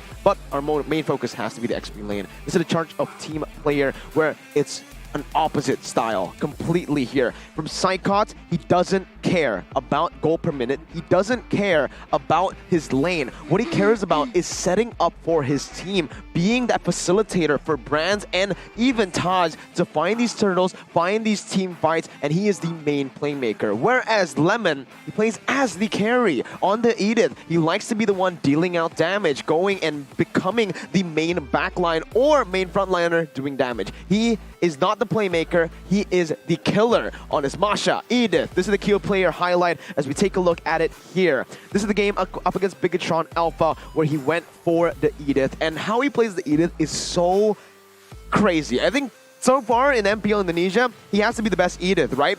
He dives with this. He is the main damage dealer. Again, he didn't get the CC down, so he wasn't a utility. He wasn't a playmaker. He actually basically almost solo killed the Hanabi. And here too, look at how he positions. He's not that frontliner. He waits and waits up until everybody becomes low, and then he steps into the fray. Then he will be able to pop that ultimate to deal damage, just like here, towards Fear No Cure. But even when he doesn't have that ultimate, he can still provide some CC to the team. Now on the Masha, this is just this is the best example of that. Being the killer, being the main damage source. Lemon is an assassin on this Masha. We even saw in his item build that he went for the Blade of Heptases. I think Anti-Mage said in an interview or in his stream that in his entire career in MLBB, he's never seen a Heptases on the Masha, and this man does it. I mean, that's crazy. That shows how creative Lemon is, and he is a legend. And let's see here, against EVOS, right? Lemon is that legend, but now the captain, Psychots. Let's talk about this guy. On the other side, again, 180. If Lemon is the carry, this guy is the playmaker. He's the main source of initiation. You would expect maybe it's Dreams, but Dreams has had that, you know, reactive role in this EVOS Legends roster with Psychots and Hijume making the play. Usually, it's just Psychots. In this particular situation, you saw Hijume as well because he was able to get that wild charge. But Psychots here, look at how he plays. He doesn't go for damage. He actually pops the Black Dragon form, uses its full duration to isolate Udil from the team fight. As long as Udil doesn't pop that feather airstrike, as long as he isn't free hitting, that's the main goal. Even here, look at how he's able to also transition into the carry role. Yes, he's a playmaker, but when his team needs him to be the carry, when his team needs him to save the game, he does it with style and class. Absolutely beautiful mechanics here. Spacing, timing these abilities, and sidestepping these skill shots so efficiently. This is what makes EVOS Legends special. With the help of Psychots and their entire lineup that's so multi-dimensional, they can go for all kinds of different plays, but his main role sticks with the first point, the initiator for the team. Listen here, look at it again. He uses the full duration of the Black Dragon form, then steps back out once he knows he doesn't have any abilities, but then he notices Brands is in trouble and he plays more to peel, to cover. Notice how he's saving this Furious Dive so long up until he can find that moment to give Brands the space to actually dish out the damage, and that's where EVOS Legends work. Two of really good EXP laners in their own right. The one thing that differentiates them is experience, right? Lemon has been in so many El Clasicos, and I think even per data, he's never missed an El Clasico before, whereas Psychots is new to this. How is he going to fare mentally against someone like Lemon, who's been in the league for so long? And to add to that, right, again, Psychots carrying the burden as a captain. He needs to lead this team, quote-unquote, new team on the EVOS Legends. Loki first time El Clasico, how will he handle? Again, consistency is going to be key. So, sure, good at first game, just like they did in the Bigatron match. Sure, you got the first game, but what about the second and the third? They need that consistency. I think we can't take the Bigatron match as a proper reference to how strong EVOS Legends is. That wasn't them with their main, strongest lineup, right? But here, is this a reveal? Is Renbo going to be playing instead of Clay? Ooh. We'll see if that actually is the case here. But the keys to victory presented to you by the Samsung Galaxy S23 Series 5G is, number one, overcome EVO's flanking patterns. Knowing that Psychots love to be the initiation tool, how he initiates is usually with a flank. He rotates with a conceal up top or back behind in the enemy jungle to find that position. This is also how they were able to beat Blacklist International at the ISF World Championship Grand Finals. But on the other side here, again, it all comes down to how EVOS Legends as well drafts their composition that focuses on Brands as the main damage dealer. This is where it differs. Again, right? EVOS are a bit reliant on Brands doing well. When Brands falls off, when Brands gets bullied, similarly to how we saw Bigatron Alpha bully Brands in that gold lane with a Brody pick, they falter, right? Respect Skylar's Claude is another very important moment or a point to get out here. If you want to win in the gold lane matchup, you need to take away these these really powerful heroes on the enemy team. If we're talking about respect, we also need to respect Dreams, right? He's been the main initiator for his team. Sure, everything revolves around Brands to get to that power spike, but who is able to deliver on that? It's usually Dreams. So there was one of the keys to victory as well for the side of RRQ to take away the Kadita from Dreams. I mean, the thing about Dreams, 100%. right, he can play the pickoffs, the heavy initiator, but he can also deliver on a Diggy, deliver on perhaps an SS. So he's multi-dimensional in that way. And of course, Age might just, again, try to use his power to spice up the draft. Create something awesome. Awesome. I would say, right? I think Samsung has done that before. Really? And they've done it again. Again? Yeah. On what? That right there, the S23 Series 5G Eterna. Now, you know, we can go all day long about the specs, so do it. All right. Let's go. This phone is equipped with the fastest processor technology, 4nm Snapdragon 8 Gen 2 for Galaxy, with RAM up to 12 gigabytes, a memory of up to 1 terabyte, and the screen is dynamic AMOLED 2X with a 120 hertz refresh rate that makes gaming all the much smoother. And of course, with all these amazing specs, the battery is 5,000 mAh, 5,000? which means that it allows you to push rank all day long without fear of losing because of that battery health. What are you waiting for? Pre-order now until the 23rd of February. Get installments starting at 500 IDR per month. Benefits up to 7.5 IDR million. Free 2 times double memory and trade-in cashback up to IDR 1 million. Terms and conditions apply, but level up your epic game with Samsung Galaxy S23 Series 5G. Pre-order now at samsung.com/ID. Don't forget that, okay, guys? Don't forget that, because we gotta start our match here. We're gonna take a look at the starting team lineup for RRQ, and you're right. It's Rainbow playing in the mid lane once again. Clay stepping out, and this is a little similar to last season where we didn't see much of Clay until the very end, up until the playoffs. Let's see here now from the side of EVOS Legends, right? Hijume, Psychots, Brands, Taz, and Dream. So Versik will step down. Taz said, yeah, let me pick up the first El Clasico this season, and I want to see the execution. The big question now is, will Rainbow have a good impact on the team for RRQ? We'll see from the side of EVOS Legends. Let's welcome them on the stage. Welcoming the White Tigers, trying to prove once again, trying to rewrite history once again with the main 5. We have Brands, we have Taz, Hijume, Dreams, as well as Psychots, looking to prove that in the face of competition, they have what it takes. I got chills from your introductions, they turn up, but now let's introduce the Kings of Kings. The Kings of Kings, led by Lemon himself. Let's welcome on stage, RRQ. Goodness me, they are looking confident as well. Rainbow now stepping into the fray. Is this a good, positive impact here, Mirko, or do you prefer Clay? Well, if we take a look at it, right, Bigatron Alpha were able to beat EVOS Legends just yesterday. So, RRQ, they have a little bit of a red in their orange with Rainbow stepping in. I like the way that they are going, but the way that they're going for right now.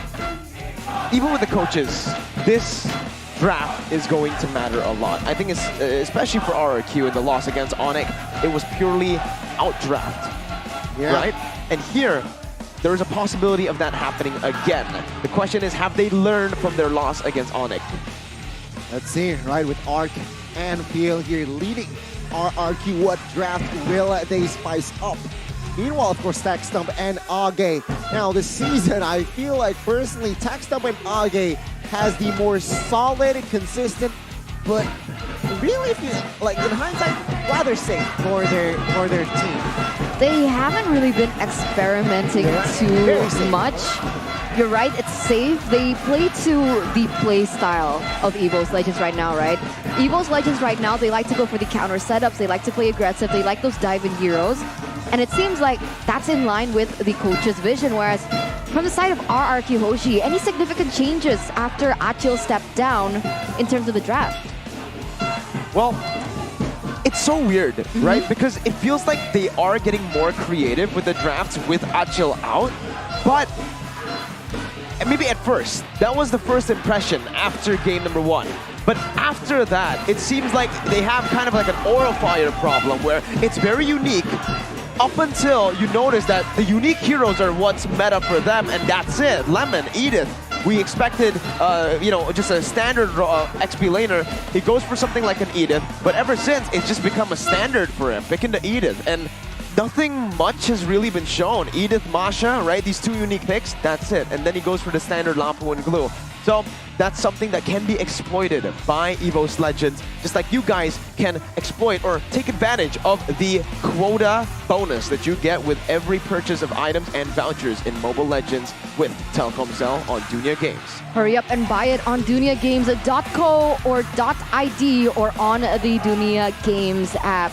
Or you can scan the QR code down below. That's also an easier option, but in the face of something easy, why go for that?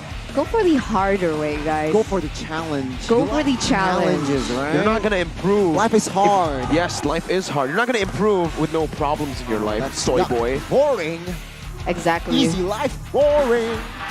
Boring, but what's not boring is the up and coming soon, limited edition UBS Gold Merchandise Collection X MPL Season 11. That is going to be available very soon. You guys can wait it out and check it out at ubslifestyle.com, UBS Lifestyle e-commerce, and Blibli UBS Lifestyle. Nice transition. Trust in gold. What an amazing advertisement by Eterna. And also, what an amazing atmosphere by Gani. No, by the RQ fans and EVOS Legends, Gani. Amazing ambience it is. Well, take a look at this guy. He's just sleeping. Which one? Earlier. He was closing his eyes. Oh, it's Keyboy! What? There's ONIC in the back. Oh. Samo boots as well. I did not notice that. They're learning. But let's go and enter the drafting phase. Yes, ladies and gentlemen, welcome to the drafting phase of game number 1 of the 25th El Clasico. RRQ on the first pick, EVOS Legends in the second. And you can see very common bans coming through, something we've seen often. And according to the winning conditions, the keys to victory, right? RRQ Hoshi banned out the Kadita away from Dreams. We see the Fanny taken away by Taz, and the Yves. That's something that is different. This is something that is, you know, can be an advantage to be honest, for EVOS Legends. This is something that we saw as well in the ISF World Championships. The reason Blacklist International weren't really able to win out in the draft was because they were auto-focused every single game towards the Fanny and the Kadita. 2 ban slots always used up on them, and this will really impact RRQ if they were on the red side. Now, unfortunately, for EVOS, they are on the blue side, so it's EVOS who has to go for another 2 always banned heroes, which is the Wanwan and the Joy. They will transition over to the Fredrin, knowing how well Taz performs on the utility that they have. Utility player, or the utility jungler that they have. But RRQ, now with the glue open, they pick up the Feramis, forcing EVOS to respond with, if they go for the glue, a counter matchup, countering themselves. Barca might come here again, outranges the Feramis with burst heavy type of mage. Perhaps that might be the answer. But yeah, RRQ, solid first pick. Feramis, remember, the last match, Facehugger picked up the Feramis first pick as well, even though they lost the series, but that game, the particular game, they won. Alright, we'll see here. The Kaja is actually going to be the first pickup here for EVOS Legends, as well as the Valentina. A little bit more flex. They want to be able to counter this Feramis as well, being able to use the IMU to take away that Cult Altar, so things get a little bit more balanced when they go for a 5v5, which means RRQ Hoshi, they need to be careful and pay attention to the positioning of this Feramis. It is going to be followed once again by RRQ Hoshi with the Claude pickup as well as a glue. And this was one of the keys to victory as well. Make sure that Skylar doesn't get his Claude. You mentioned this, Miracle, right? Claude, Skylar, 100%. So if stats don't lie, yeah, RRQ just secured game 1. Yeah, I mean, it is still sitting at a 100% win rate, so it's not too far-fetched to say that, right? But EVOS Legends definitely have there's a reason as to why they've left this open. Maybe picking up something like a Brody after understanding how the Brody really stopped or became an obstacle towards EVOS Legends yesterday in the matchup against Bigatron Alpha. Or they could just go, I expected maybe to go for the carry here, but they instead went for the Lapu Lapu for the matchup against the Glue. Again, it's a solid pick for someone like Psychots, a playmaker. But remember, you need to be level 4 before you can do anything on the map. And this is where RRQ can really punish brands by banning out maybe the carry and the Brody, just leaving him with something like a Melissa, who we have seen, we haven't seen be too reliable this season. it really depends, right? It's very situational. And Very. sometimes even when we think the composition works out, it doesn't. I don't know why. Is it because Melissa it's difficult to get to that power spike? I don't see her being as important as she was maybe in the past meta.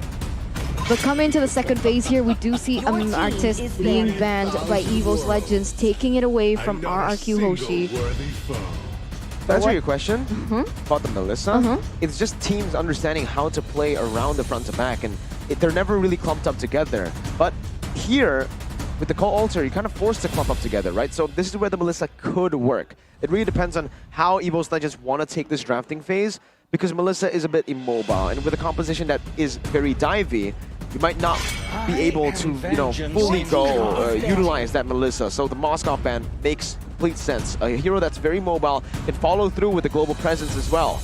I mean, a very, very straightforward approach here from RRQ, it seems like, especially in the second phase. They're trying to somehow limit France's option, but then again, remember, he's the Kings of Marksman, so yeah, a lot of options still up for grabs. Like, can pick up the Brody, carry as well. You mentioned Melissa, but yeah, RRQ, it seems like, yeah, just pick your poison, choosing the lesser evil. I think that's the best case scenario right now, the banning from RRQ, right? The Moskov is a very good laner against the Claude. Literally just saw that last game as W picked that up. But EVOS Legends are still respecting the assassin potential that Albert has, right? Even though in this season and even in Season 10, he has opted to go for more utility, the assassins are still his comfort pick. So getting that out of the way and already having a Kaja basically forces them to step out of the assassins. But yes, Eternal, like you pointed on screen, the Melissa is already being hovered over. And like I said, it's another hero that is pretty good against the Claude and even the Faramis, right? If they are planning to get more dive heroes, then it makes a lot of sense to get rid of it. And that's exactly what they do. That's the Melissa. Melissa being banned out here in the second phase, the last ban from RRQ Hoshi, as EVOS Legends now have the first pick. Now what are they going to do here? They need a gold laner, obviously, for brands. They could leave it to the last second if they wanted to, as we are entering the second phase, and RRQ already has their gold laner in the Claude. Pick up the Akai, no? Akai now.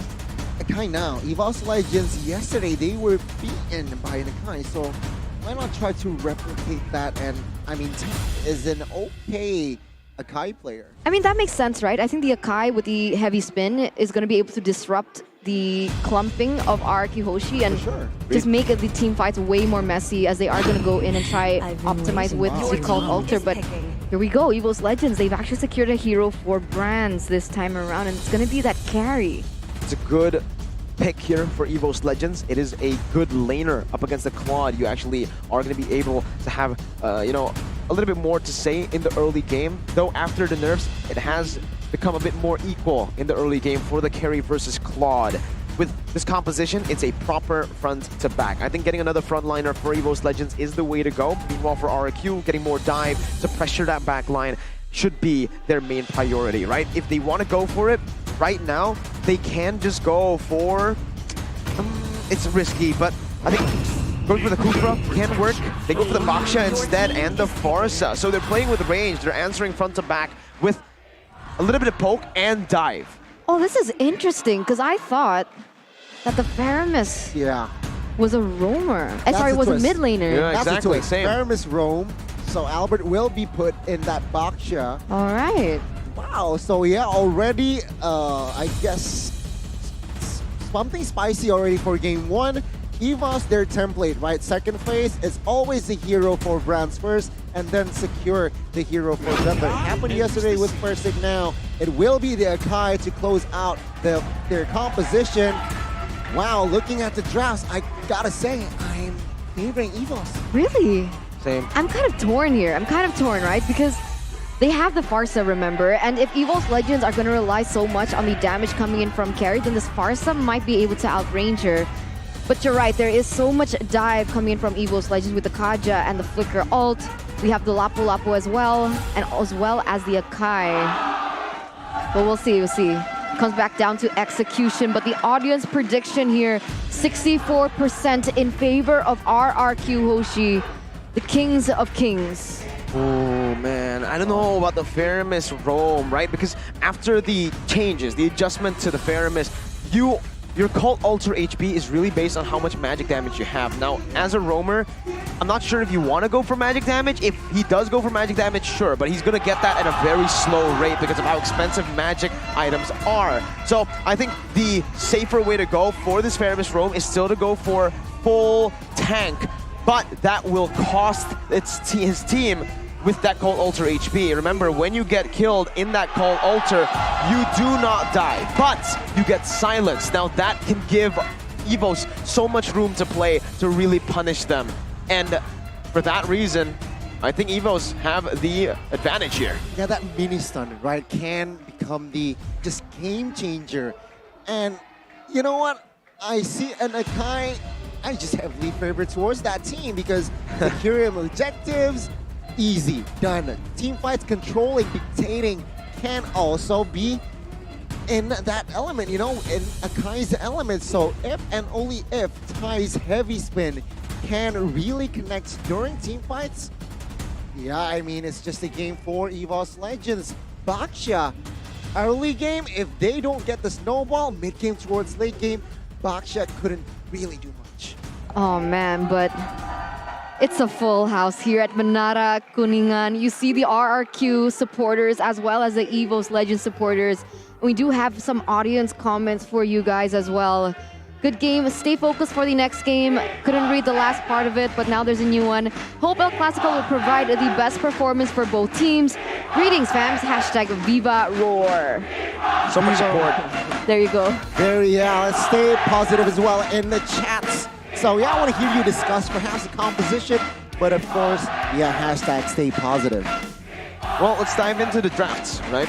Yeah. Faramis, Claude, Glue, Baxia, Farsa. Now, the Faramis, Vin is gonna have to pull a lot of like crazy maneuvers here to follow through with the Claude's engage. I think he might actually just go for the sprint at this point. He is more of a utility Faramis, so going for the flicker might not be the right move. I think the sprint works because you can follow through with Claude's initial engage and you can actually match his mobility with the mobility that you have with the sprint and the stampede. Now we'll see if that actually comes down, if that actually is how they want to take things. But aside from that, this Farsa is going to be quite vulnerable, right?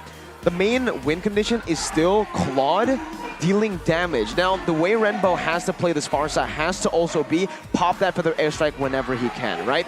Just use this, get the damage out, and then if you die, it's all good. Something Sans really likes to do. On the Farsa. He plays as a damage dealer, he's a cannon, and it's fine if he dies as long as he gets that ultimate down, right? So that's how Farsa and Renbo has to play it up against EVOS. Meanwhile, for EVOS, I feel like the reason I went for EVOS in the draft is because they just have a composition that's built to counter this team, right? Yeah. The Akai, again, with the disengage. Every time RRQ wants to force the issue on towards EVOS Legends, even with the Claw jumping in, there's always the Akai with a heavy spin. There's a Kaja with a Divine Judgment. There's a Lapu that can dive to the Farsa. And on top of that, there's Valentina with the Terrify, with her damage. Carry with the true damage as well to melt down the frontliners that are really, really crucial to RRQ's front to back. The only thing, the only way I see RRQ winning this composition is the early snowball. Using a Baxia, you gotta invade early, you gotta steal enemy camps, enemy creeps, and that should be the gameplay from Albert, so it's quite straightforward. I'm sure EVOS Legends will be aware of that, so they know how to counter that. And it's not an easy job as a Baxia to just invade. Maintaining pressure with the Baxia, sure, it's fine when you get the lead, but when you're just behind, it's just GG. It's over. But remember, that is complemented by the Farsa, right? The Baxia has that additional movement speed to be able to roam around the map really well and create pressure, like you mentioned. And that can also be complemented with the fact that Farsa has that wings by wings, so they can go in for that early invade without, honestly, EVOS Legends having anything to say about it, especially in that early game, right? Before the Kaja gets at level 4. And yeah.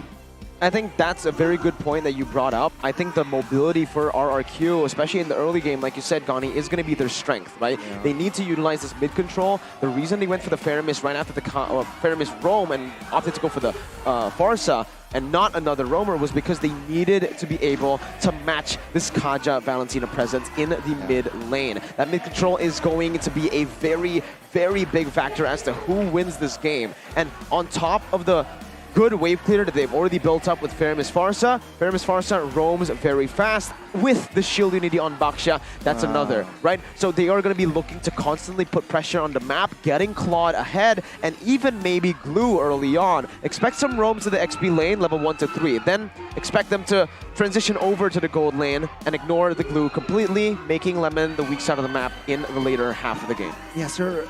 Just banking on that early game, right? The game plan is quite clear. Fast rotations, fast ganks as well, and get that gold early. So let's say EVOS Legends know how to handle that. The game plan from RRQ was predicted. That's going to be a tough task for RRQ, but take a look. There's a fun fact here by Grab. Out of 3 games with Kaja in Season 11, Dreams has a 66.67% win rate. Wow, that's 2 for 3. 2 for 3. 2 games with success, but even in the game that he lost, he was still very crucial to the team, getting proper divine judgments. And I think for Dreams, what makes him really special is his creativity, his adaptability on the go. On the Kadita, how he utilizes the Petrify against Alter Ego, that was a standout for me. He jumps in with the Breath of the Ocean and the Oddity, then he pops in the Rough Waves, and he saves the Petrify up until the Purify gets used. So he's so adaptable, he's a very reactive player, and that's why he works really well as the follow-up roamer. He's not that initiator, and that's why Psychots works again with this composition and this lineup. I mean, to add to that, right, he has history with Brand, so yeah, the synergy, the chemistry, he can read, he knows how to assist his team, he knows how to assist Brands, aiding him, also opening for him, but my goodness, we are still just building the suspense here. Yeah, we're not going to give it to you real quick. Don't think this is going to be easy. You know, don't think this is going to be fast. We're teasing you right now. And then I don't know what else to say. Who do you guys think is going to win, right? Just spam it in the comment section right now because I really want to see, for the fans, who has more fans in the comment section on the English stream? Hashtag EVOS win or hashtag RRQ win. Or you could just use hashtag VivaRRQ and EVOS roar, depending on what you want. Just show your support. And we'll see who has the most fans on the English desk. Or I'm waiting for the I'm waiting for the chat. Okay, hashtag go ONIC. Or hashtag Eterna. Hashtag Eterna. Spam it in the chat. Eterna water. Eterna come water. on. Eterna. Like last season, it was funny. Okay. But this season, it's harsh. That's personal. It's harsh. It is hard. Life is hard. Life is hard. And right now, Eterna's really feeling it, right? The pressure of being 8th. There's no pressure at all, actually, being 8th, no? But what about these 2 teams, right? RRQ and EVOS Legends. Whoever is going to be able to get the win should get that 2nd place position because ONIC secured top position. 5-0. 5-0, yeah. So it's either RRQ solidifying themselves in 2nd place or EVOS stepping taking up. That, yeah.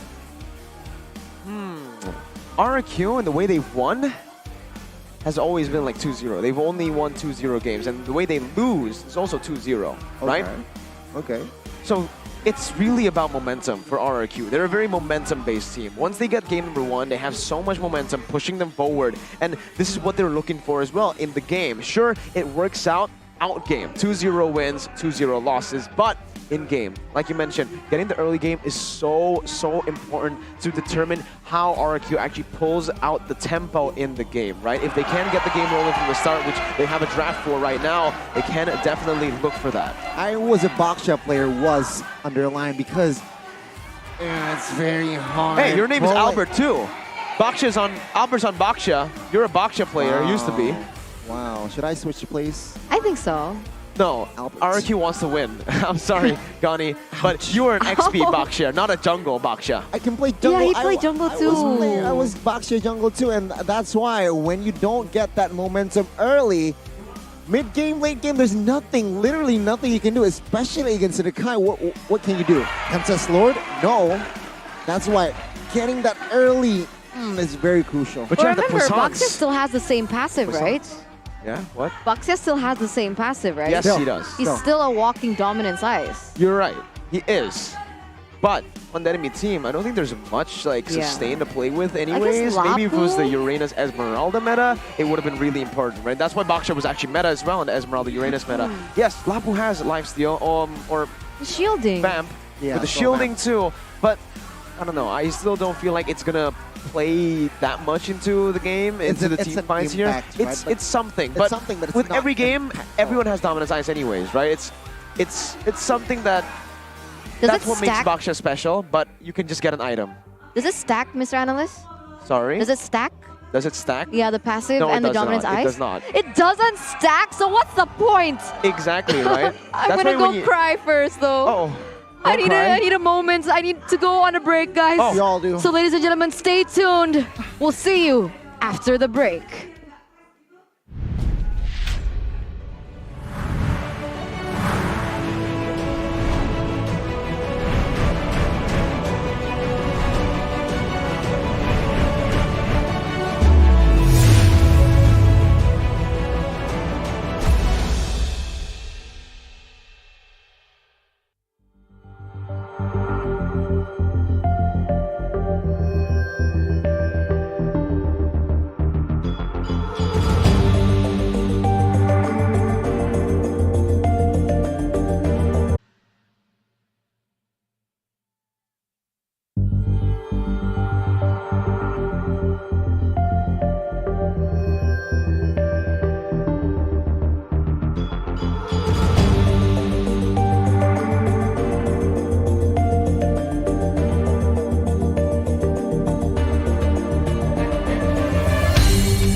Aku kan berdiri dan terus berlari, terus ke arah puncak tertinggi. Ku takkan berhenti, hanya sampai di sini. Kemenangan abadi menanti. You know we won't miss if we unite our focus. And if you haven't noticed, we all live. Nyalakan apimu, hadapi semua tantangan, hadang semua serangan, jatuh bukan halangan. Bakar semangatmu, janganlah engkau menyerah. Kita akan buat sejarah. We all this, we won't miss. We all this, we won't miss. Saatnya beraksi, jalani ambisi. Aku kan menyawakan hari ini. You know we won't miss if we unite our focus. And if you haven't noticed, we all live. Nyalakan apimu, hadapi semua tantangan, hadang semua serangan, jatuh bukan halangan. Bakar semangatmu, janganlah engkau menyerah. Kita akan buat sejarah. We all this, we won't miss. We all this, we won't miss. We all this.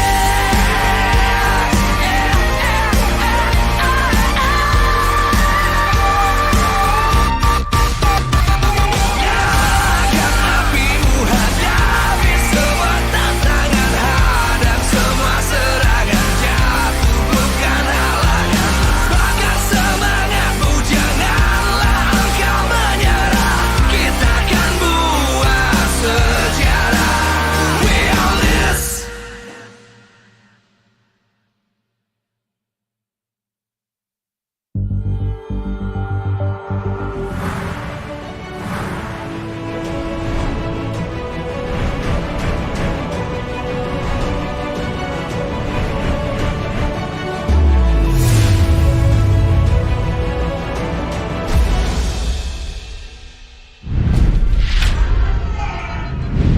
Ladies and gentlemen, boys and girls, EVOS fams in the RRQ Kingdom, welcome back as we may be finally going to get into the game. On the caster desk, once again, it's still me, Eterna. We have Mirko as well as Gani here I can't to wait. accompany you throughout the match. Hey, Gani. Yes. You're so impatient. Go ONIC. Big throw. Oh, I don't think Mirko would ever say that. That was a bad impression. That was a bad impression. It's fine. It's fine. Was it? It's fine. Because ONIC did the same thing earlier. Ooh, yeah, but let's now just perhaps focus on Game 1 as we enter the Land of Dawn for, of course, our El Clasico, RRQ, and EVOS.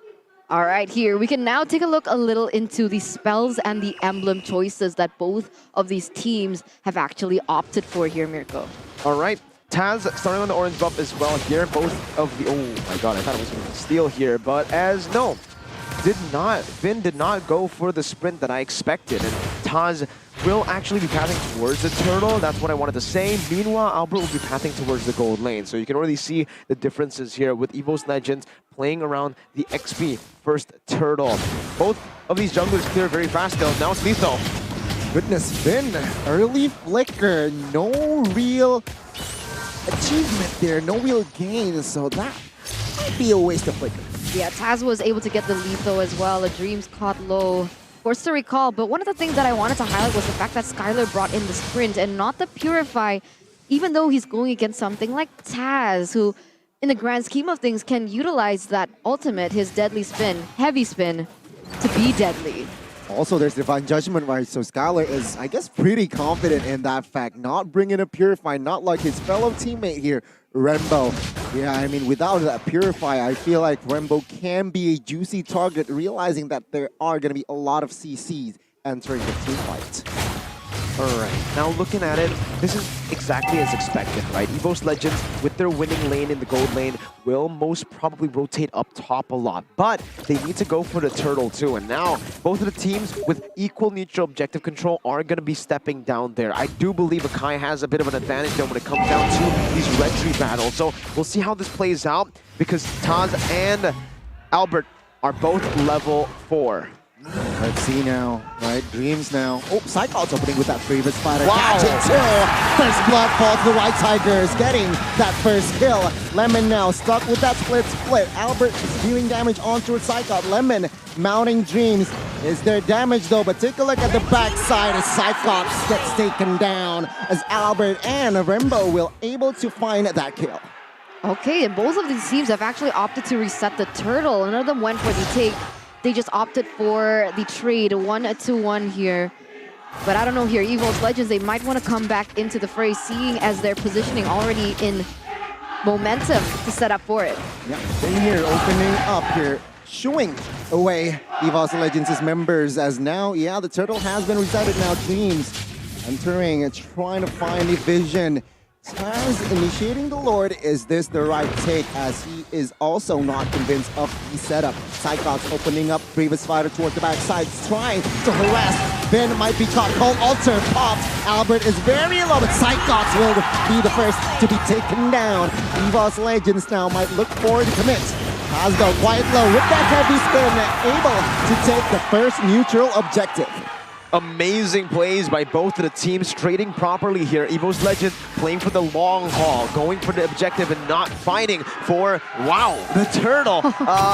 Not team fighting, my bad. The town prediction has got me bamboozled here. Only one RRQ vote through all the talents. Wow, all right, so I guess we're all in favor of EVOS when it comes down to the draft. And so far, I think in terms of neutral objective control, like we mentioned, even though they were a man down, they were able to get that turtle, right? What I do want to mention is why the Spheromis roam can work for RRQ. We mentioned the negatives of it. The magic damage not there to give more Cold Ultra HP, but with the Spheromis passive, it lets you respawn super fast once you get taken down. So your map pressure, the vision you have on the map, is constantly going to be there. And I think for RRQ, that's very important. Always having vision on Dreams, on Hijume, and always opening up the side of the map where they want to play for. And you can see after the turtle take, they instantly start to rotate to the top side. Like you mentioned earlier here, Miracle, they were able to get that level 4 and they were able to get a turtle out of it. So EVOS Legends, they're switching their focus perhaps here in the top side. But Albert seems to be more hell-bent and focused on getting a pick onto Brands, realizing he is way more vulnerable, especially if Dreams does not cause a retaliation.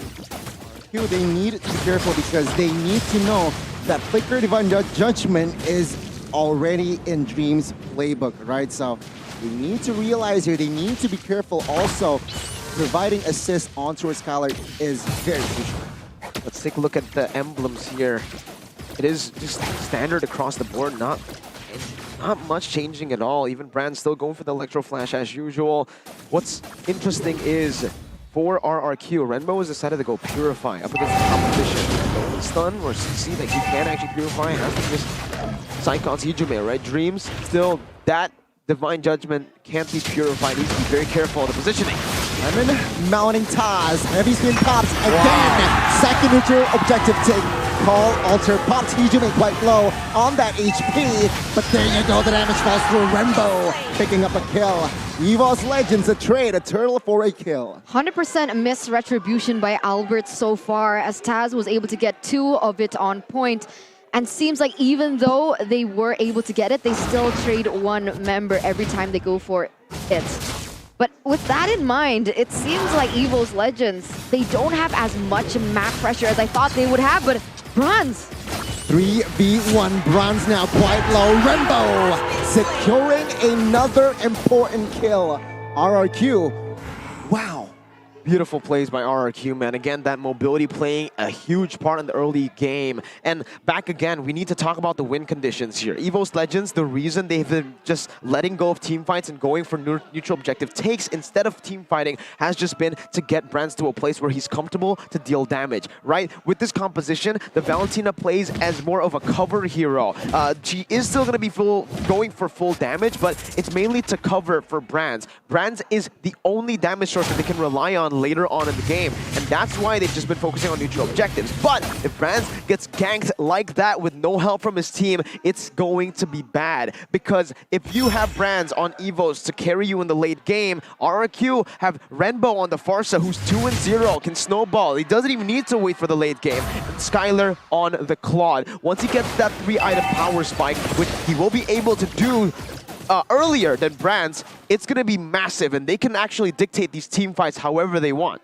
Man, RRQ read that initiation play coming in from EVOS Legends. The conceal play didn't pay off as they were hiding in the bush there behind the turret. And they're smelling it. They understand what EVOS Legends want to do here in the early game as well. But now things are going to be different because the turtle is going to spawn. Take a look at top side. Brands very low. Renbo finding the kill. Blazing Duet deals a lot of damage. Dreams now flickering away. Albert picking up the killing spree now. Neutral objective will be the main focus. Taz versus Albert. Who will get it? Taz, perfect turtle in this game. RRQ though wins the team fight. It's crazy because RRQ are so ahead when it comes to the team fights, but EVOS Legends are still able to somehow get the turtle to their side. Taz on the red tree, so good. Right now you can also see the capitalization up top. Bravest fighter, 3v1, gets the clear though. Now reinforces Raz, finding a kill. Albert might be next here, feathered X-Rite to zone them away. Take a look at Taz though, he is invading the jungles. Psychos has just been an amazing impression on EVOS Legends, right? The fact that he was able to zone out the member, particularly Skylar, who should be able to juke him with the BMI, but even then, Psychos is still able to harass him a lot. And Skylar, even though he's reached that power spike, that mid power spike, because of the itemization that he's opted for, doesn't seem he's able to be that much of an impact because of that. And we can take a look here at the gold differences by UBS Gold as well. That kind of shows that Skylar is falling a little bit behind Bronze now. That's crazy. Bronze has been taken down twice, and despite that, he's still able to accumulate a gold lead against his laner who has been ganked. He's been playing the strong side of the map, by the way. Renbo, though, however, you can see that even he is losing. He has 3 kills, 3 assists, but the farm is just not there. EVOS Legends and their efficiency. We mentioned RRQ, how they are so efficient according to the stats and the team charts, but here it's EVOS Legends. Why is this a thing for EVOS? It's how they're able to control the neutral objectives. Taz being so reliable and them picking up turrets. RRQ can pick up kills all they want, but players will always be able to respawn. Now, these structures and neutral objectives, on the other hand, will never respawn. Once you take them, that's a lead forever, and the siege game from EVOS is immaculate. RRQ have the better rotations with the mobility that they have, but they're not utilizing it. They're staying in place. They don't have pressure in the mid lane. Brilliant macro play right from side of EVOS Legends here. Taking 3 turrets already. And now let's see here the Lord Dance for our first match. Oh, Divine Judgment connecting on towards Lemon. Not enough damage to take him down though. Skylar with the blazing duet will deal damage also as Drowns. He gets taken down. Drowns flickering away. Hijime next on the chopping block. That's a 5v3. Psychots though try to find Skylar with the massive juke. Now Psychots is going to be next in that chopping block. 3 members 4-0 as RRQ will definitely secure the Lord. They played that really well, right? Skylar was able to get out, dish out the entirety of the damage from the Blazing Duet and take out Brands first. And you can expect that kind of aggression, especially on to Brands, who has not yet built that WON, I believe. Let's see. Free Turtle over to the side of RRQ. A brilliant team fight with brilliant positioning as well, and this is where the tides shift again. It was EVOS Legends who were able to weather the storm of that early game with their constant pressure in the side lanes and their neutral objective control. But what with one team fight, a mistake by Dreams, Divine Judgment onto the Glue, the frontliner here. Yeah. They don't have nearly as much damage to really burst Glue down at this point of the game. Brands, even though he has a small lead again, you know, on top of Skylar, it's still a carry who has not hit those item power spikes, and RQ are utilizing it here. Goodness, Taz popping that heavy spin just as a defense. That's also information that perhaps RQ will force a fight. Takes a look at the Feather Airstrike. Insta quarter HP for Brands. Yeah, it's a perfect defense, but we are... Oh my god, Divine Judgment, no follow-up though! Another overcommitment play from Dreams. But the Cult Altar was baited out here earlier on before the Lord even crashed. I think RRQ would have wanted to save that resource for a little bit later when they get all those tier 2 turrets. But now it's going to be a different story as Albert here looking to go for the kill onto Brands. But Albert here popping that true Unity. Taz caught in that mix. Very low, surviving though. But now base turret, left side gets taken down. Brands retreating from that blazing duet is the first Lord, so it's very manageable. But RRQ still claims that bottom structure. Dreams with the targeting has just not been on point. The communication is all over the place right now for EVOS Legends. The reason it was bad for EVOS right there, more bad for EVOS than for RRQ, is they are happy to trade the Cold Altar for the Divine Judgment. It gives Skylar so much space, all the space actually, because they were able to bait Taz's heavy spin as well. No heavy spin, no Divine Judgment, easy work for Skylar. Jumps in, he also has the sprint. He can just maneuver around, deal damage, knowing that Brands hasn't gotten the Wind of Nature, which was a good, good spot by you.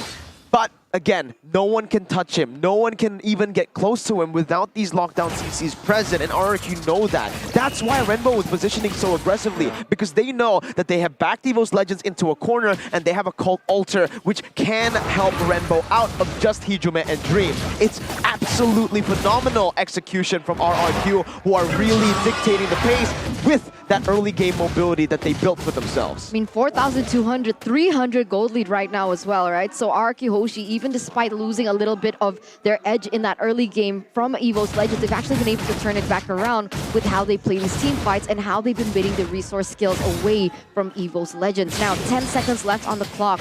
This is the defining moment. So far, EVOS Legends has been able to get that retribution on point. Being this far behind, do they want to contest? And if they do, they need a proper game plan to, of course, take Skylar down and be aware of the damage before Dreams goes in for that engage. See, right, I mean, RRQ already setting the Lord up with 5 members in that vicinity. EVOS still now trying to catch up.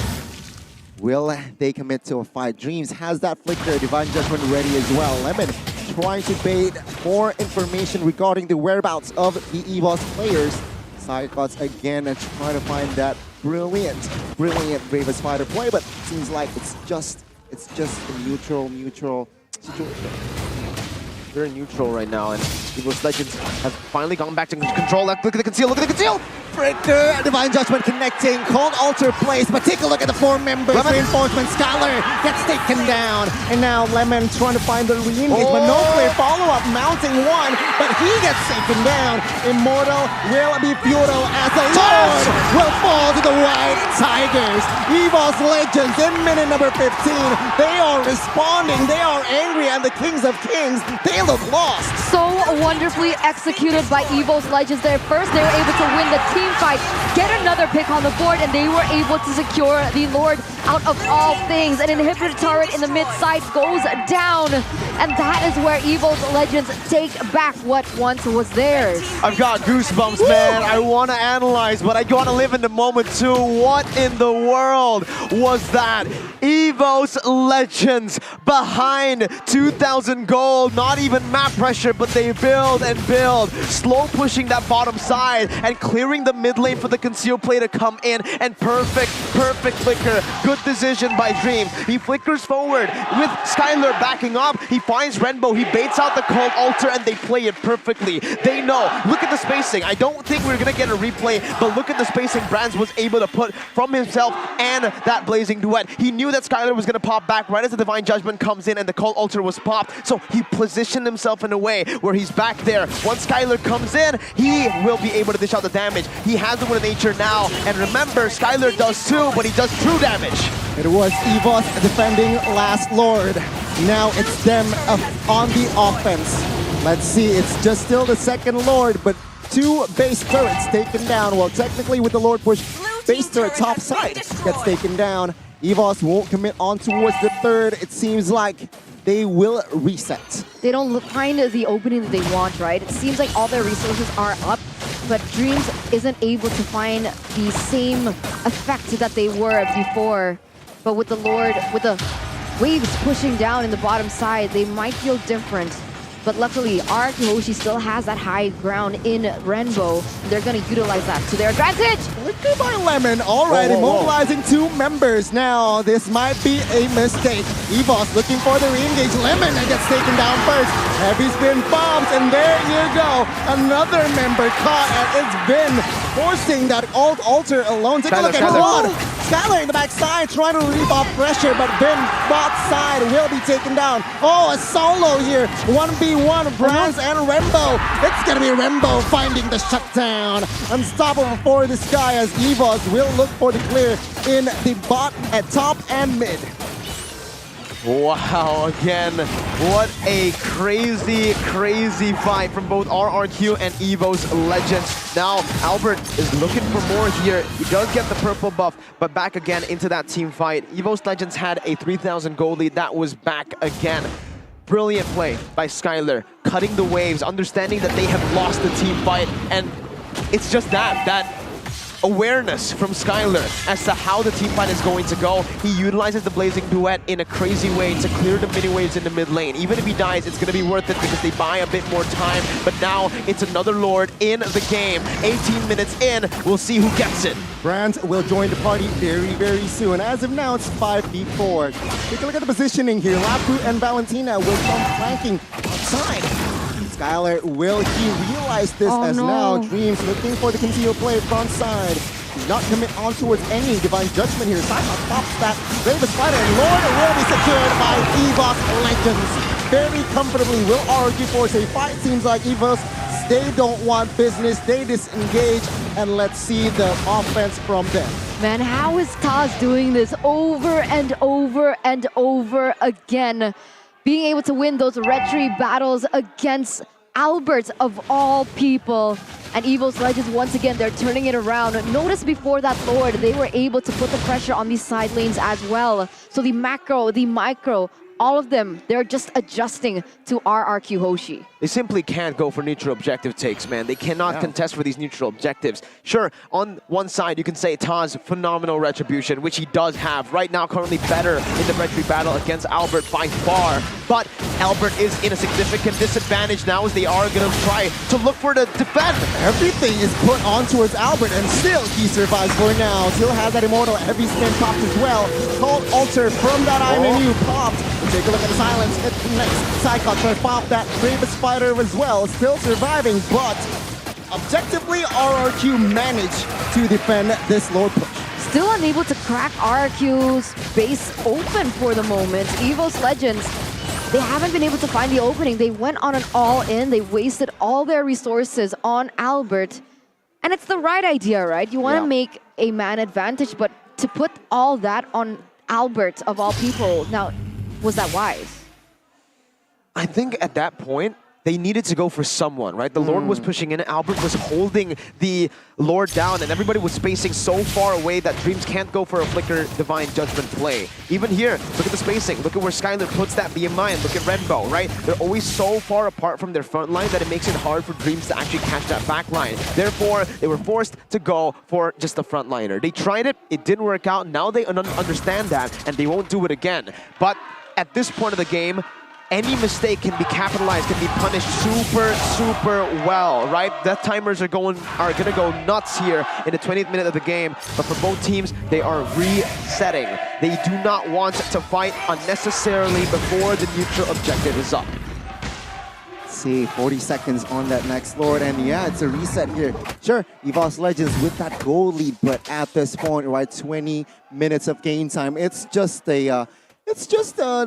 it's an equal game, right? It's just neutralized. One base turret left for both teams. So let's see here again. No mistakes clearly for both teams.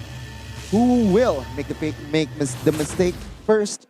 We'll see. I think wave management is so important at this point of the game, right? Because right now, the waves are going to be pushing a little bit more, just equal. For me, the mid side, it is going to push in favor of EVOS Legends, but the side lanes are what's going to catch my eye, especially now that the Lord has already spawned.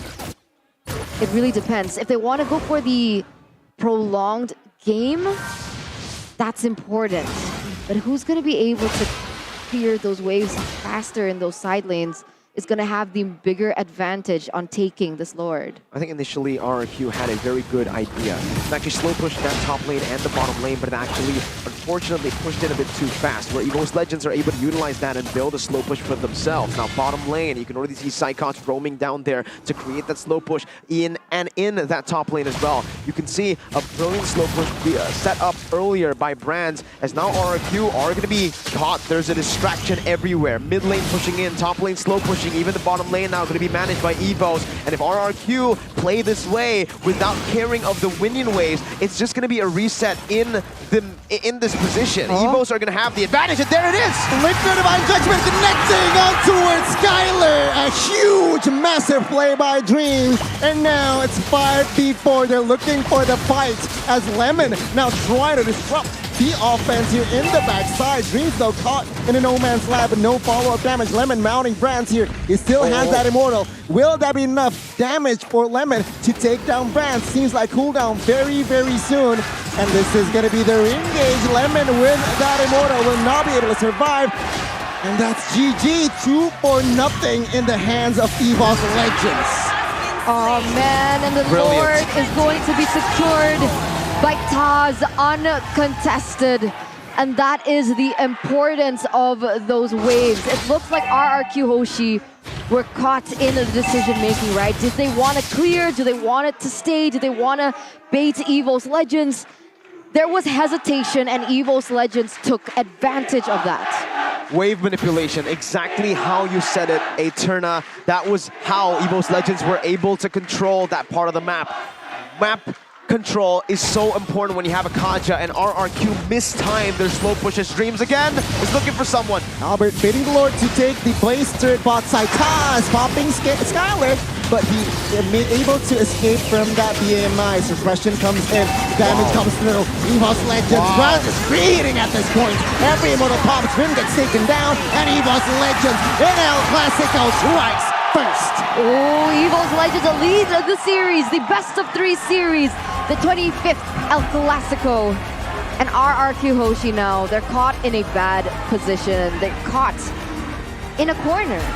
What a start and what a draft. What a performance from this team. Both teams, but in the end, game number 1, you have to be honest, EVOS Legends played a mean game. This team full of potential, full of rookies. The opposite of RRQ, full of veterans. and they were able to take them down here with disciplined gameplay. You said it, experience is what RRQ had in their arsenal, but the discipline came from the other side, the slow tempo, waiting for the moments. Meanwhile, RRQ rushed into these team fights, forcing a whole lot, and ultimately paying the ultimate price, which is the first game. Remembering again, looking at the pattern that RRQ has Season 11, 2-0 wins, 2-0 losses. This is detrimental. I mean, yeah, from the game, right, we can understand that EVOS Legends, they also understand that Albert on that Baksha could really find that neutral objective. Turtle, Lord, Taz, we talked about during the drafts, Akai will have a good potential, good secure in that neutral objective take. And yeah, 0% neutral objective take from Albert this game on that Baksha. That was also huge, right? The fact that Taz was able to win those retribution battles, and the fact that RRQ... He was on Kai, of course he will win. That's what I said, right? Kai against Baksha, what can you do? Baksha cannot do anything. Agreed. Yeah, and back to my point, and the fact that RRQ Hoshi drafted themselves in a hole, right? We mentioned it before the game even begun, that EVOS Legends, the longer the game progressed, there you go, they didn't have to force anything. They weren't caught like RRQ Hoshi was, who built themselves an early game draft that needed to snowball. We mentioned about the Boxia. We talked about the damage coming in from the Farce in that early game, but in that early point, they weren't able to do much around that. So I'm not really sure what was happening. If they wanted to go in for that early game, they should have secured someone in that jungle position to be able to win against the Akai, but unfortunately, the Akai just dismantled that early game pressure that was intended for RRQ. I think initially, if we want to talk, if we want to really just dissect it from the start, we got to go all the way to the drafts, right? Because the Baksha pick was forced upon them. It's either the Barats or the Baksha. Those are the two only utility junglers left, because EVOS have drafted in a way where they banned the Fredrin and the Martis, even taking away the Haya. So you mentioned if they wanted to go for damage, no, they can't. The Ling will absolutely get stomped by that kind of composition that you see from EVOS Legends. Now, let's take a look at the items before we dissect in the draft even more. Just looking at it here, you can see Psychots, my goodness, BOD. Wow. Usually we see a Hunter Strike with a Bloodlust Axe, he goes for the BOD, and then full utility / tank. I want to point out brands though, because this itemization is absolutely beautiful. Usually from the carry, we see the DHS, Golden Staff, Corrosive Scythe, sure. Usually we see some penetration items or even an Endless Battle to help with the true damage, but here he goes for the Windtalker, adding more and understanding that RRQ, the way they play is purely front to back. If I can literally just delete that front to back with my attack speed, with my built-in passive to take down these tanky frontliners, it's all I can do that will win us the game, right? Everything else, it's to my team. They need to cover for me, they need to distract the enemy back line. But back again to my point, in the drafts, no other picks were available aside from the Barats. If they go for the Barats, they would have had to scrap that Farsa in the mid lane, go for a Mathilda in the roam to add more mobility. And that's something that we haven't seen Vin play, haven't seen Albert play. This was what was on the table for RRQ, and they were forced onto it. Even then though, they could have won the game. They really could have. But the timing was off from RRQ. Remember the slow push before the final Lord fight? They pushed it way too early, and that gave EVOS so much control as to how they pushed. They waited and waited. 1 second, Lord actually spawned. That's the moment where they decide to push, slow pushing the waves. And because of that, mid lane and top lane pushing in, Dreams was able to find a concealed play. So well played by this team. The coordination is unreal. And again, it's Hijume on the Valentina shadow carry. Valentina is a shadow carry. You don't see him do damage. He doesn't feel like he does damage. But then you look at the stats and you're amazed. Terry. Oh my goodness, what a game, right? It's usually Brands who gets the rich guy in the carry, but it seems like this game, different story. You're right, Valentina gets that. And of course, Dreams on that Kaja. Great initiation, right? Multiple times Flicker Divine Judgment comes through towards the right target as well. We talked about this dynamic duo. It's just displayed in game one where they were defending, they were, again, struggling to find the right place, but with patience, with, again, Dreams initiation, I feel like he messed up. Remember taking Lemon in that mid bush, but he again finds redemption in getting Skylar twice. That is just a perfect opening for them to fight. Oh, surprising gold curve here, Miracle. The gold curve is pretty impressive, right? Because this was RRQ doing exactly what this draft was made to do in the early game, getting a massive lead all the way to 3.8k. That was the moment where EVOS were able to somehow find a good team fight again through better setup. Now, RRQ, I think a big, question mark right now, a big doubt towards this team is how they're setting up, right? They are letting go of the setup, sacrificing the minion waves, the pressure to look for these team fights. Now that can work. It's a surprise factor. To be able to break the rules, you need to understand the rules. But in this case, where EVOS have so many answers to your engage, sure, let's go. They go in with their composition. The glue engages. You have a cult altar. There's a cult altar to respond to your cult altar. There's a heavy spin to disengage. And then there's a divine judgment to pick one off. Then you're left with a 4-man team. 1 man caught, you are at a disadvantage. And then EVOS don't even need to look for the push. They can just go for the neutral objective. They can push other waves to set up for the neutral objectives. Like you said, Eterna, brilliantly put. They did not need to force anything. That's exactly what they did. So the drafting phase has been crazy, but what was crazier, it's always Brands. The man 0-2. How does he do this, right? The MVP by the Samsung Galaxy S23 Series 5G is Brands, the king of the marksmen, still relevant, that title up until this day. 7-4-2 KDA. It wasn't a perfect KDA, but at the end, with his itemization choices, with the way that he positioned himself, with the way that he knew where to disengage and when to go in, that gave him the dub, and that set the tone and the damage for his team. Very, very straightforward. It seems like this guy, right? Farm early game, mid game, I'ma deal damage. And every game he does that, and almost every game he gets that MVP. And I mean, there's just no stopping this guy on just rinse and repeat on any marksman as well. He even answered the haters, right? He literally answered them with this game. A lot of people, the main criticism for Brands is, sure, he's good. But it's because he gets the carry and his whole team just plays around him. This game, he was the weak side of the map. Everybody was playing towards the turtle, and it's actually RRQ who plays so many resources up top, even getting Brands down twice. He was 0-2. On a carry, you lose in the early game.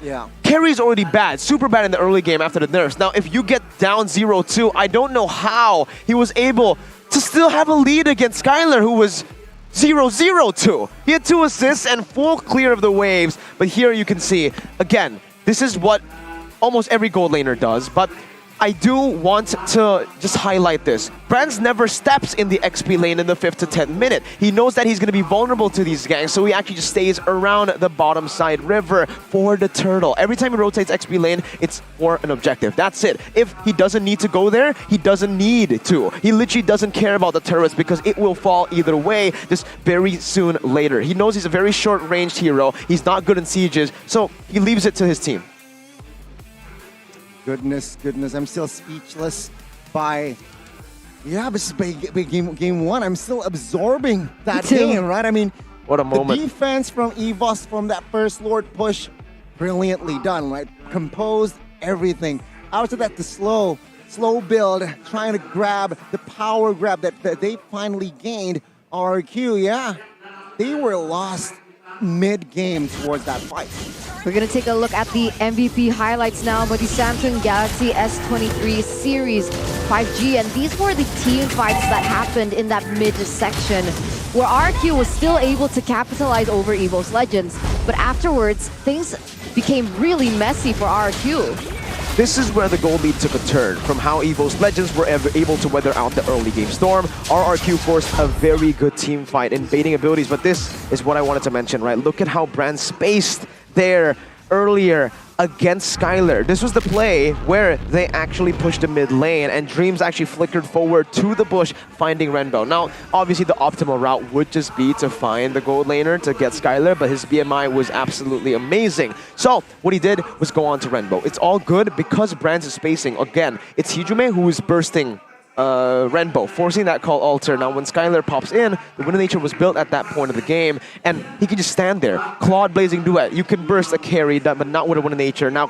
Skylar did pop his own Wind of Nature, but Again, true damage. And that's the reason the Wind Talker worked so well here.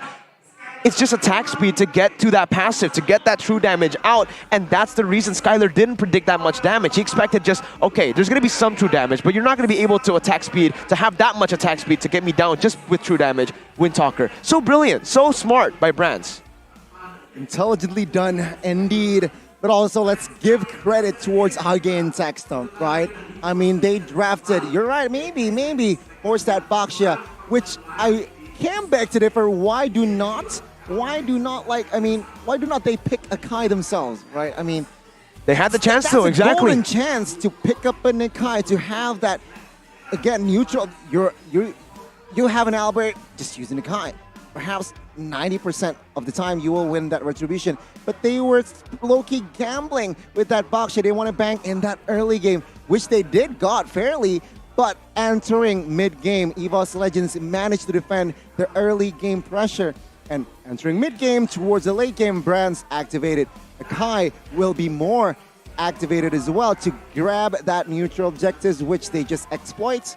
And there you go, GG. So in game 2, hopefully, we can see an Akai ban. Yeah, it wasn't synced, right? Because in the early game RQ, they were actually leading in terms of those kills, which is what Baxia does best. But the problem is, it was just kills. It wasn't translated to anything else. Exactly. They didn't and weren't able to get any of the retributions down. And of course, you guys mentioned about the gap in the Akai versus the Baxia in that. But we also have to give a little bit of appreciation onto Hijume. And I'm wondering whether or not it would be wise to put him to the test, right? He's been such a good Valentina player. Put him on something like the Faramis, and he also performs, but the Yve also. So technically, you could try and take these 3 heroes away and see what he can do without them. Because I think there's so much, I would say, attention put onto Bronze, put onto Taz, put onto Dreams, but Hijume is always that one lurking in the background, dealing the most damage, having a lot of impact in the game and the team fights as well, with the Cult Altar that also gets popped at the right time, at the right place when he was on the Valentina. And I'm wondering if they can grab that option away from Hijume. I think they can, but what the people at home can do is also grab food. 50% discount at Grab Food to power you up when you're watching online. And if you want to watch offline, you can always just use the 90% discount code on Grab Bike and Grab Car for watching matches offline, Eterna. Also, I want to win some MLBB Hero skins, Eterna. What do I do? Super easy. You guys can go and get ready for the Grab Challenge that happens on March 18th. And if you want more details, go ahead and check grb.to/MPL, or you can scan the QR down below. Yeah, use Grab to grab this, Whoa! Right? Where did you get that? I want that. What? You don't That's have a way one? to drink coffee don't. while you're on stream, by the way. But yeah, I mean, yeah, grab it, download it.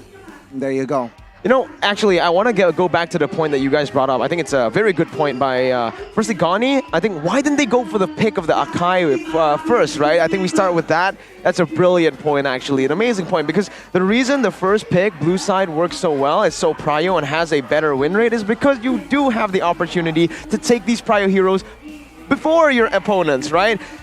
And yeah, it was utilized. I think even if they didn't want to go for the Akai, they should have at least anticipated it. Maybe go for a Benedetta. That has the same kind of role. You're very mobile. You clear pretty fast with a Demon Slayer, just like we saw with Kabuki on the Benedetta. And it's something that we've seen constantly from Albert in MSC. Remember how they countered the Akai was with the Benedetta. So again, they're kind of like trying to be very creative to a point where they're getting too creative with their drafts. And guess what? For everybody back at home, like you mentioned, Gani, Indomart Point is the loyalty/membership app to get the maximum benefit and best deals through every purchase in Indomaret. Now, I want to be an Indomart member. How do I do that? How does he do it? Download the app, just be a member. That's it. And That's always it? use Indomaret Point at that point of I time. think there's an app as well that you guys can download if you can't be bothered to look for the website as well. But you know, when I get home, I'm gonna be quite tired. Well, but you know I don't have any memberships on like streaming, and I don't have the money to do that as well. Hey, it's perfect because you want to maximize your time on the bed while you're resting? Yeah. Well, you can go for Max Stream. For those of you who love MLBB, MPL 2023 is also available on Max Stream. Max Stream, what is it? It's an app, ladies and gentlemen, that combines many OTT and channels, so you don't have to switch between apps. In Max Stream, there are a lot of channels that you can enjoy without paying extra. Say goodbye to extra costs, to extra subscription-based thingy-majiggies, because on here, you guys can also find exclusive original content. Now, you know the world champion, Indonesian world champion, One. There's Luminaire, which one? a little short movie or a movie called The One Believe that you can catch right there. You know Rachel? Yeah? Me? Yeah. Oh, Rachel Chia. Rachel Chia. Yeah, different Rachel. I thought it was her. Esports, BA. Yeah. You can also catch Love Before? Coach with Rachel. Oh. Is that you? Is that No, maybe it's you? a different It's a different Rachel. I'm the caster Rachel. That's You're the the BA caster. Rachel. That's the BA Rachel. That is the No BA longer Rachel. But now it seems like these players are getting ready for game number 2. And to remind you here, EVOS Legends are leading 1-0. One more game, and RRQ Hoshi need to say goodbye to their run. Well, of course not. It's still the first leg, but, you know, bragging rights. As we're now entering the drafting phase here for game number 2, EVOS Legends on the blue side, RRQ Hoshi now on the red. And you can see here the Fanny, the Fredrin, going to be the choice of ban from EVOS Legends. RRQ Hoshi responding with a 1-1 and a Joy. I think, you know, for the point that you mentioned, Eterna, I already mentioned Gani's point. Now let's get to your point. Okay. Why not ban Hijume's heroes, right? There's always the 1-1 and Joy. Firstly, if you are on the red side that you need to get rid of, and even if RRQ takes blue, Fanny, Kadira, those two heroes always need to be banned. Meanwhile, here you can already see EVOS, they banned out the Fanny and the Fredrin and the Feramis. They really hate heroes with F initials, right? But for RRQ, Frederick. Oh, why, hey, EVOS hates me. No, I'm Mirko, it's fine, I'm M. Anyways, RRQ, I think they go for the Kadira ban, right? It's something that's so prio. I think it might just be first pick if they decide to let it go, but they can contest it with another hero. Technically, they can still go for the glue now that the Feramis has been banned out, and they can find... It's risky though. It's very risky, right? Don't let the Kadira go. I feel like even if I think EVOS Legends might prio the Valentina here, but okay, RRQ responds with a Kaja ban. Let's see, EVOS Legends. My money is on Valentina. Yeah, I think they might pick up the Valentina. I agree with you. I mean, their choices are what? Valentina, Feramis. That's it. Glue. Glue is also still available for them to pick up. Yeah. But the glue can be controlled in lane. Agreed. So maybe, yeah, Valentina. I think if it's not the Valentina, they can definitely pick up the Kadira first pick. Could be a choice. If not, they can... Hijume hasn't shown his Farsa, but he can play the Farsa. Farsa first pick here could also be the choice, but they go for the standard. The glue, like you mentioned, not as dominant as it was before, pre-patch, right? Now, after the patch, it has been nerfed. There is more counterplay to this hero. RRQ against this, I don't see why they don't go for Claudia, right? It's still, even though he's lost 100% win rate, it's still a very good pick against the glue. I think we mentioned this as well before the game that against the glue, Claude, you don't even need to look for stacks. Go in, use one skill, split gives you all the stacks for your ultimate, you deal more damage, and yeah, I think Valentina works. Valentina works. Well, Valentina should be a solid pick here for RRQ to set them up. Perhaps, there you go. It's the two heroes, Claude and Kadira, denying that pick away from Dreams now. Dreams on that Kadira, crazy, right? Brilliant. But Bin on that Kadira, not as scary. Yeah, not a lot of roamers have actually been able to utilize this. Keyboy, perhaps. Keyboy, sure, Keyboy. But you guys even said that he's one of the best roamers in the league right now. But the best. Everyone else, not so much. Not everyone has been able to find the same success as Dreams has. And Bin, questionable. And of course, now EVOS Legends understand that RRQ Hoshi really need map vision. They could try and utilize something like that to be able to open up the map, but they want to get those prio heroes down first, right? Take it away from RRQ, pick up the Valentina once again for Hijume and the Martis. I have a question for you, Bigatron fan. Yes. Can Rainbow play Kadita? That's a point that I really literally just wanted to bring up there. No.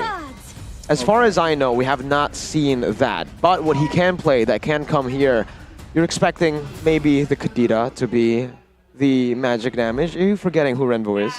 Do you not know who started the Johnson, the pioneer Johnson Kadita in MPL ID? It's still on the board. It might not, well, I don't think it should be banned out. And RRQ, this can be their weapon. The Johnson can be picked up later on as the last pick. They would expect the Kadita. That's gonna be crazy. If it does happen, it will be insane, right? That's gonna happen. They should ban the Diggy out here.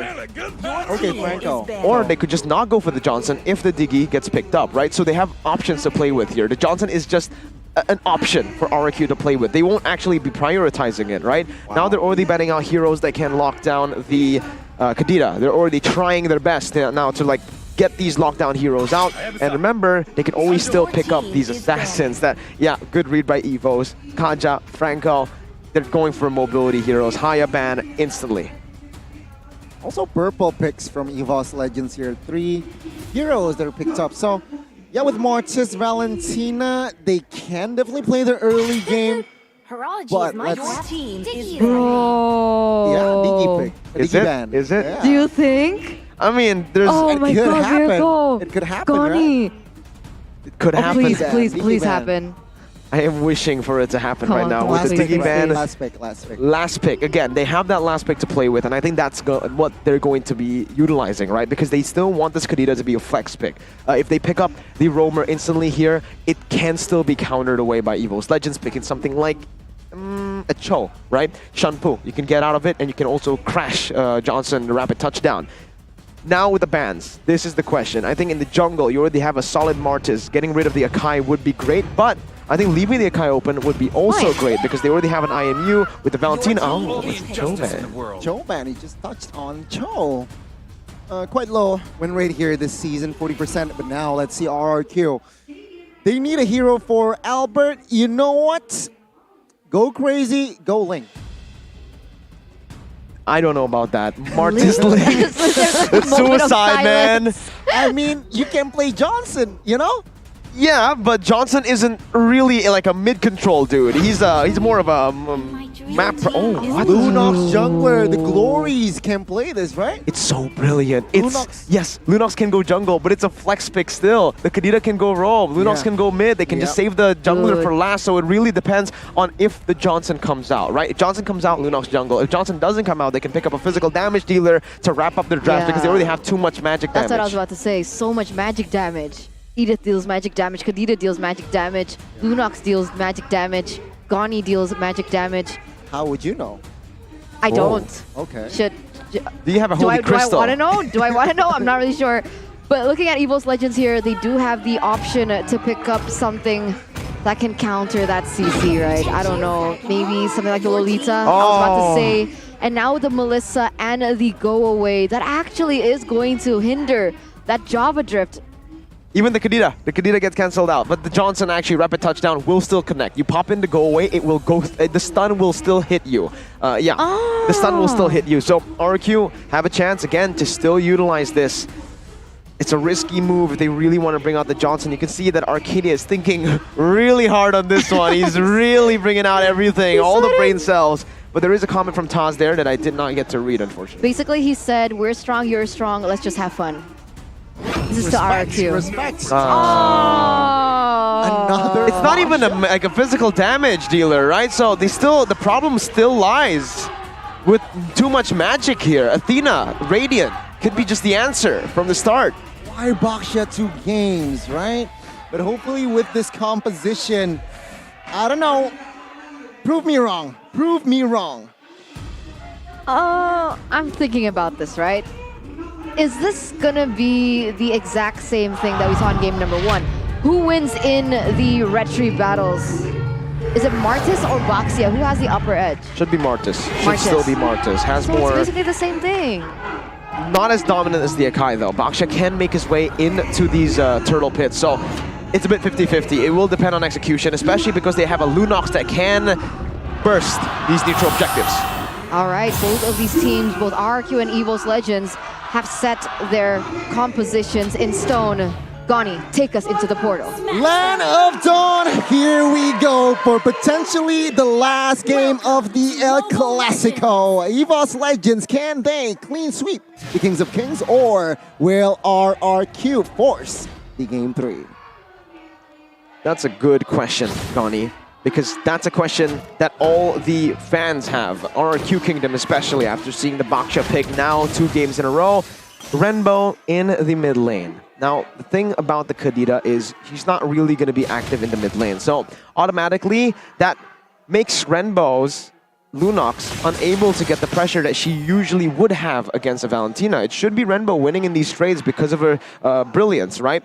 But because Hijume is constantly being helped out by the Lolita, Renbo can't just walk up. Indeed, right. I mean, take a look at the engage from Dreams. Cancelled the knock-up from Dreams as well. So yeah, no real engagement here. I think things are going to get spicier when all of these people reach level 4, right? Because that's when people want to use that trigger. Dreams wants at level 4, but oh, whoa, Lemon! Lemon flickering away. Albert is there just in time to provide the backup. Psychot's not enough skill resources to take down Lemon. Lemon with the knockup, the knockout, oh, the outplay for the first blood. Albert and Lemon synergy is real. The alien duo, my goodness, that was really smart. Did you see what they did? Lemon buying time, moving, playing with division. Meanwhile, Albert uses the shield unity not to stun Psychots, but to clear that XP minion, giving Lemon level 3 for the CC. My God, it was just so well played. And RQ, yeah, that's the duo. That's the alien duo, man. The alien duo. And it's going to be interesting when things start to go down here, right? Because now the turtle has already spawned, the first one of the game. Last time it was EVOS Legends being able to secure it, but RRQ got a kill for it. Is it going to be a deja vu? All of things end up differently. The setup here, RRQ. Oh, a perfect setup. Lemon catching the Marxus, and he gets taken down first. Gets stunned down though, 3-man stun. Psychots re-engaging Rembo, gets the kill. And now Albert trying to focus down on towards the Lord. Lolita gets a kill as well. Oh my God, Hijume without the retribution. What is going on? EVOS Legends will take down Albert as well in the process. Take Valentina away, right? Because, wait, what? Dreams getting a kill onto Skylar as well off camera? But back to my point, right? I mean, Hijume on the Valentina is huge. But once again, wait, Dreams? Dreams forced to use the flicker. Rembo now dealing that nasty burst. But Vin trying to find the play on towards Brands. Now take a look at the disengage. Brilliant play from Dreams. Wow, 2,000 gold lead. Everything is happening all at the same time. But the brilliance of Hijume was he used the IMU to steal Lemon's ultimate and dealt the most damage in that team fight that eventually led him being able to steal that Lord. And those kind of mechanics, that split decision making of which ultimate is best for you in which situation, is definitely something that Hijume has capitalized over these past few matches. And if we take a look at the talent prediction, Gani stuck in an RQ sandwich here. I know, and it's very stuck. Particularly the bot side, Brands popping that go away. Low HP Skylar will pick up the kill though. Dreams did not manage to provide the assist just in time.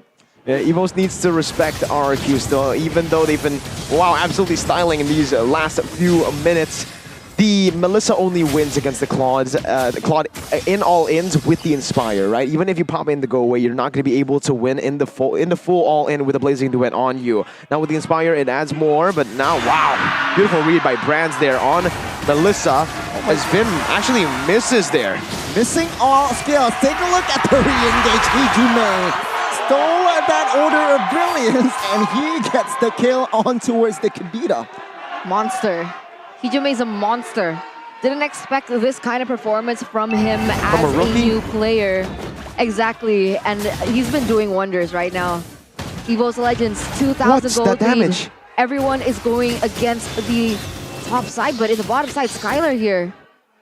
Just using the Blazing Duets to clear. But take a look at Psychots and as well as Martis. No way! What? He just walks in towards the turtle, gets that retribution now. Lemon coming next in the top of the rock. 3v1 is not enough for him to sustain. He gets taken down, and EVOS Legends, they are controlling the first 5 minutes. Albert, it's a disaster for Albert here. Another mistake. I think the more evident one was the one where Hijume was able to steal it without the retribution. Just a miscalculation from Albert, but this one here, again, is Taz saying, I am now the better jungler. I can retry better. The old retry king is no more, and now Albert looks for a play onto Taz, a bit desperate as he's not able to find anything on it. Again, here EVOS also very clear that they do not find the right opening, so no commitment on for a fight, but what an early game from the Young Tigers. It's so different to game number 1, right? Because at least in the first game, RRQ Hoshi showed some fight, right? They were able to get a lot of trades on the board, and we don't see that being reflected whatsoever here in game number 2. And it puts the question why the drafts ended up the way it was. But Bronze here, look at that. He's just zoning Skylar away. And that's putting Skylar in a tough position in terms of that economy. And you can see it here too, right, in the itemization. It's only the DHS for Skylar. Gold lead there, a little bit for Melissa, but there's a fight. Knock up on towards Dreams, will have enough damage to take him down. Hijume looking for the re-engage. Is this the right move though? Bronze free hitting in the backside, forcing Brembo to use that order, brilliance, and flicker away. But what a calculation there from the mid laner from RRQ. Hijume now moving on towards Vin. No flicker for him, this guy. No flicker. No petrify. And there you go. Hijume, what the heck? Gets one kill for Vin. Wow, 3,500 gold lead. Now Vin goes down. And EVOS Legends just showing a dominance on all fronts. Here in the top side here, you can see Albert looking for a trade onto the turtle. But look at Psychots. Psychots now moving on towards Albert. The retribution battle this time again will fall to the hands of Taz. Albert will be the first casualty this time. And it seems like it's more than enough for EVOS Legends to claim the mid side. Skylar desperately trying to find and defend. But 4 members is in that area again. No proper engage, so just the turret take. My God, Taz!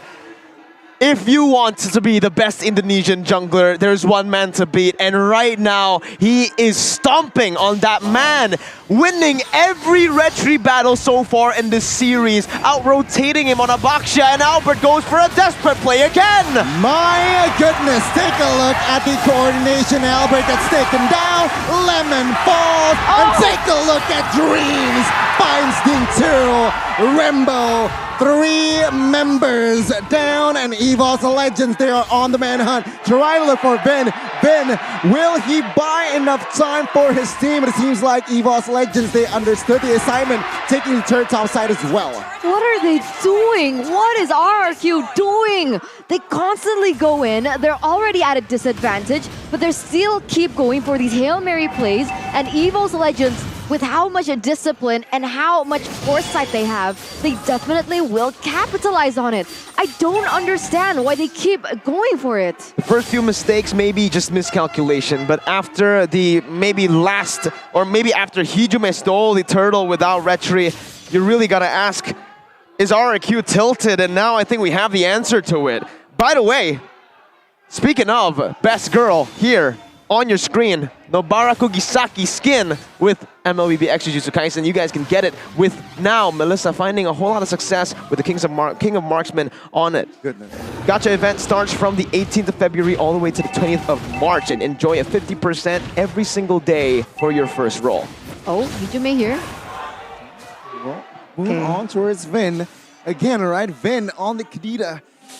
Not much success. Right, this is an interesting choice of ultimate take by Hijume, right? He took the ultimate coming from the Kadita. How is that gonna pan out? Is he gonna use the flicker? And does it deal as much damage, that combo? Honestly, at this point, I think they're just way too behind anyways, right? They're trying their best to just put as much damage as possible, but I don't even think Vin can one-shot I think the only one he can one-shot is Brands. And you're not going to get that with the go-away. You're not going to get that with 4 members constantly around him. And, well, you're not going to grab that. I should say that because you guys at home can do the opposite. You guys can actually grab things just like you can grab food with the discount code, 26,000 IDR. See now, EVOS, they're knocking the base of RRQ. Lord marching mid-side. Albert and friends are trying desperately to defend. It seems like mid-turret will stand. EVOS Legends are able to penetrate any base turrets now. It seems like Vin now looking for the play. Wow. Again, doesn't find success. He got caught, gets the stun. Oh, an important knockup, but Brands is there to deal damage now. 4v5, they're looking for the engage. Mid-turret should be the trial. The flicker, Blazing Duet. Skylar with a Blazing Duet will not have enough damage. Lemon will die in the process as mid-turret still stands. I'm sorry, did you see what Brands did? He dodged from Exactly. the flicker Earth Shatter. What? That's insane, and now he has another item on the board. He has claws. He's gonna gain a lot more durability in these team fights. EVOS Legends taking down 2 base turrets. Brembo trying to find a play here. RRQ still on the defense. EVOS maintaining pressure as well. Albert with the shield. Unity will not commit on towards a member just yet. RRQ still taking a breather now. EVOS trying to disengage. The fact that they can take 2 base turrets without the Lord is insane. It just shows you how dominant and how good they are at you know, reading these positions. RRQ with Lemon trying to go for the Earth Shatter Flicker, by the way. That's whoa. What? Hijume. Slight miscalculation, it seems like. Hijume. A big miscalculation. What was that? I think he thought he has the Flicker, but he didn't pop it in time and he gets taken down.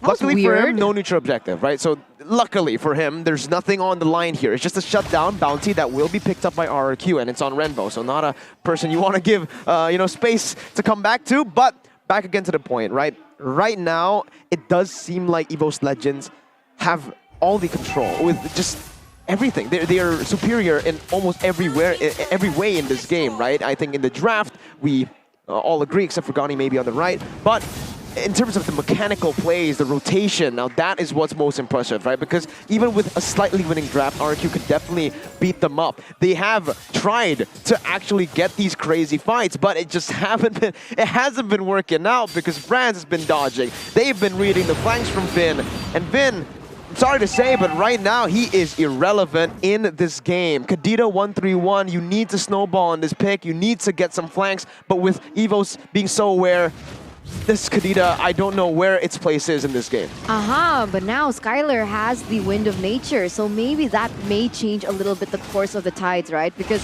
every time Skylar goes in, it seems like he's sustaining too much damage, and so he can't really pull out the impact that he should have. Maybe that might be the game changer here. Realizing, of course, that Rembo's also reaching that power spike, but wait a minute here. Seems like Lord will be resetted. Take a look at Vin now, flanking. Take a look at the damage taken by Syncons, low HP. Still able to get away though with that split. Mind Vin though. Take a look at his positioning. Lemon knocking up Taz. Will find the stun as well, but he flickers away. Vin now catching a member, not enough damage. Take a look at Rembo with the Order of Brilliance. Brands down, and Brands free hitting the backside. Fowler though will find the Wind of Nature and Blazing Duet. 1 for 2 now, and it seems like EVOS, they are still maintaining pressure. Albert will not able to find a play as he is sold away by the EVOS members. They lost Taz though, right? RRQ Albert, he should have been able to secure it. But I guess he didn't want to take the risk. Didn't want to lose his life here. But again, wow. EVOS Legends. It's, again, crazy how they are able to do this, right? One member falls, they're like a Hydra. When one head gets cut off, 2 others pop off. And in this team fight, this is brilliant, right? Syncons and Taz basically out of the fight with Vin's engage here. Taz is super low, Syncons as well, but then Brands and Hijume left to free hit. And Brands with a brilliant go away there. Basically pinning Skylar to the wall, forcing him to, well, zoning him from the other members. He could have done damage. Like you said, he has the Wind of Nature to actually dive deep, but with the go away, pushing him back, there's no way for him to get in, and this is brilliant. Brilliant itemization once again by Brands. He knows he's untouchable. Go full damage. It's the Wind Talker again with the Haas Claws. If he's low, 2 hits, and he's full HP. The last structure will fall here for RRQ. Psychots will soak in that damage from Skylar, but still EVOS Legends, even with that Lord push, isn't able to really penetrate the final base of RRQ. RRQ still holding on in the 15th minute of the game. They're gonna try though, right? I think both of the top lane and the bottom lane waves are pushing. I think Dreams is also gonna look for an engage here, but it's so sad to see someone like the Kadita who wants to go in for that full combo, not get that damage in. I understand it was onto Taz. Taz already has the Athena shield as well. But even looking at how far behind Vin is, it's sad. He only has what? The Clock of Destiny and the Genius Wand. Nothing else on the board just yet. They're so behind. It's sad. Yeah, it is pretty sad, but again, what RRQ has going for them that's not sad is their high ground clear, right? With Renbo, they can always just clear these lords super fast with the chaos, and obviously with Skylar hitting those power spikes already, he does damage. It's not like he doesn't deal damage, it's just the go away from Melissa prevents him from dealing damage to anyone else except for the Melissa that can just out-sustain the Claude. With the nature too, but nah, like the Haas claws with the Inspire, you heal way more than the damage coming in from Skylar. Here, we're taking a look at the items, and like you mentioned, man, it's so different, right? It's full items, Divine Glaive, Holy Crystal, everything. Just everything here already completed, and even an Immortality that can be traded with a Winter Truncheon. That's what EVOS Legends can play with the gold lead that they have. They can get creative with the itemization and what to sell, what to buy. Lord Advantage, though, it's pretty interesting because they only earned 760. Why? Because they've already gone every single neutral objective, not neutral objective, structure. And they need to look for the base. That's the only turret left standing, or objective. Yeah. It's not going to be easy either way, right? 15 seconds left on the next Lord. Seems like EVOS Legends are already starting to set up. Remember, last time around, RRQ, they weren't able to control those side lanes properly. EVOS Legends already starting with that wave manipulation in the top side and the bottom side as well. And now they're going to have better map pressure on this next objective. See, you're right. 16-7 is the total kill points for each team. Lord Dance seems like heavily controlled by EVOS. Let's just take a look at the damage. Blue is standing idly by the backside as well. Perhaps might look for the flank. Skylar now baiting again. Finn. Whoa. What? And take a look at the burst damage from Hijume. Now Glue jumps in 5v4 as RRQ will have no answer for this Lord take. No, it's uncontested Lord secured by EVOS Legends here in the 17th minute. They have one member down, and it looks like Skylar might be the next person to fall. Hijume is so good. He is. This guy, right, even without the flicker as well. Wow. Wow. That was icy.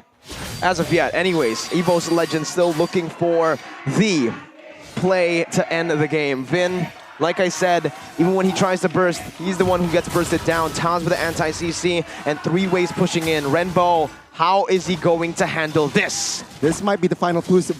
Push B's and G's. Lord in the mid side, Lemon trying to soak up the damage. Albert trying to clear the wave. Newman Blast popped. Stunning one member, Winter Truncheon as well. Everything is put now as EVOS Legends finds Rembo. And now another member might be going down. It's going to be Hijume. Actually, double kill from Brands. But take a look at EVOS still maintaining pressure. Wow. 4v3 is going to be the name of the game. EVOS Legends trying to somehow penetrate the base, but RRQ still holding strong. Oh, man. Let's take a look at the items here. And like as expected, Radiant Athena from the side of EVOS Legends. They are already respecting the physical damage as well with 2 blade armors, but as we expected in the drafts, we saw how much pressure or how much magic damage they have in their composition, and it's very easy to itemize against that. Even the boots here that they've all gone for, magic defense boots, they are really respecting that magical damage, and that's the reason RRQ can clear the waves but aren't really able to burst EVOS Legends down. Also, Dreams with the Guardian's Bulwark. If you guys have been wondering why hasn't Brands been taken down by Renbo? If Renbo jumps in, there's always the Guardian's Bulwark. Why hasn't Vin gone for Brands? Go away. You cannot get through the go away with your oddity, right? Albert though, whoa, caught off guard, caught off position. A little offside perhaps. He has still that with the Immortal though, but take a look at the damage he soaked in. Immortal popped. More than Winter. enough damage. Vin. Vin trying to find the petrify onto his friends. What a play. What a response from RRQ. He gets taken down though. It's going to be 3v4 now. Cyclops mounted by Lemon. Take a look at the damage dealt by Skylar. No clear damage just yet as Lemon now takes a lot of damage. Will he survive this one? As he will not.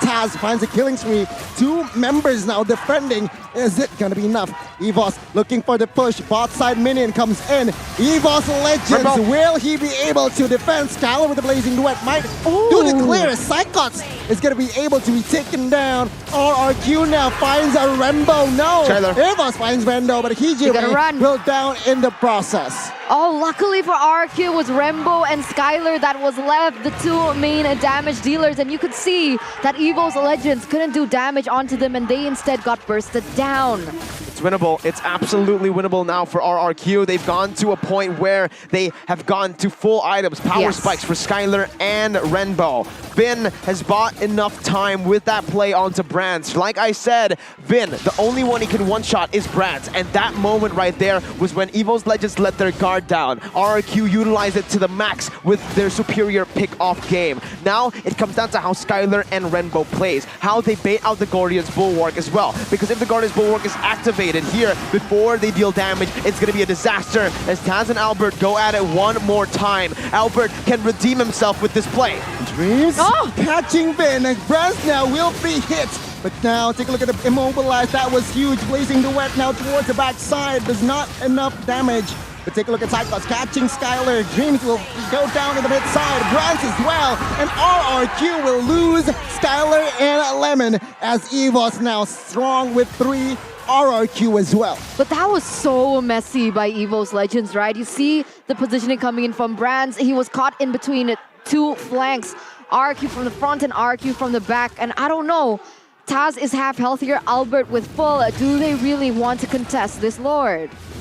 I think they have to at this point. There's no question about it, right? It is an evolved Lord, and at this point of the game, with the Melissa spawning later on, he is going to be able to siege the turret down. RRQ need to clear out these waves, though. There are a lot of questions, a lot of distractions for RRQ. Meanwhile, EVOs are just buying time for Dreams and Brands to step back in. They're slowly but surely playing the Lord dance and also building the slow push back against the 3 base turrets that have been opened up in RRQ's base.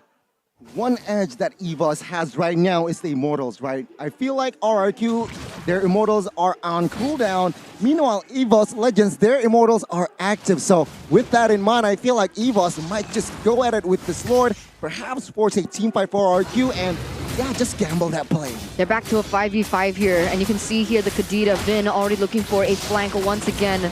But now Taz already starting that Lord. This is where it begins.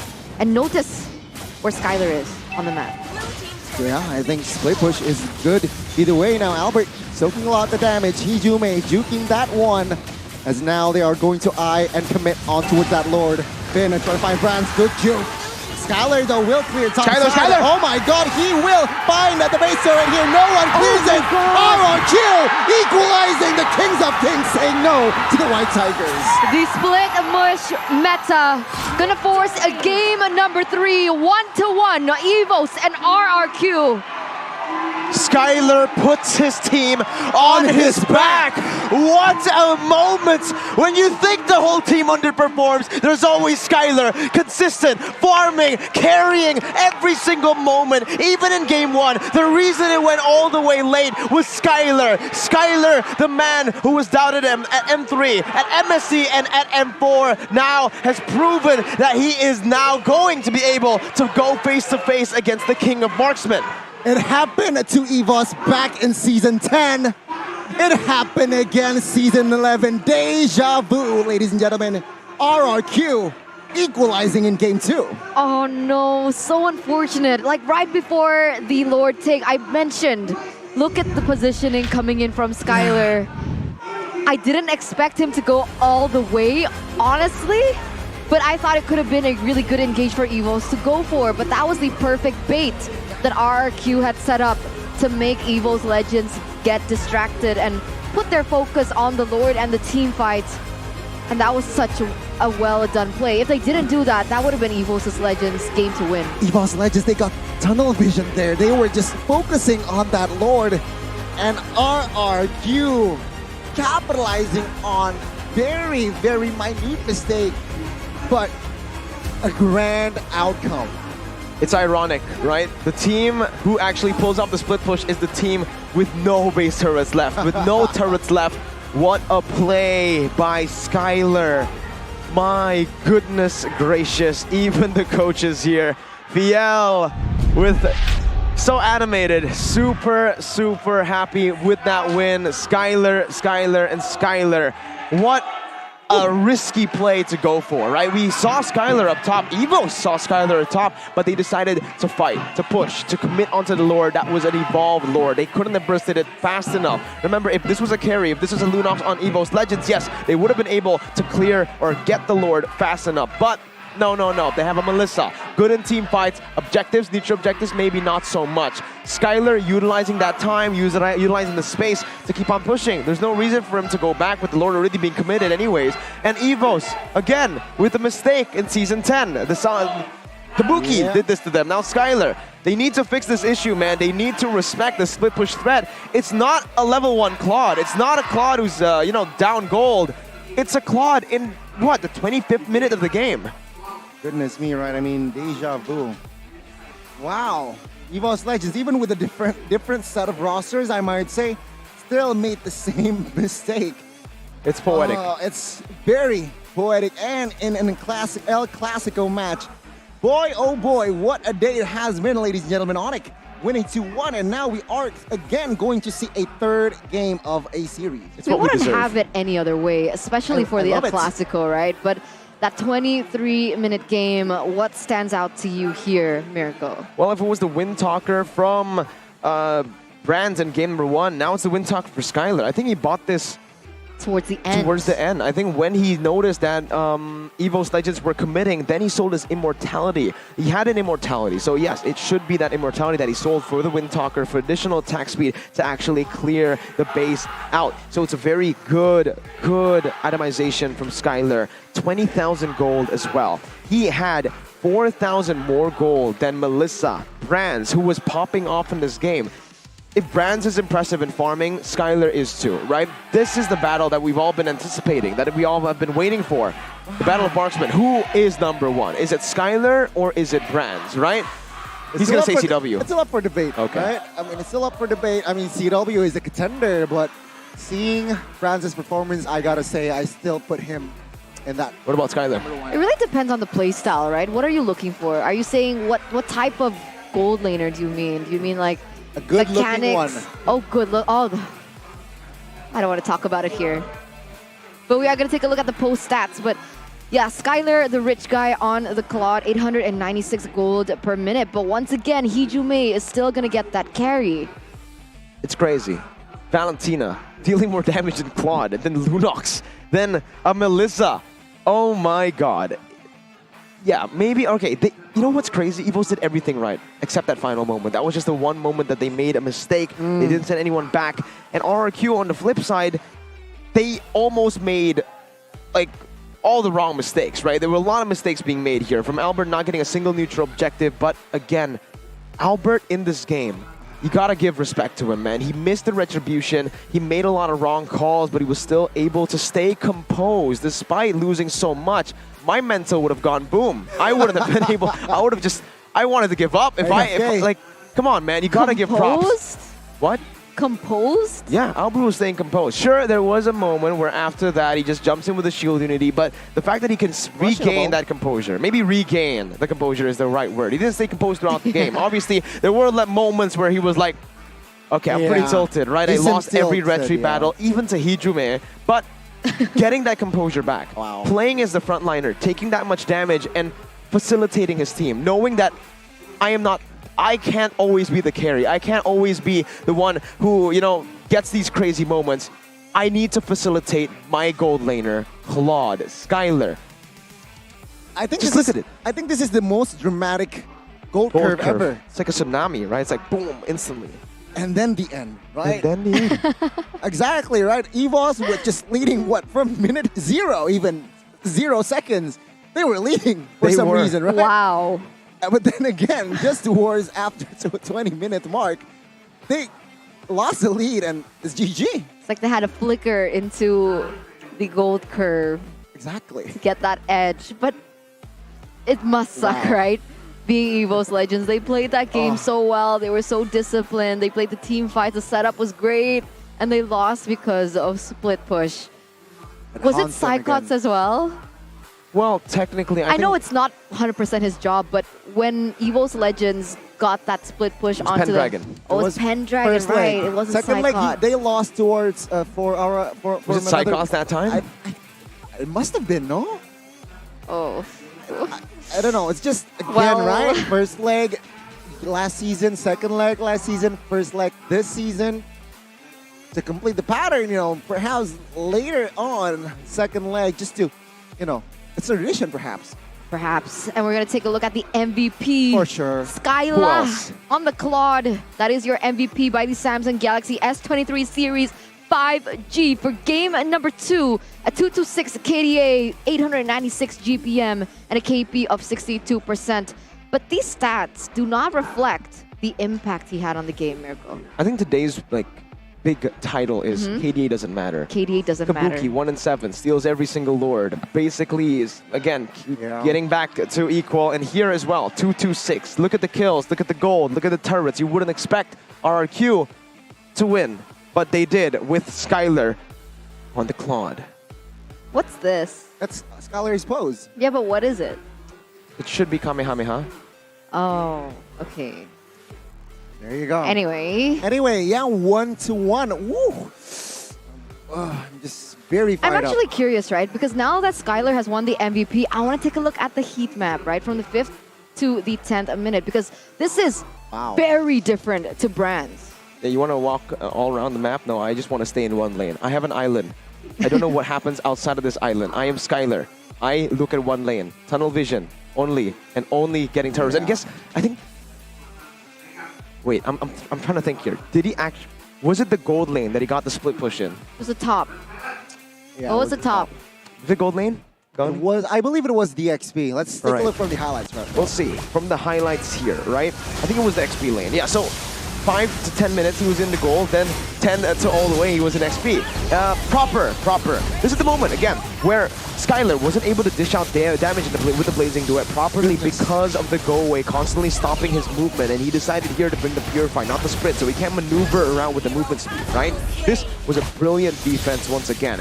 And Albert here, acting as the bait while Vin enters from the back is so well played. Good distraction, getting brands, and even though it's still EVOS were able to get the better trade on paper because they still have a man advantage, they did not get the damage dealers. Skylar and Renbo were still able to defend this one, and this was the moment where Skylar basically got all of his items, got all that gold, and here as well. It's so crazy that Skylar buys this much time going back and forth, ultimately gets slain by Psychots, but he's bought enough time and he's dealt enough damage for his team, and this was the final moment. Just a beautiful decision. And that puts us to a full best of 3 series. We are going to game number 3. How do you do 3? 3? Which you can 3? Do this, you can do this. You do this? I do 3. Oh, 3 like that. What about you guys? What about you guys? I want to hear in the comments. Because Mirko's watching. I am watching, technically, right here. But, my dudes. Yeah? After that game, honestly, I think it's time for us to take a break. No, it's not. No? No, it's Let's not. go. Straight into game number 3. We are, ladies and gentlemen, welcome to... I'm kidding. We're kidding. We're going on a quick break. We'll see you after. Stay tuned. Me, Mirko, and Gani will see you later after this.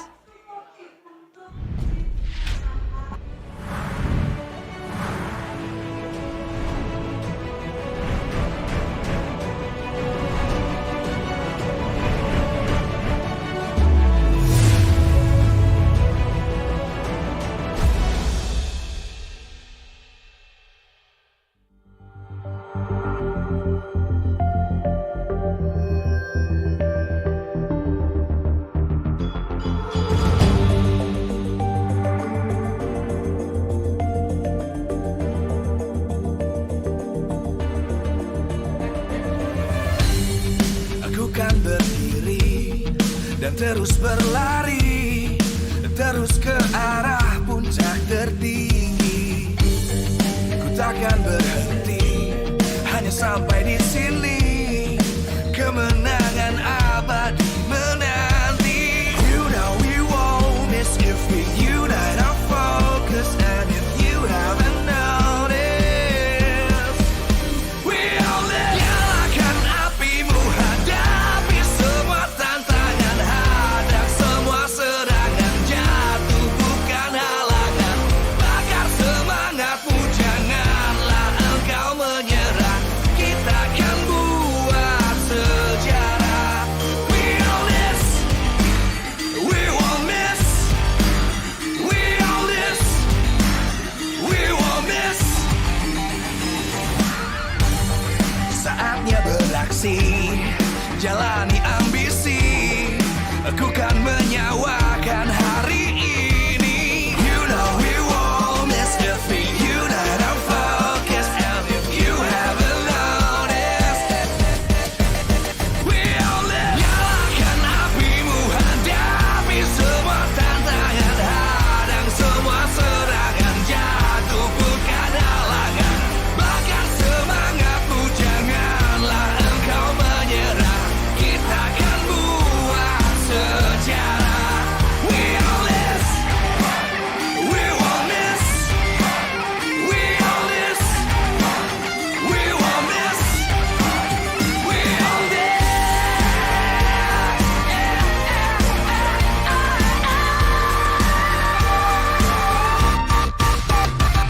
Nyalakan apimu, hadapi semua tantangan, hadang semua serangan, jatuh bukan halangan. Bakar semangatmu, janganlah engkau menyerah. Kita akan buat sejarah. We all this.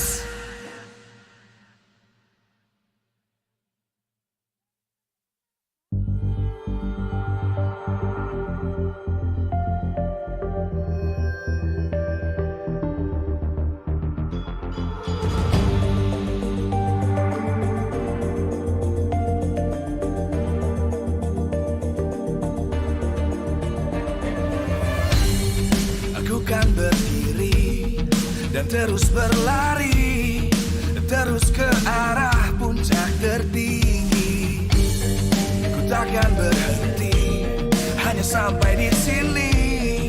Kemenangan abadi menanti. You know we won't miss if we unite our focus. And if you haven't noticed, we all live. Nyalakan apimu, hadapi semua tantangan, hadang semua serangan, jatuh bukan halangan.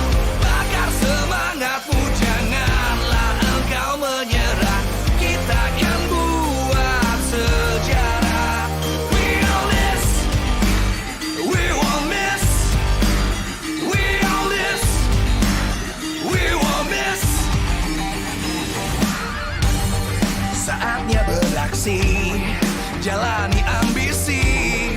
Aku kan menyawakan hari ini. You know we won't miss if we unite our focus. And if you haven't noticed, we all live. Nyalakan apimu, hadapi semua tantangan, hadang semua serangan, jatuh bukan halangan. Bakar semangatmu, janganlah engkau menyerah. Kita akan buat sejarah. We all this, we won't miss. We all this, we won't miss. We all this.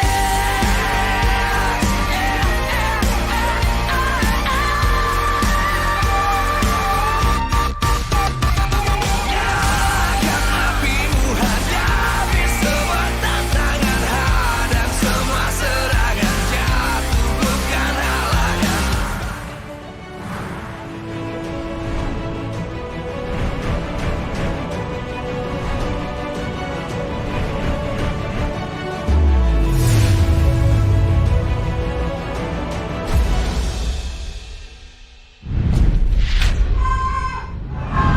The Kings of Kings force a game number 3 as the rumble in the jungle. I think the White Tigers are shaking right now with the performance that we saw in game number 2.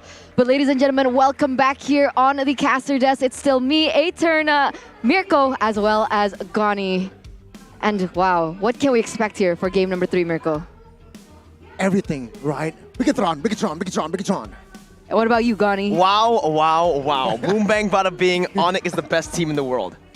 All right, let's take a look at the players, right? How are they doing in terms of that mentality and endurance? And you can take a look at Brands' face right now. He's in the zone. His head is in the game.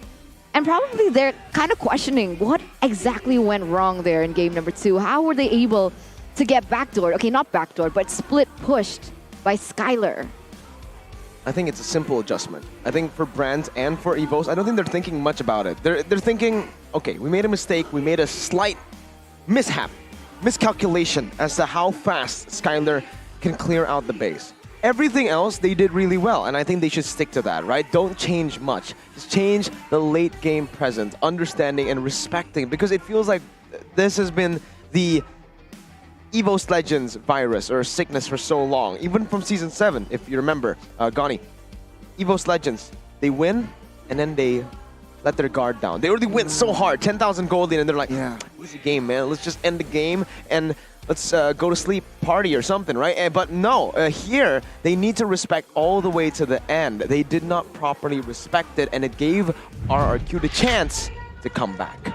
We'll see what happens here in the drafting phase. As ladies and gentlemen, welcome to the drafts of game number 3. RRQ Hoshi swapping sides with EVOS once again, as they are going to be on the blue side and EVOS on the red. Immediate respect already given for Hijume. You talked about this after game 1, Eterna, where why shouldn't they just ban and just limit the options for Hijume? We'll take a look at game 3. Banning out Eve and as well as Valentina. But now the Kadita is up for grabs, right? Also the Kanja. EVOS Legends with the 1-1 and the Joy ban. They're going to go for the Kanja, I believe. No, they go for the Fredrin. Interesting. Very interesting. Leaving the Kanja open for RRQ to take. Now, Finn, maybe on the Kadita. A lot of people think, all right, maybe it's not his thing. But the Kanja, he can play. No, they go for the Faramis, which is a good flex still. Very good flex. We've seen it in game number 1. It did not work out, though. It also denies the presence of the glue, right? If EVOS Legends want to pick that up, they still have, they're going to have a thorn in their side, which is that Faramis. Faramis again and picked up here. Kanja Kadita. Was flexed and perhaps EVOS as well. You mentioned, you whispered it, Mirko. Kaja and Kadita, the double K. Will he picked up perhaps, but no, yeah. Kaja? Double K. It's a bit too greedy, I think, if they want to go for Kadita too. If not, then secure an immediate hero here for Hijume, no? Barca can be the option to go for here. But if they really want to take it away from RRQ, Claude, pick it up, take it away. Again, it's a very good pick to go for, but EVOS go for the Lapu. I don't know about this. I feel like it's a bit too early to go for the Lapu. Why go for the Lapu this early, right? It's not going to really be... Is it going to be contested? I don't think so. I think from the games that we've seen, Lemon has only played Lapu once, and he did not win in that game on the Lapu. And now RRQ can actually pick up the glue. And that's a losing lane for the Lapu. And now EVOS Legends, they've got to think, how are they going to be able to win that gold lane, especially going against someone like Skylar who loves picking up that Claude. They had the chance to take the Claude away, but now they don't, as they do have a comment here from Coach Adi himself. Score of El Clasico 2-1 for anyone. It will be exciting. And that's been correct. It's a 2-for-1. Not really sure if it's for RRQ just yet or for EVOS Legends. But there you go, a Terizla and a Claude. So very, very strong side lanes there for RRQ Hoshi. EVOS Legends, do they want to pick up something like the Brody perhaps for that early game pressure onto the Claude? They have to think outside of the laning phase, right? The Brody does super well against the Claude, but up against the Faramis, he does, doesn't do really well. His AoE is basically with the Torn Apart Memory, that's it. Technically, yes, his AoE can be used with his first skill to everyone, but that's very rare that you see that. And with the dive coming in here, EVOS Legends might as well pick up just a mage first. I think a Lilia would be good. There you go. That's the Lilia that they opted to go for. More mid-control to play with against the Faramis. And you can expect EVOS Legends to maybe ban the Pharsa this time around. They want to try to force the Faramis into the mid lane, not the roam position. If that doesn't happen though, I do believe that EVOS Legends can just go for the roam bans. They don't really need to go for the Pharsa ban. They can just force the Faramis to go roam, and if they really want to go against it, right? Very low HP with no magic damage. There's a comment here from Fio. Players to be watched out for in EVOS, Taz and King Brands. He's got that on point too. I mean, yeah, very nasty early composition here from EVOS, right? Kaja, Lilia, oh, gonna be nasty fight, especially during the turtle area, or inside that turtle area. But now RRQ, okay, let's limit the king of marksman's hero, right? Carry banned out. With the carry being banned out now, EVOS Legends, they have a chance to go for the bans in the second phase. They can't ban a Cho. Oh, they actually still can if they want to, like they did in game number 2 to prevent the backline from EVOS Legends to have an issue, right? The Lilia could be susceptible to the Cho, the Kaja as well. But we're gonna see here. What are your thoughts on this, Mirko? Honestly, they need...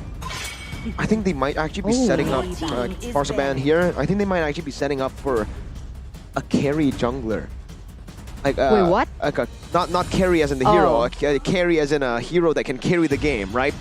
In the jungle. Maybe something like a Paquito. I think it doesn't really suit it, right? It doesn't really suit the composition that EVOS already have drafted themselves, but they need a bit more burst, right? Technically with the Kaja. Paquito can be an option for the Kaja to take. When Kaja takes someone, instantly bursted down by the Paquito. But again, knowing Taz, I think they might as well just go for something like an Ikai. RQ have banned out the Melissa once again as they pick up the Claude and the Faramis, two heroes, Melissa and Carry, that are really good. I think if EVOS want to go for the safe route, it's the Ikai pick, right? You get so much control over the neutral objectives, but again, RQ can respond to that Ikai pick with a Benedetta. So maybe you want to do what you did in game 1, hide it now, and go for the gold laner first. They go for the Moskov against the Claude. Remember in game 1, what did they ban?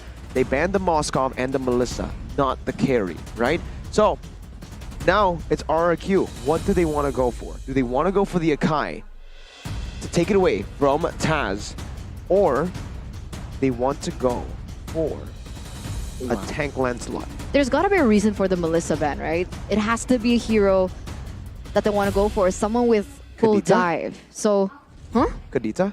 Kadita now? What about Paquito? Yeah, we were talking about that. Paquito is an option.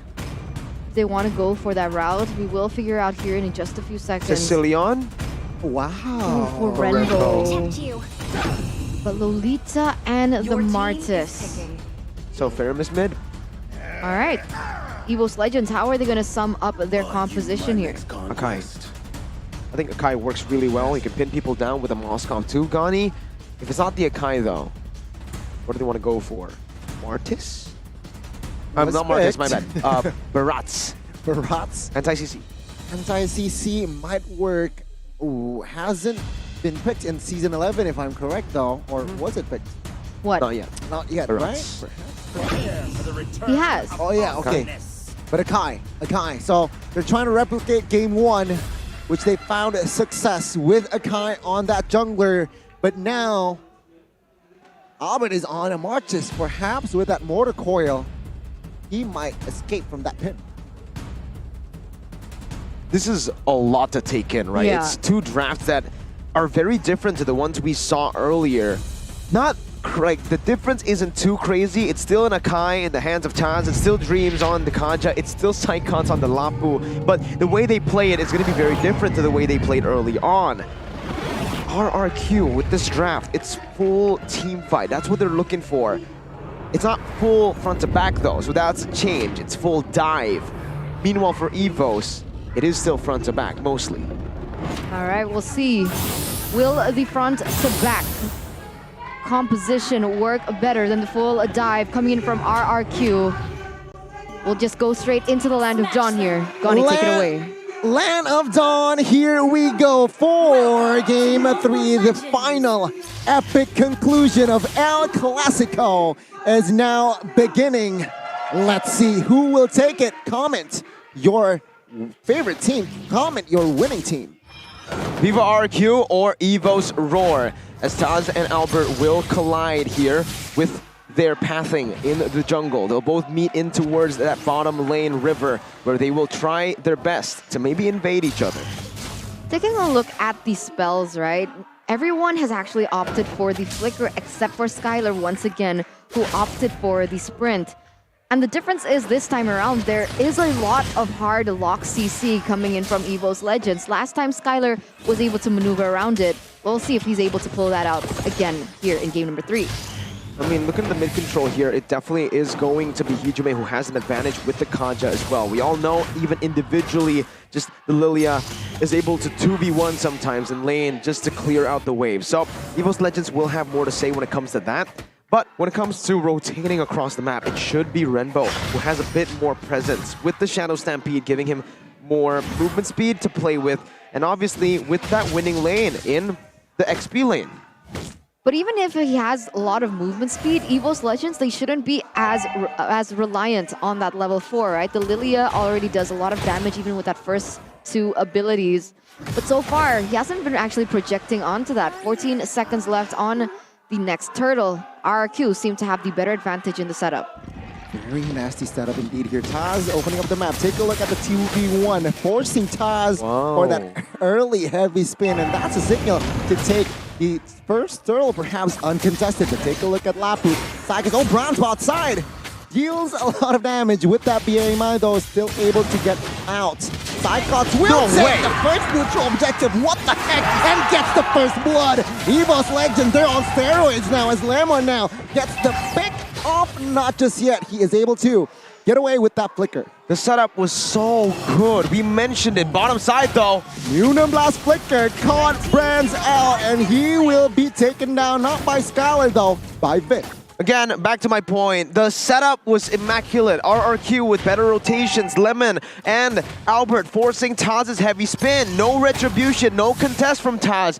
They still lose out. Albert on the retry battle against the Lapu. It happened against Hijume in game 2. Now it's happening against the Lapu. And man, Albert needs to again stay composed in this battle, particularly with no retribution contest from the enemy team.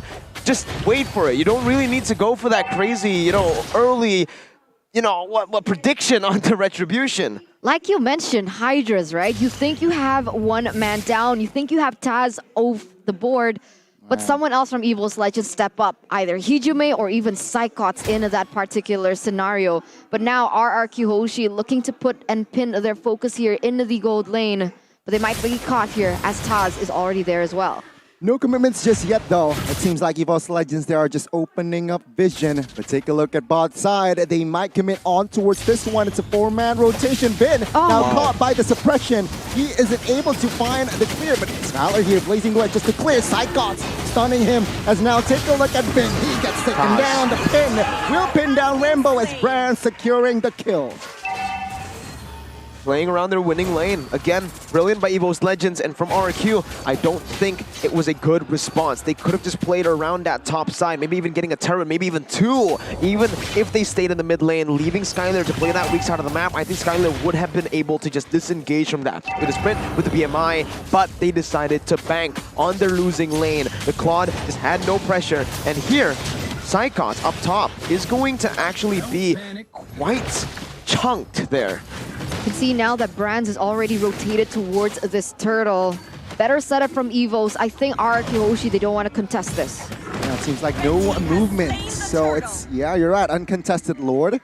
And top side, it seems like, of course, Terizla Lemon will have the better trade. So again, RRQ should more focus on towards the gold lane here. Let's see how will EVOS Legends capitalize on their gold lead. Right now, it's 1,500 gold lead, precisely, right, for EVOS Legends. And you can feel the pressure, even the mid lane, onto Rambo. But look at this, Omuawa, the only person banking on RRQ to win this particular game.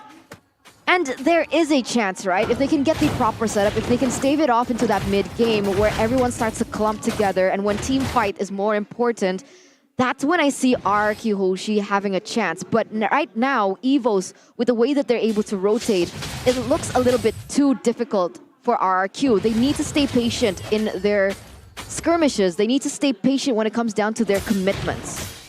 Look at how they're rotating across the map, right? Giving Brands as much gold as possible. Basically funneling gold to Brands. Bottom lane with the gold buff, then rotating to the mid lane, then rotating back to the bottom lane to catch the wave that's been shoved in by the Claude. And this can work, but this can also be bad for the team because Hijume is not getting as much gold as Renbo, though it doesn't really matter because Renbo has been literally ignoring the mid wave a whole lot of times, being 2 levels below of Hijume, who has the mystery shop too. So he's going to be able to get to those item power spikes much faster than the Faramir. Renbo needs to respect this. Renbo needs to start farming a bit more because if this continues to happen, EVOS Legends will still have a gold lead despite them giving most of the gold, funneling it to Brands. But that's an interesting choice of emblem, right? The mystery shop. Usually when we see the Lilia, we either see the Impure Rage or even the Magic Worship. So not more damage, not more DPS, or what do you call it? Damage, no, it's not damage per second. Damage over time? DOT dot is what I meant. And that actually might be a disadvantage for EVOS in the later stages of the game. Especially with Rembo, right? With the Magic Worship. But once again here, both of these teams gonna go for the turtle. Doesn't look like that RRQ has a proper setup. Now Psychots again popping that Bravest Fighter towards the backside. Who will get it though? It's still a 50-50. Lemon gets stunned. Take a look at the penalties on Albert now, saying otherwise. He gets the turtle as Taz will pop that heavy spin onto his Lemon. No clear follow-up damage though, but take a look at Lemon here holding on. Dreams got caught out in the backside. No clear follow-up damage again, but Newman on blast catches 5, and that is huge for RRQ to open the fight. Double kill for Albert. He's looking for the triple here. Is this too greedy though? As Psychots is trying to find the kill with that flicker as well. Good cover from Ben, but it is just still a 2-4-0. Plus, RRQ got the trade for that turtle. Oh, luckily RRQ luckily EVOS Legends went back, right? Because Skylar was already on the way and he could have popped in with the damage output, and that would have been even worse for EVOS Legends. But as you can see here, RRQ, they've been able to get the gold back, getting a turret in the bottom side and getting a better trade in that team fight. Wow, well played. Albert now finally getting back into his zone, winning the retry battle equal this time, right? Martis Akai. We mentioned this, Akai won't really have as much pressure against the Martis because of the anti-CC. Here though, we're going to take a look at the items as Vin has actually opted to go for the Blade Armor first item, going up against the Moskov. I think you can see a similar approach later on for the Martis and even there for the Terizla. But for the other side, look at Brand. No boots. He's going straight for just damage. He wants to play with his Abyss Walker. I mean, he's playing this Moskov like a 1-1, but take a look at Bin though, getting chunked, and that's information. So with if 5v4, EVOS Legends might look for a fight, but it seems like they're not interested to find the opening. Yeah, the cooldown on the Black Shoes isn't too significant, especially that Hijume has already received that Enchanted Talisman, right? So the CC is going to be there, she can spam her abilities a little bit better. And the fact is, when we look at the gold differences, does anything stand out? Because so far, everything's quite equal. I guess the only thing that looks significant is Albert's lead in the gold. Albert farming better, right? That's why the Martis is really good here. He farms like an absolute monster. But also what I do want to highlight in the gold differences is the amount of pressure or the amount of resources that have been sent over to Brand. It's only giving him 400 lead against Claude Skylar, who's just been farming in one lane, as we've seen in the heat map as well. This is something that we've seen constantly throughout even game number 1. And EVOS Legends need to understand now that this is a time where, well, they need to get Brands ahead even more, right? He is on the Abyss Walker, he doesn't have boots, so he's very, very vulnerable. EVOS need to play front to back with him. It seems like Psychots has been diving. Taz as well has been using the heavy spin to actually go for team fights instead of covering. Penalty zone used by Lemon. No clear impact though. Hijume gets stunned, popping that Black Shoes. Take a look at Psychots here, forcing the altar in the backside. And now, let's see the focus. Oh, Rainbow gets taken down. Ben is quite low. Skylar using the Blaze Duet, but Brands and Dreams will find a member there, secured by Hijume. that is going to be enough space for EVOS Legends to perhaps secure the first Lord. Yeah, right now Vin can't look for an engage because he's been taken down, and RRQ, they don't want to overcommit onto anything too much, right? So they are going to let the Lord go. EVOS Legends now, how are they going to convert this, right? The Lord is spawning into the bottom side. Seems like Brand's going to look for a play in the top side. And now RRQ, though, with the way that EVOS Legends are dispersing, they could use this and to capitalize over it.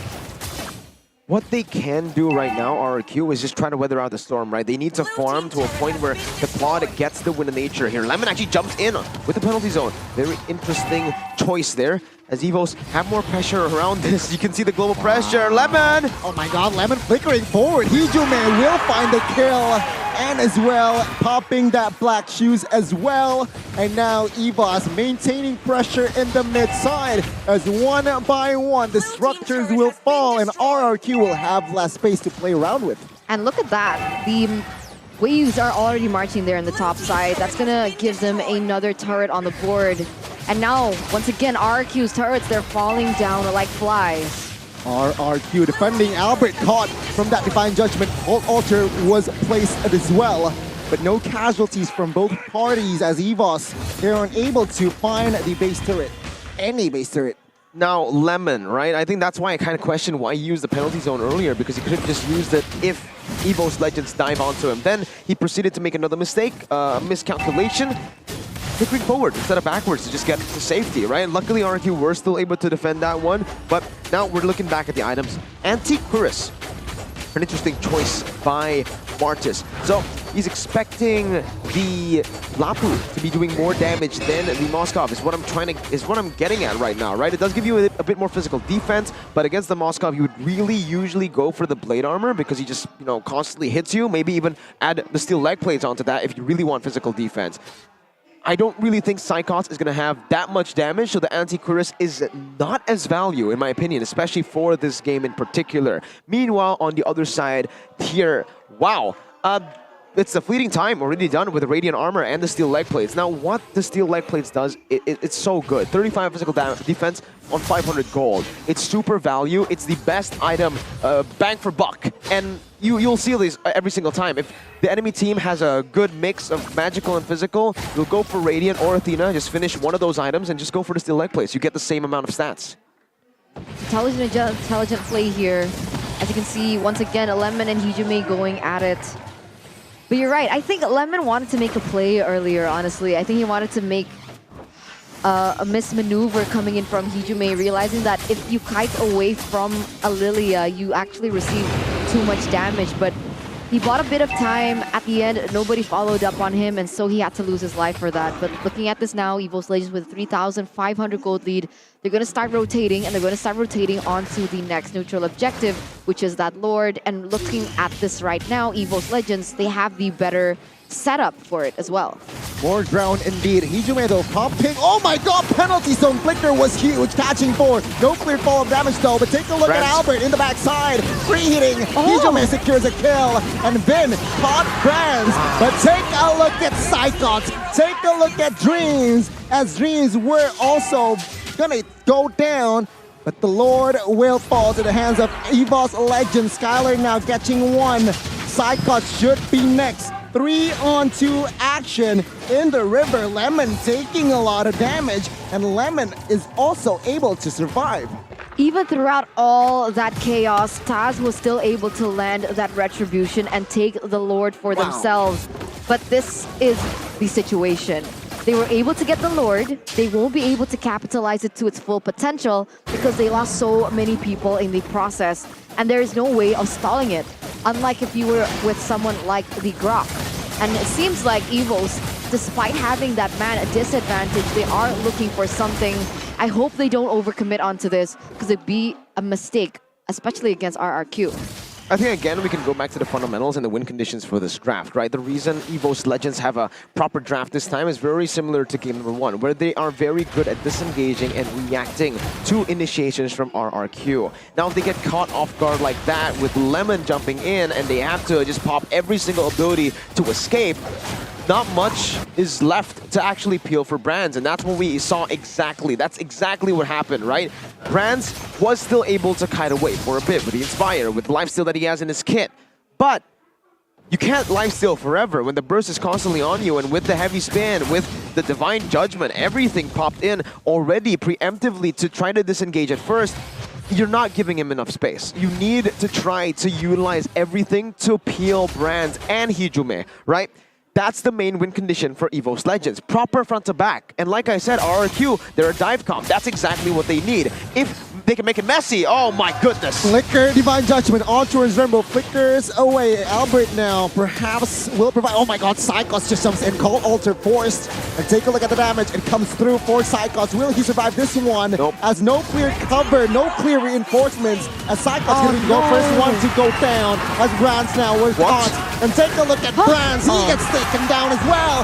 One by one. 1, 2, 3 bodies now. RRQ looks for the mid. We were talking about synergy from EVOS Legends, right? But that was not in sync at all. Psychos went in, there was no follow-up whatsoever, and you could see the flank coming in from Vin, perfectly placed onto Brands in the back line, and that might have been a mistake, right, by EVOS Legends. Even though RRQ are quite low, they still should be able to get something on the board, but the high ground from Hijume is too much. And the one thing that I wanted to address, Miracle, earlier is the fact that you mentioned that the Blade Armor would have been more value for Albert. But it turns out Cyclops has the highest damage dealt physically in that chart. So again, it's just them realizing this that we just didn't realize, right? Obviously, looking at it on paper, but not experiencing it firsthand really shows here, because they understand exactly what to do. And look at the damage, it melts Dreams. Dreams very low. Immortal pops as well now. Albert jumps in and trying to find a play. Neuron Blast catches no one. EVOS with the re-engage now. Brands, Hijume ready for a fight. Rainbow trying to zone away. Skylar now enters the fray. Take a look at the DHS melting Cyclops down there, shooing him away. And now RQ might have enough ground for that Lord take. It's absolutely crazy, because literally what we just mentioned earlier, right? Why EVOS Legends fell in that team fight was because Psychos was taken down, the front line wasn't there, and now they're going for another fight. Heavy spin popped early, not a good sign to contest. RRQ will grab the Lord comfortably, as now it is going to be EVOS Legends again on the defense. Oh, 2,900 gold lead now for RRQ. And it's been on the fact that they were able to get Brands off the board. Right now he's sitting at 145, not the best KDA at all. And you're right, the space has not been created for him, that it makes it so difficult for him to dish out the damage that he was meant for. Now, again, RRQ, they can dive, they can make it chaotic. If it's chaotic, it's optimal for them. EVOS, however, can't do that. So like Psychos jumping in like that just doesn't really seem viable here, and we'll see if they make the proper steps, because Lemon jumps in with that penalty zone and flicker as well. Catches one and no follow damage though, so base turret in the mid side will fall. EVOS Legends still able to defend the bot side now. Let's see, EVOS still with 5, RRQ still with 5 as well, as they are now moving top side, trying to defend and trying to clear the mid, trying to clear the wave as well. RRQ looking for an opening here.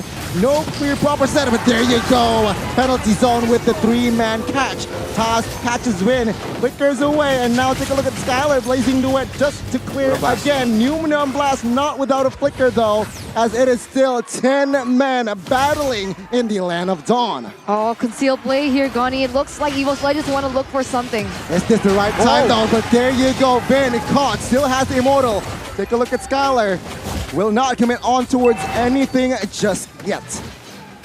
Brilliant disengage from RRQ. They understand that they got 2 base turrets already. That's what they were looking for. And then they back off immediately. EVOS Legends not doing so well in the defense game. Now, something that we have pointed out in these 2 games has been RRQ's immaculate defense, right? Game number 1, they were losing. Good defense all the way. Game number 2, they were losing. Good defense to create that space to come back. Now here, now there's a big mistake, or there's a big hole in EVOS Legends' game that has just been exploited. Their defense is not as clean as RRQ. Now, if RRQ has the lead and if they're constantly able to manipulate these waves in a way where they can utilize that penalty zone to zone that back line and this front to back entirely, these are free turrets to take. RRQ can then go back to the fundamentals, play it slowly, clear the waves at the right time to secure the next neutral objectives. 20 minutes in will mean it is an evolved Lord. This can be the end game.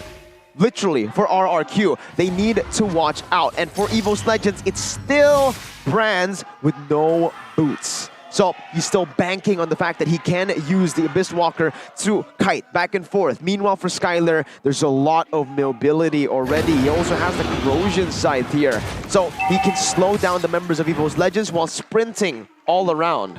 Wait, did Hijime just use the black shoes? I think he did. I think just to reinforce his ammo, no? The bombs? I think so. Oh, perhaps. And I found that really weird, right? The reason why EVOS Legends are lacking in the defense regard, realizing they have someone like the Lilia who has really good wave clear. It's confusing to me, and the fact is you can put in the bombs at a relatively good level of safety. The range is pretty okay, honestly, especially when you put them next to one another and they start going and exploding against one another consecutively, right? But once again here, the battle for the Lord is starting here. Taz and Albert as well. Seems like RRQ already having the better setup though, better wave opening, manipulation, as well as awareness here. Now it's 5v4. Technically, right? Moskov is in the bot side. RRQ having that information won't force a fight though. Funnily enough, Lemon is always ready with that flicker to penalty zone. And yeah, look at it, right? RRQ, they're basically saying that we respect Brands. We know what we were able to do in game number 2, split pushing from the bottom side while you guys committed. But now Lemon jumps in, Brands is down! My god, Brands was caught! And now RRQ 5v4 without the main damage dealer. They are going to commit to the side cuts now, flickering away. Gets all the damage here, soaking in the captain versus the world. Trying to survive, but it will be his immortal pops and his life will be taken out. 5v3 now. RRQ will surely focus on the Lord. That was so unfortunate, right? They opened up the sentry. They saw that Bronze wasn't there and they made a great assumption. Lemon made a crazy play, but now EVOS Legends trying to disengage from the Lord. It's too much now. 5v4 without your marksman. Not looking good now as RRQ will grab the Lord comfortably. No heavy spin. That means no contest. Evolve Lord, remember, and look at the timing as to when they get it. They burst it down right before the 40th second, so they want to utilize these death timers right now. The mini waves are spawning, so is the Lord in the mid lane. Evolved Lord, 20 seconds on the Psychos. Let's see if they can get this in time. If they do, EVOS will not have a proper frontliner for a bit, and that's exactly what they're doing. They're not manipulating the side waves. They're going for it in the mid lane. They're pushing it all the way. This might be the final push of El Clasico. Leg 1, penalty zone popped. Dreams now caught. Take a look at the damage. Brands gets taken down, and it's gonna be nasty as EVOS looks for the fight. Psychos jumps in. Dreams falls one by one as RRQ will claim win number 15. What a magical scene. Take a look at your screen as the White Tigers must bow down to the Kings of Kings. What is momentum? In the field, in the face of experience, and how these players are all-stars and veterans of their own right. You can feel the passion seeping out in the gaming room of RRQ, as that was such a close battle between these two titans of MPL ID Season 11. Even the fans, the last laugh belongs to the RRQ Kingdom. EVOS Legends and their fans were loud, but they are as quiet as a library now. RRQ Kingdom, though, however, are loud, and they will continue to get louder as the players walk up. But man, what a decision there. What an amazing decision. They noticed Psychos was caught. There was a stagger in the death timers. He was staggered. He was, I think, 30 seconds off of his respawn time. So they bursted through the Lord, noticing it's the 36th second, about to be the 40th second when the minions spawn in, and they push entirely, instantly for the mid lane. They don't care about the side lanes. There was only the top and the mid.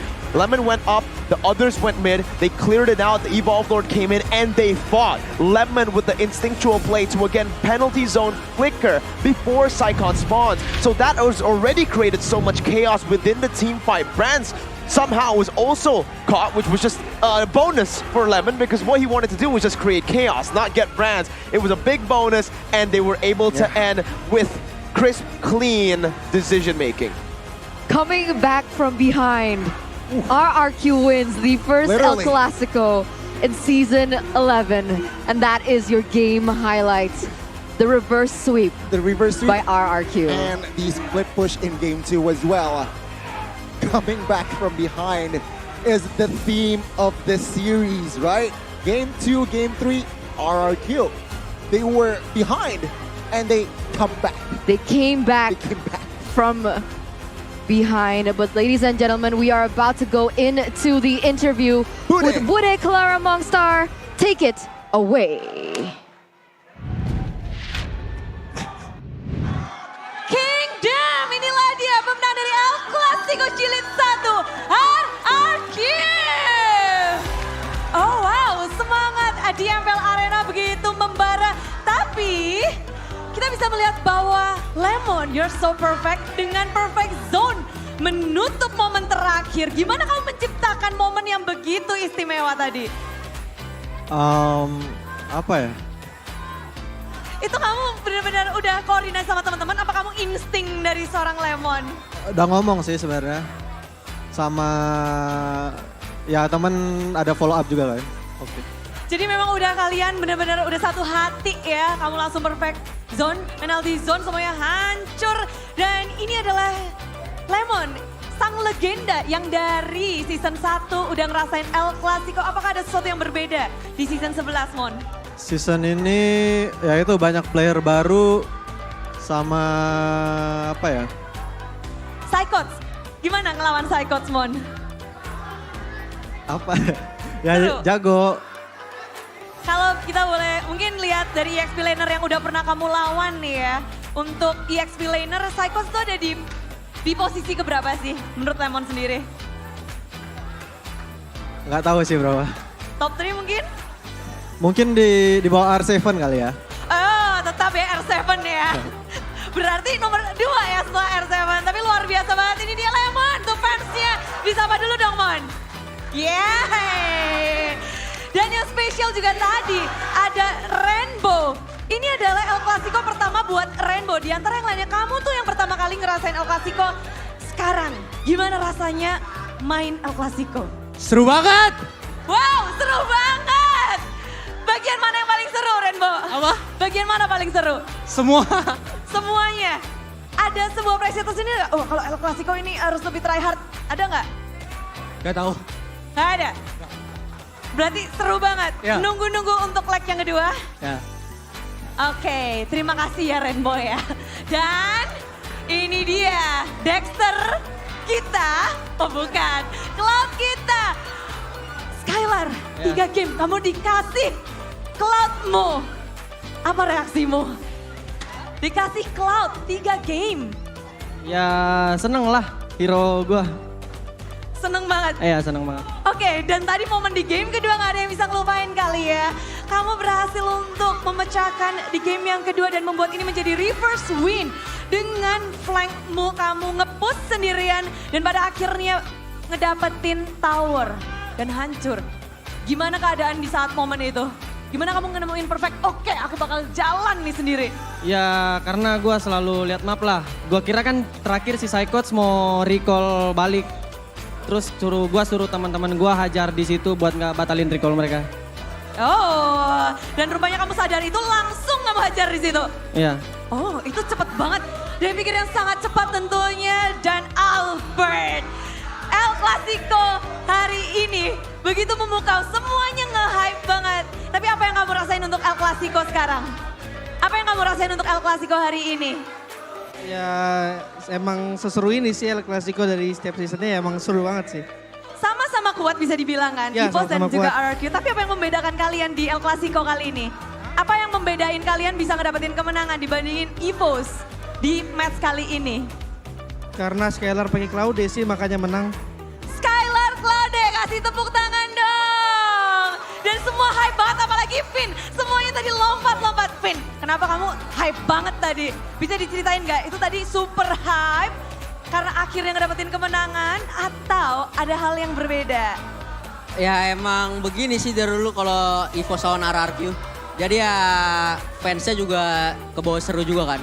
Fansnya ke bawah seru, boleh disapa dong fansnya. Halo. Mungkin ada yang mau kamu sampaikan untuk fans dari RRQ Kingdom, ada BA-nya datang, semuanya datang.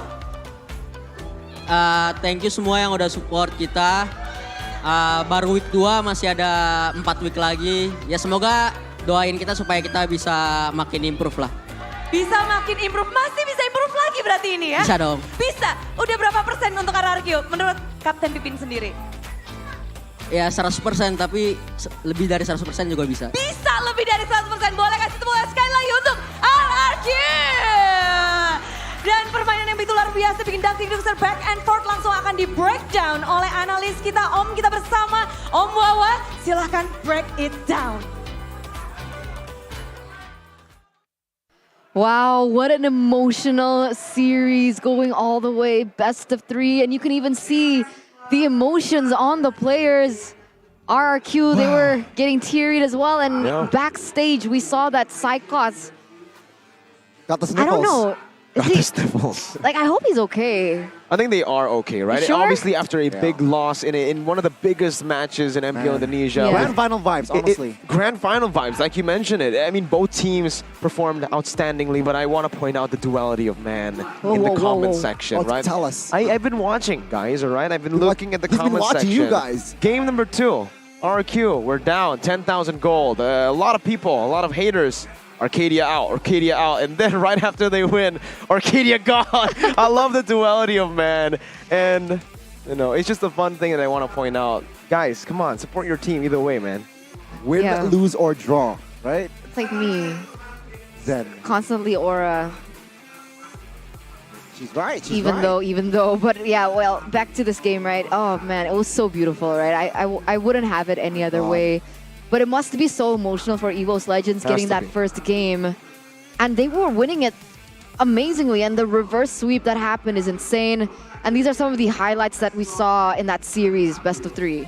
And I think, again, this is something that we overlooked as casters. Not just the itemization that we said, building the anti-chorus instead of the blade armor, but the way our RQ can utilize this draft. Lemon being the core of this team, right? You can always say Skylar, yes, he does the most damage. Yes, you have Renbo dealing more even damage here. But it's always Lemon with the initiation, catching the enemy team off guard, and the Terizla just works perfectly. Again, this timing. Look, they notice that Psychos is going to be up before the Lord marches down here, so they instantly engage. And with that, like I mentioned, the main objective wasn't to catch Brands. The main objective was just to make it chaotic. If Brands escapes from that, the Lord would have been able to come in with Brands at half HP, backing off and getting some space for the rest of the members to actually push. But the fact that Brands gets caught as well in that initiation is a massive bonus that I don't think RQ are too, demoralized to have. They're probably happy. Of course, they are ready to capitalize on everything that they can, right? What was that? Capitalize in That's the moment. how you capitalize? Yeah. That's the symbol of Is that Lemon when he moves the penalty zone? Yeah. While playing as well? You guys are right. The game highlight was the fact that Lemon's penalty zone was able to isolate Brands without backup. And, that's the 50-50 coin flip with Lemon, right? But today, RRQ woke up and they got the best 50 of Lemon. And he was able to win that MVP by the Samsung Galaxy S23 Series 5G with a 69% KP and a 219 KDA. And the fact that he was so aggressive with his initiation, it's surprising that he was only taken down once.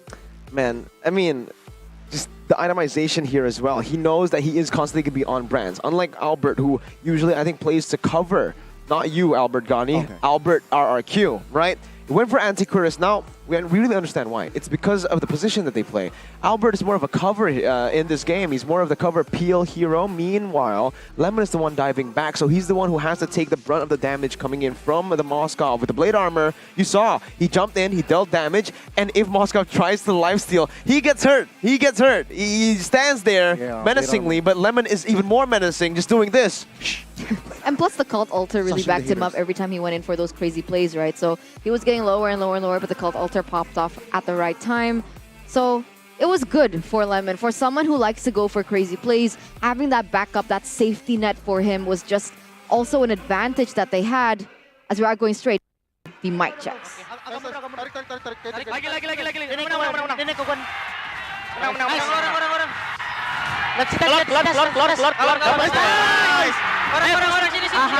Aman.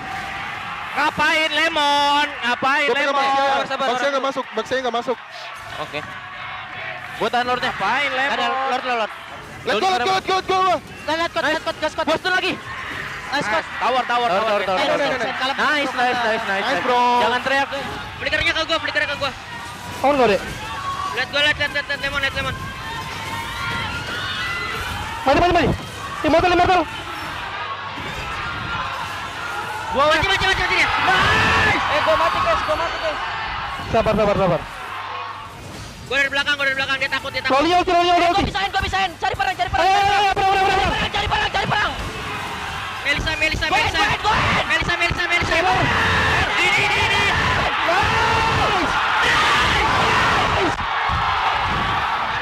Moskov. Gas. Gua tarik. Kena Moskov mati. Rata dia aman. Mati banyak sih. Moskov. Gua liat. Udah sih. Gas. Perang. Fokus, guys. Gas. Yang depan. Psycho. Gua zoning yang lain. Moskovnya. Tumbal. Mati.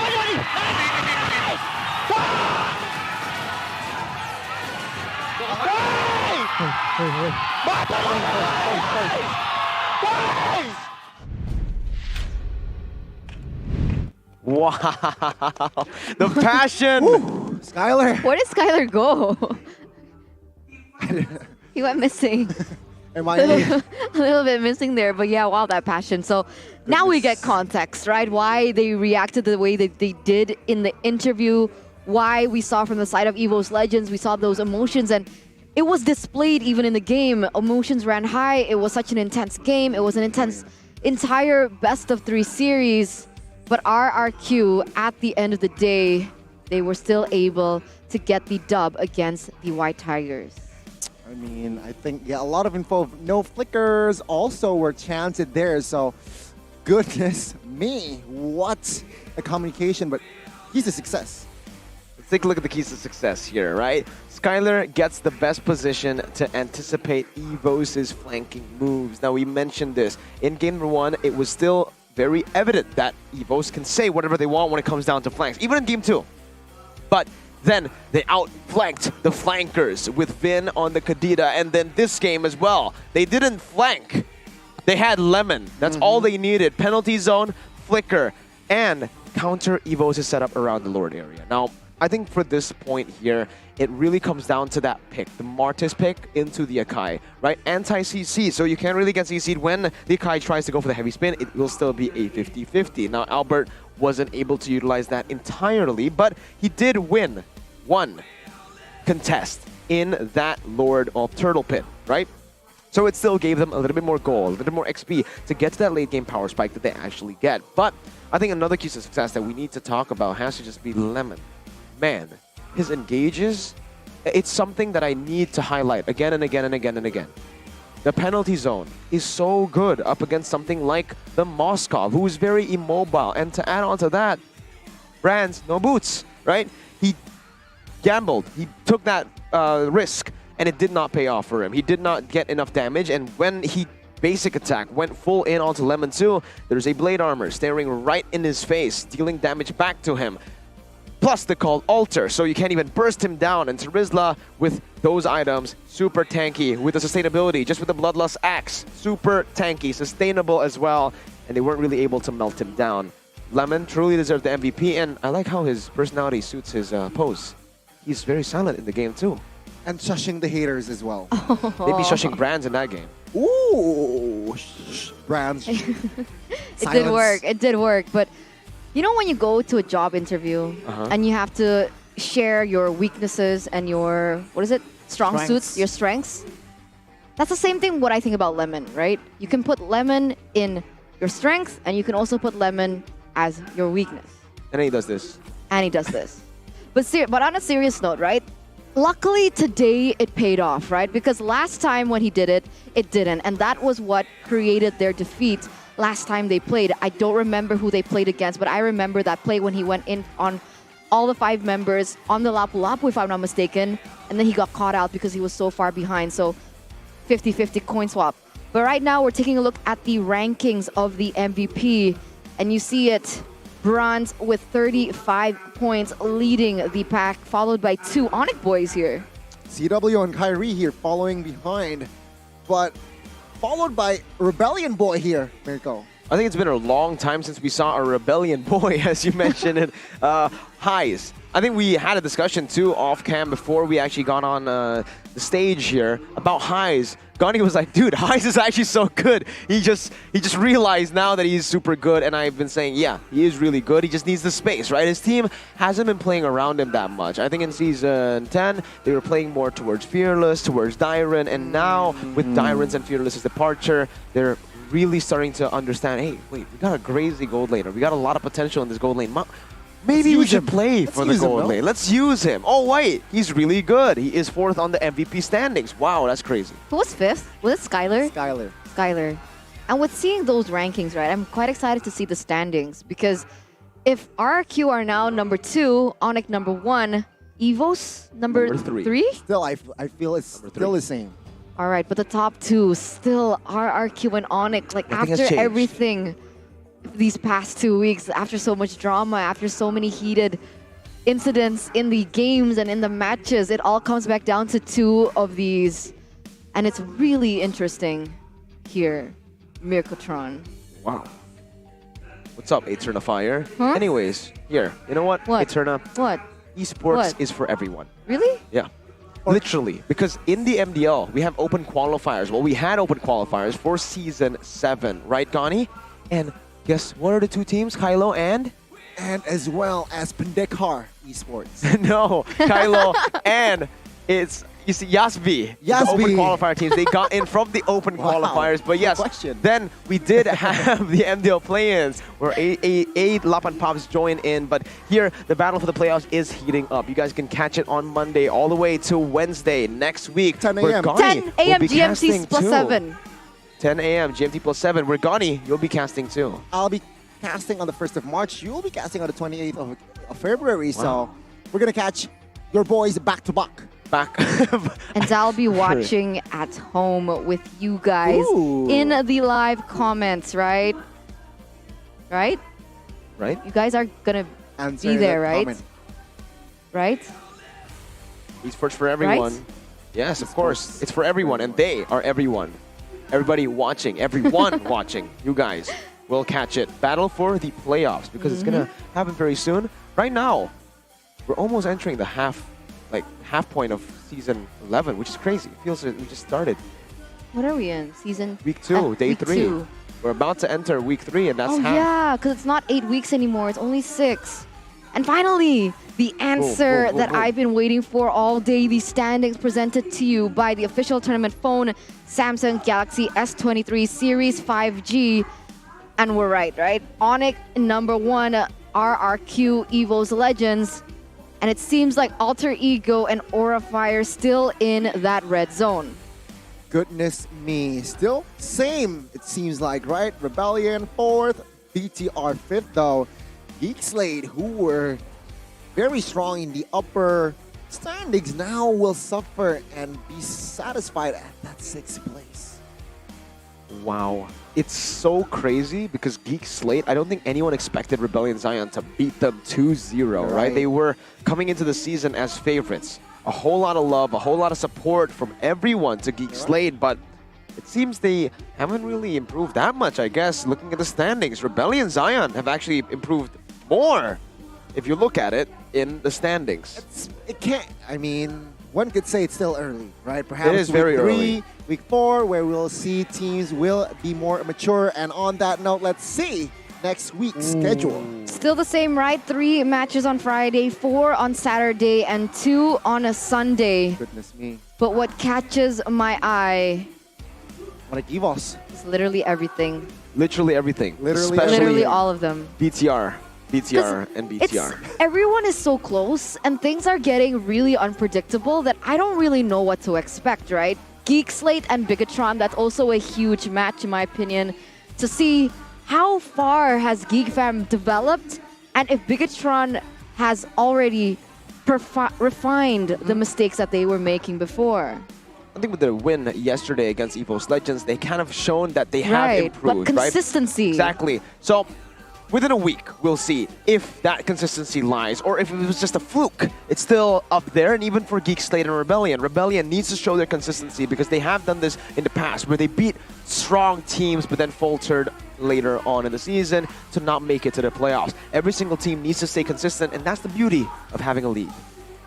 It's the beauty of also, just like your favorite team, Gani, at the top. Ooh, you know, both leagues as well, football and as well as MPL. So I'm winning everything for now. Right? So there you go. Both my teams are mid-table. Okay. That's volume right there. We're done? Are we done? Yes. Because you're mid. We're done. Okay. We're done. Calm down. Now. But ladies and gentlemen, this marks the end of week number 2. It's been an insane run with so many things happening on the board. We saw a lot of surprise picks, the Khalid coming into the fray. What else did we see this week? That was weird. Paramus Rome. Yeah, so things are really shaping up to be quite interesting, and we're getting to that halfway point. Like Amirko mentioned, there's not much room left for mistakes and adjustments, so we want to see the best from all these teams coming into the next week. And on that note, ladies and gentlemen, it's me, Eterna, Gani, and Mirko. We'll see you next week. Thank you so much for being here today with us. We're excited to see you then.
dan terus berlari, terus ke arah puncak tertinggi.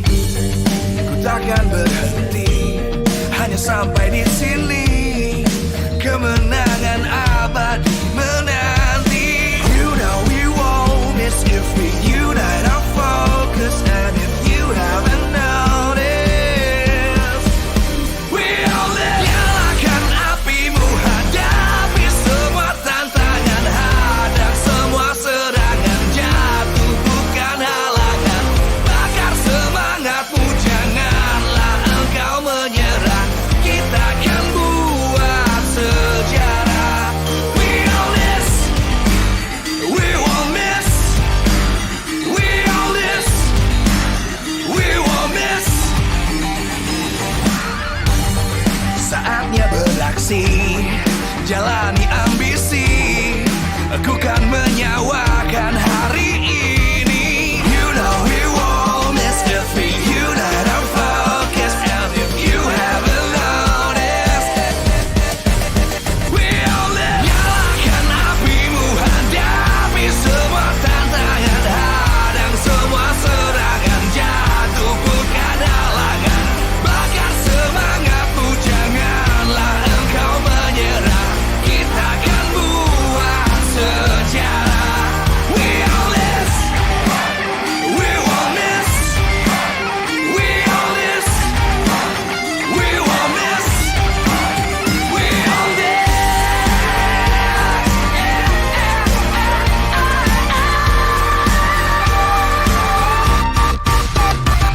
Nyalakan apimu, hadapi semua tantangan, hadang semua serangan, jatuh bukan halangan. Bakar semangatmu, janganlah engkau menyerah. Kita akan buat sejarah. We all this.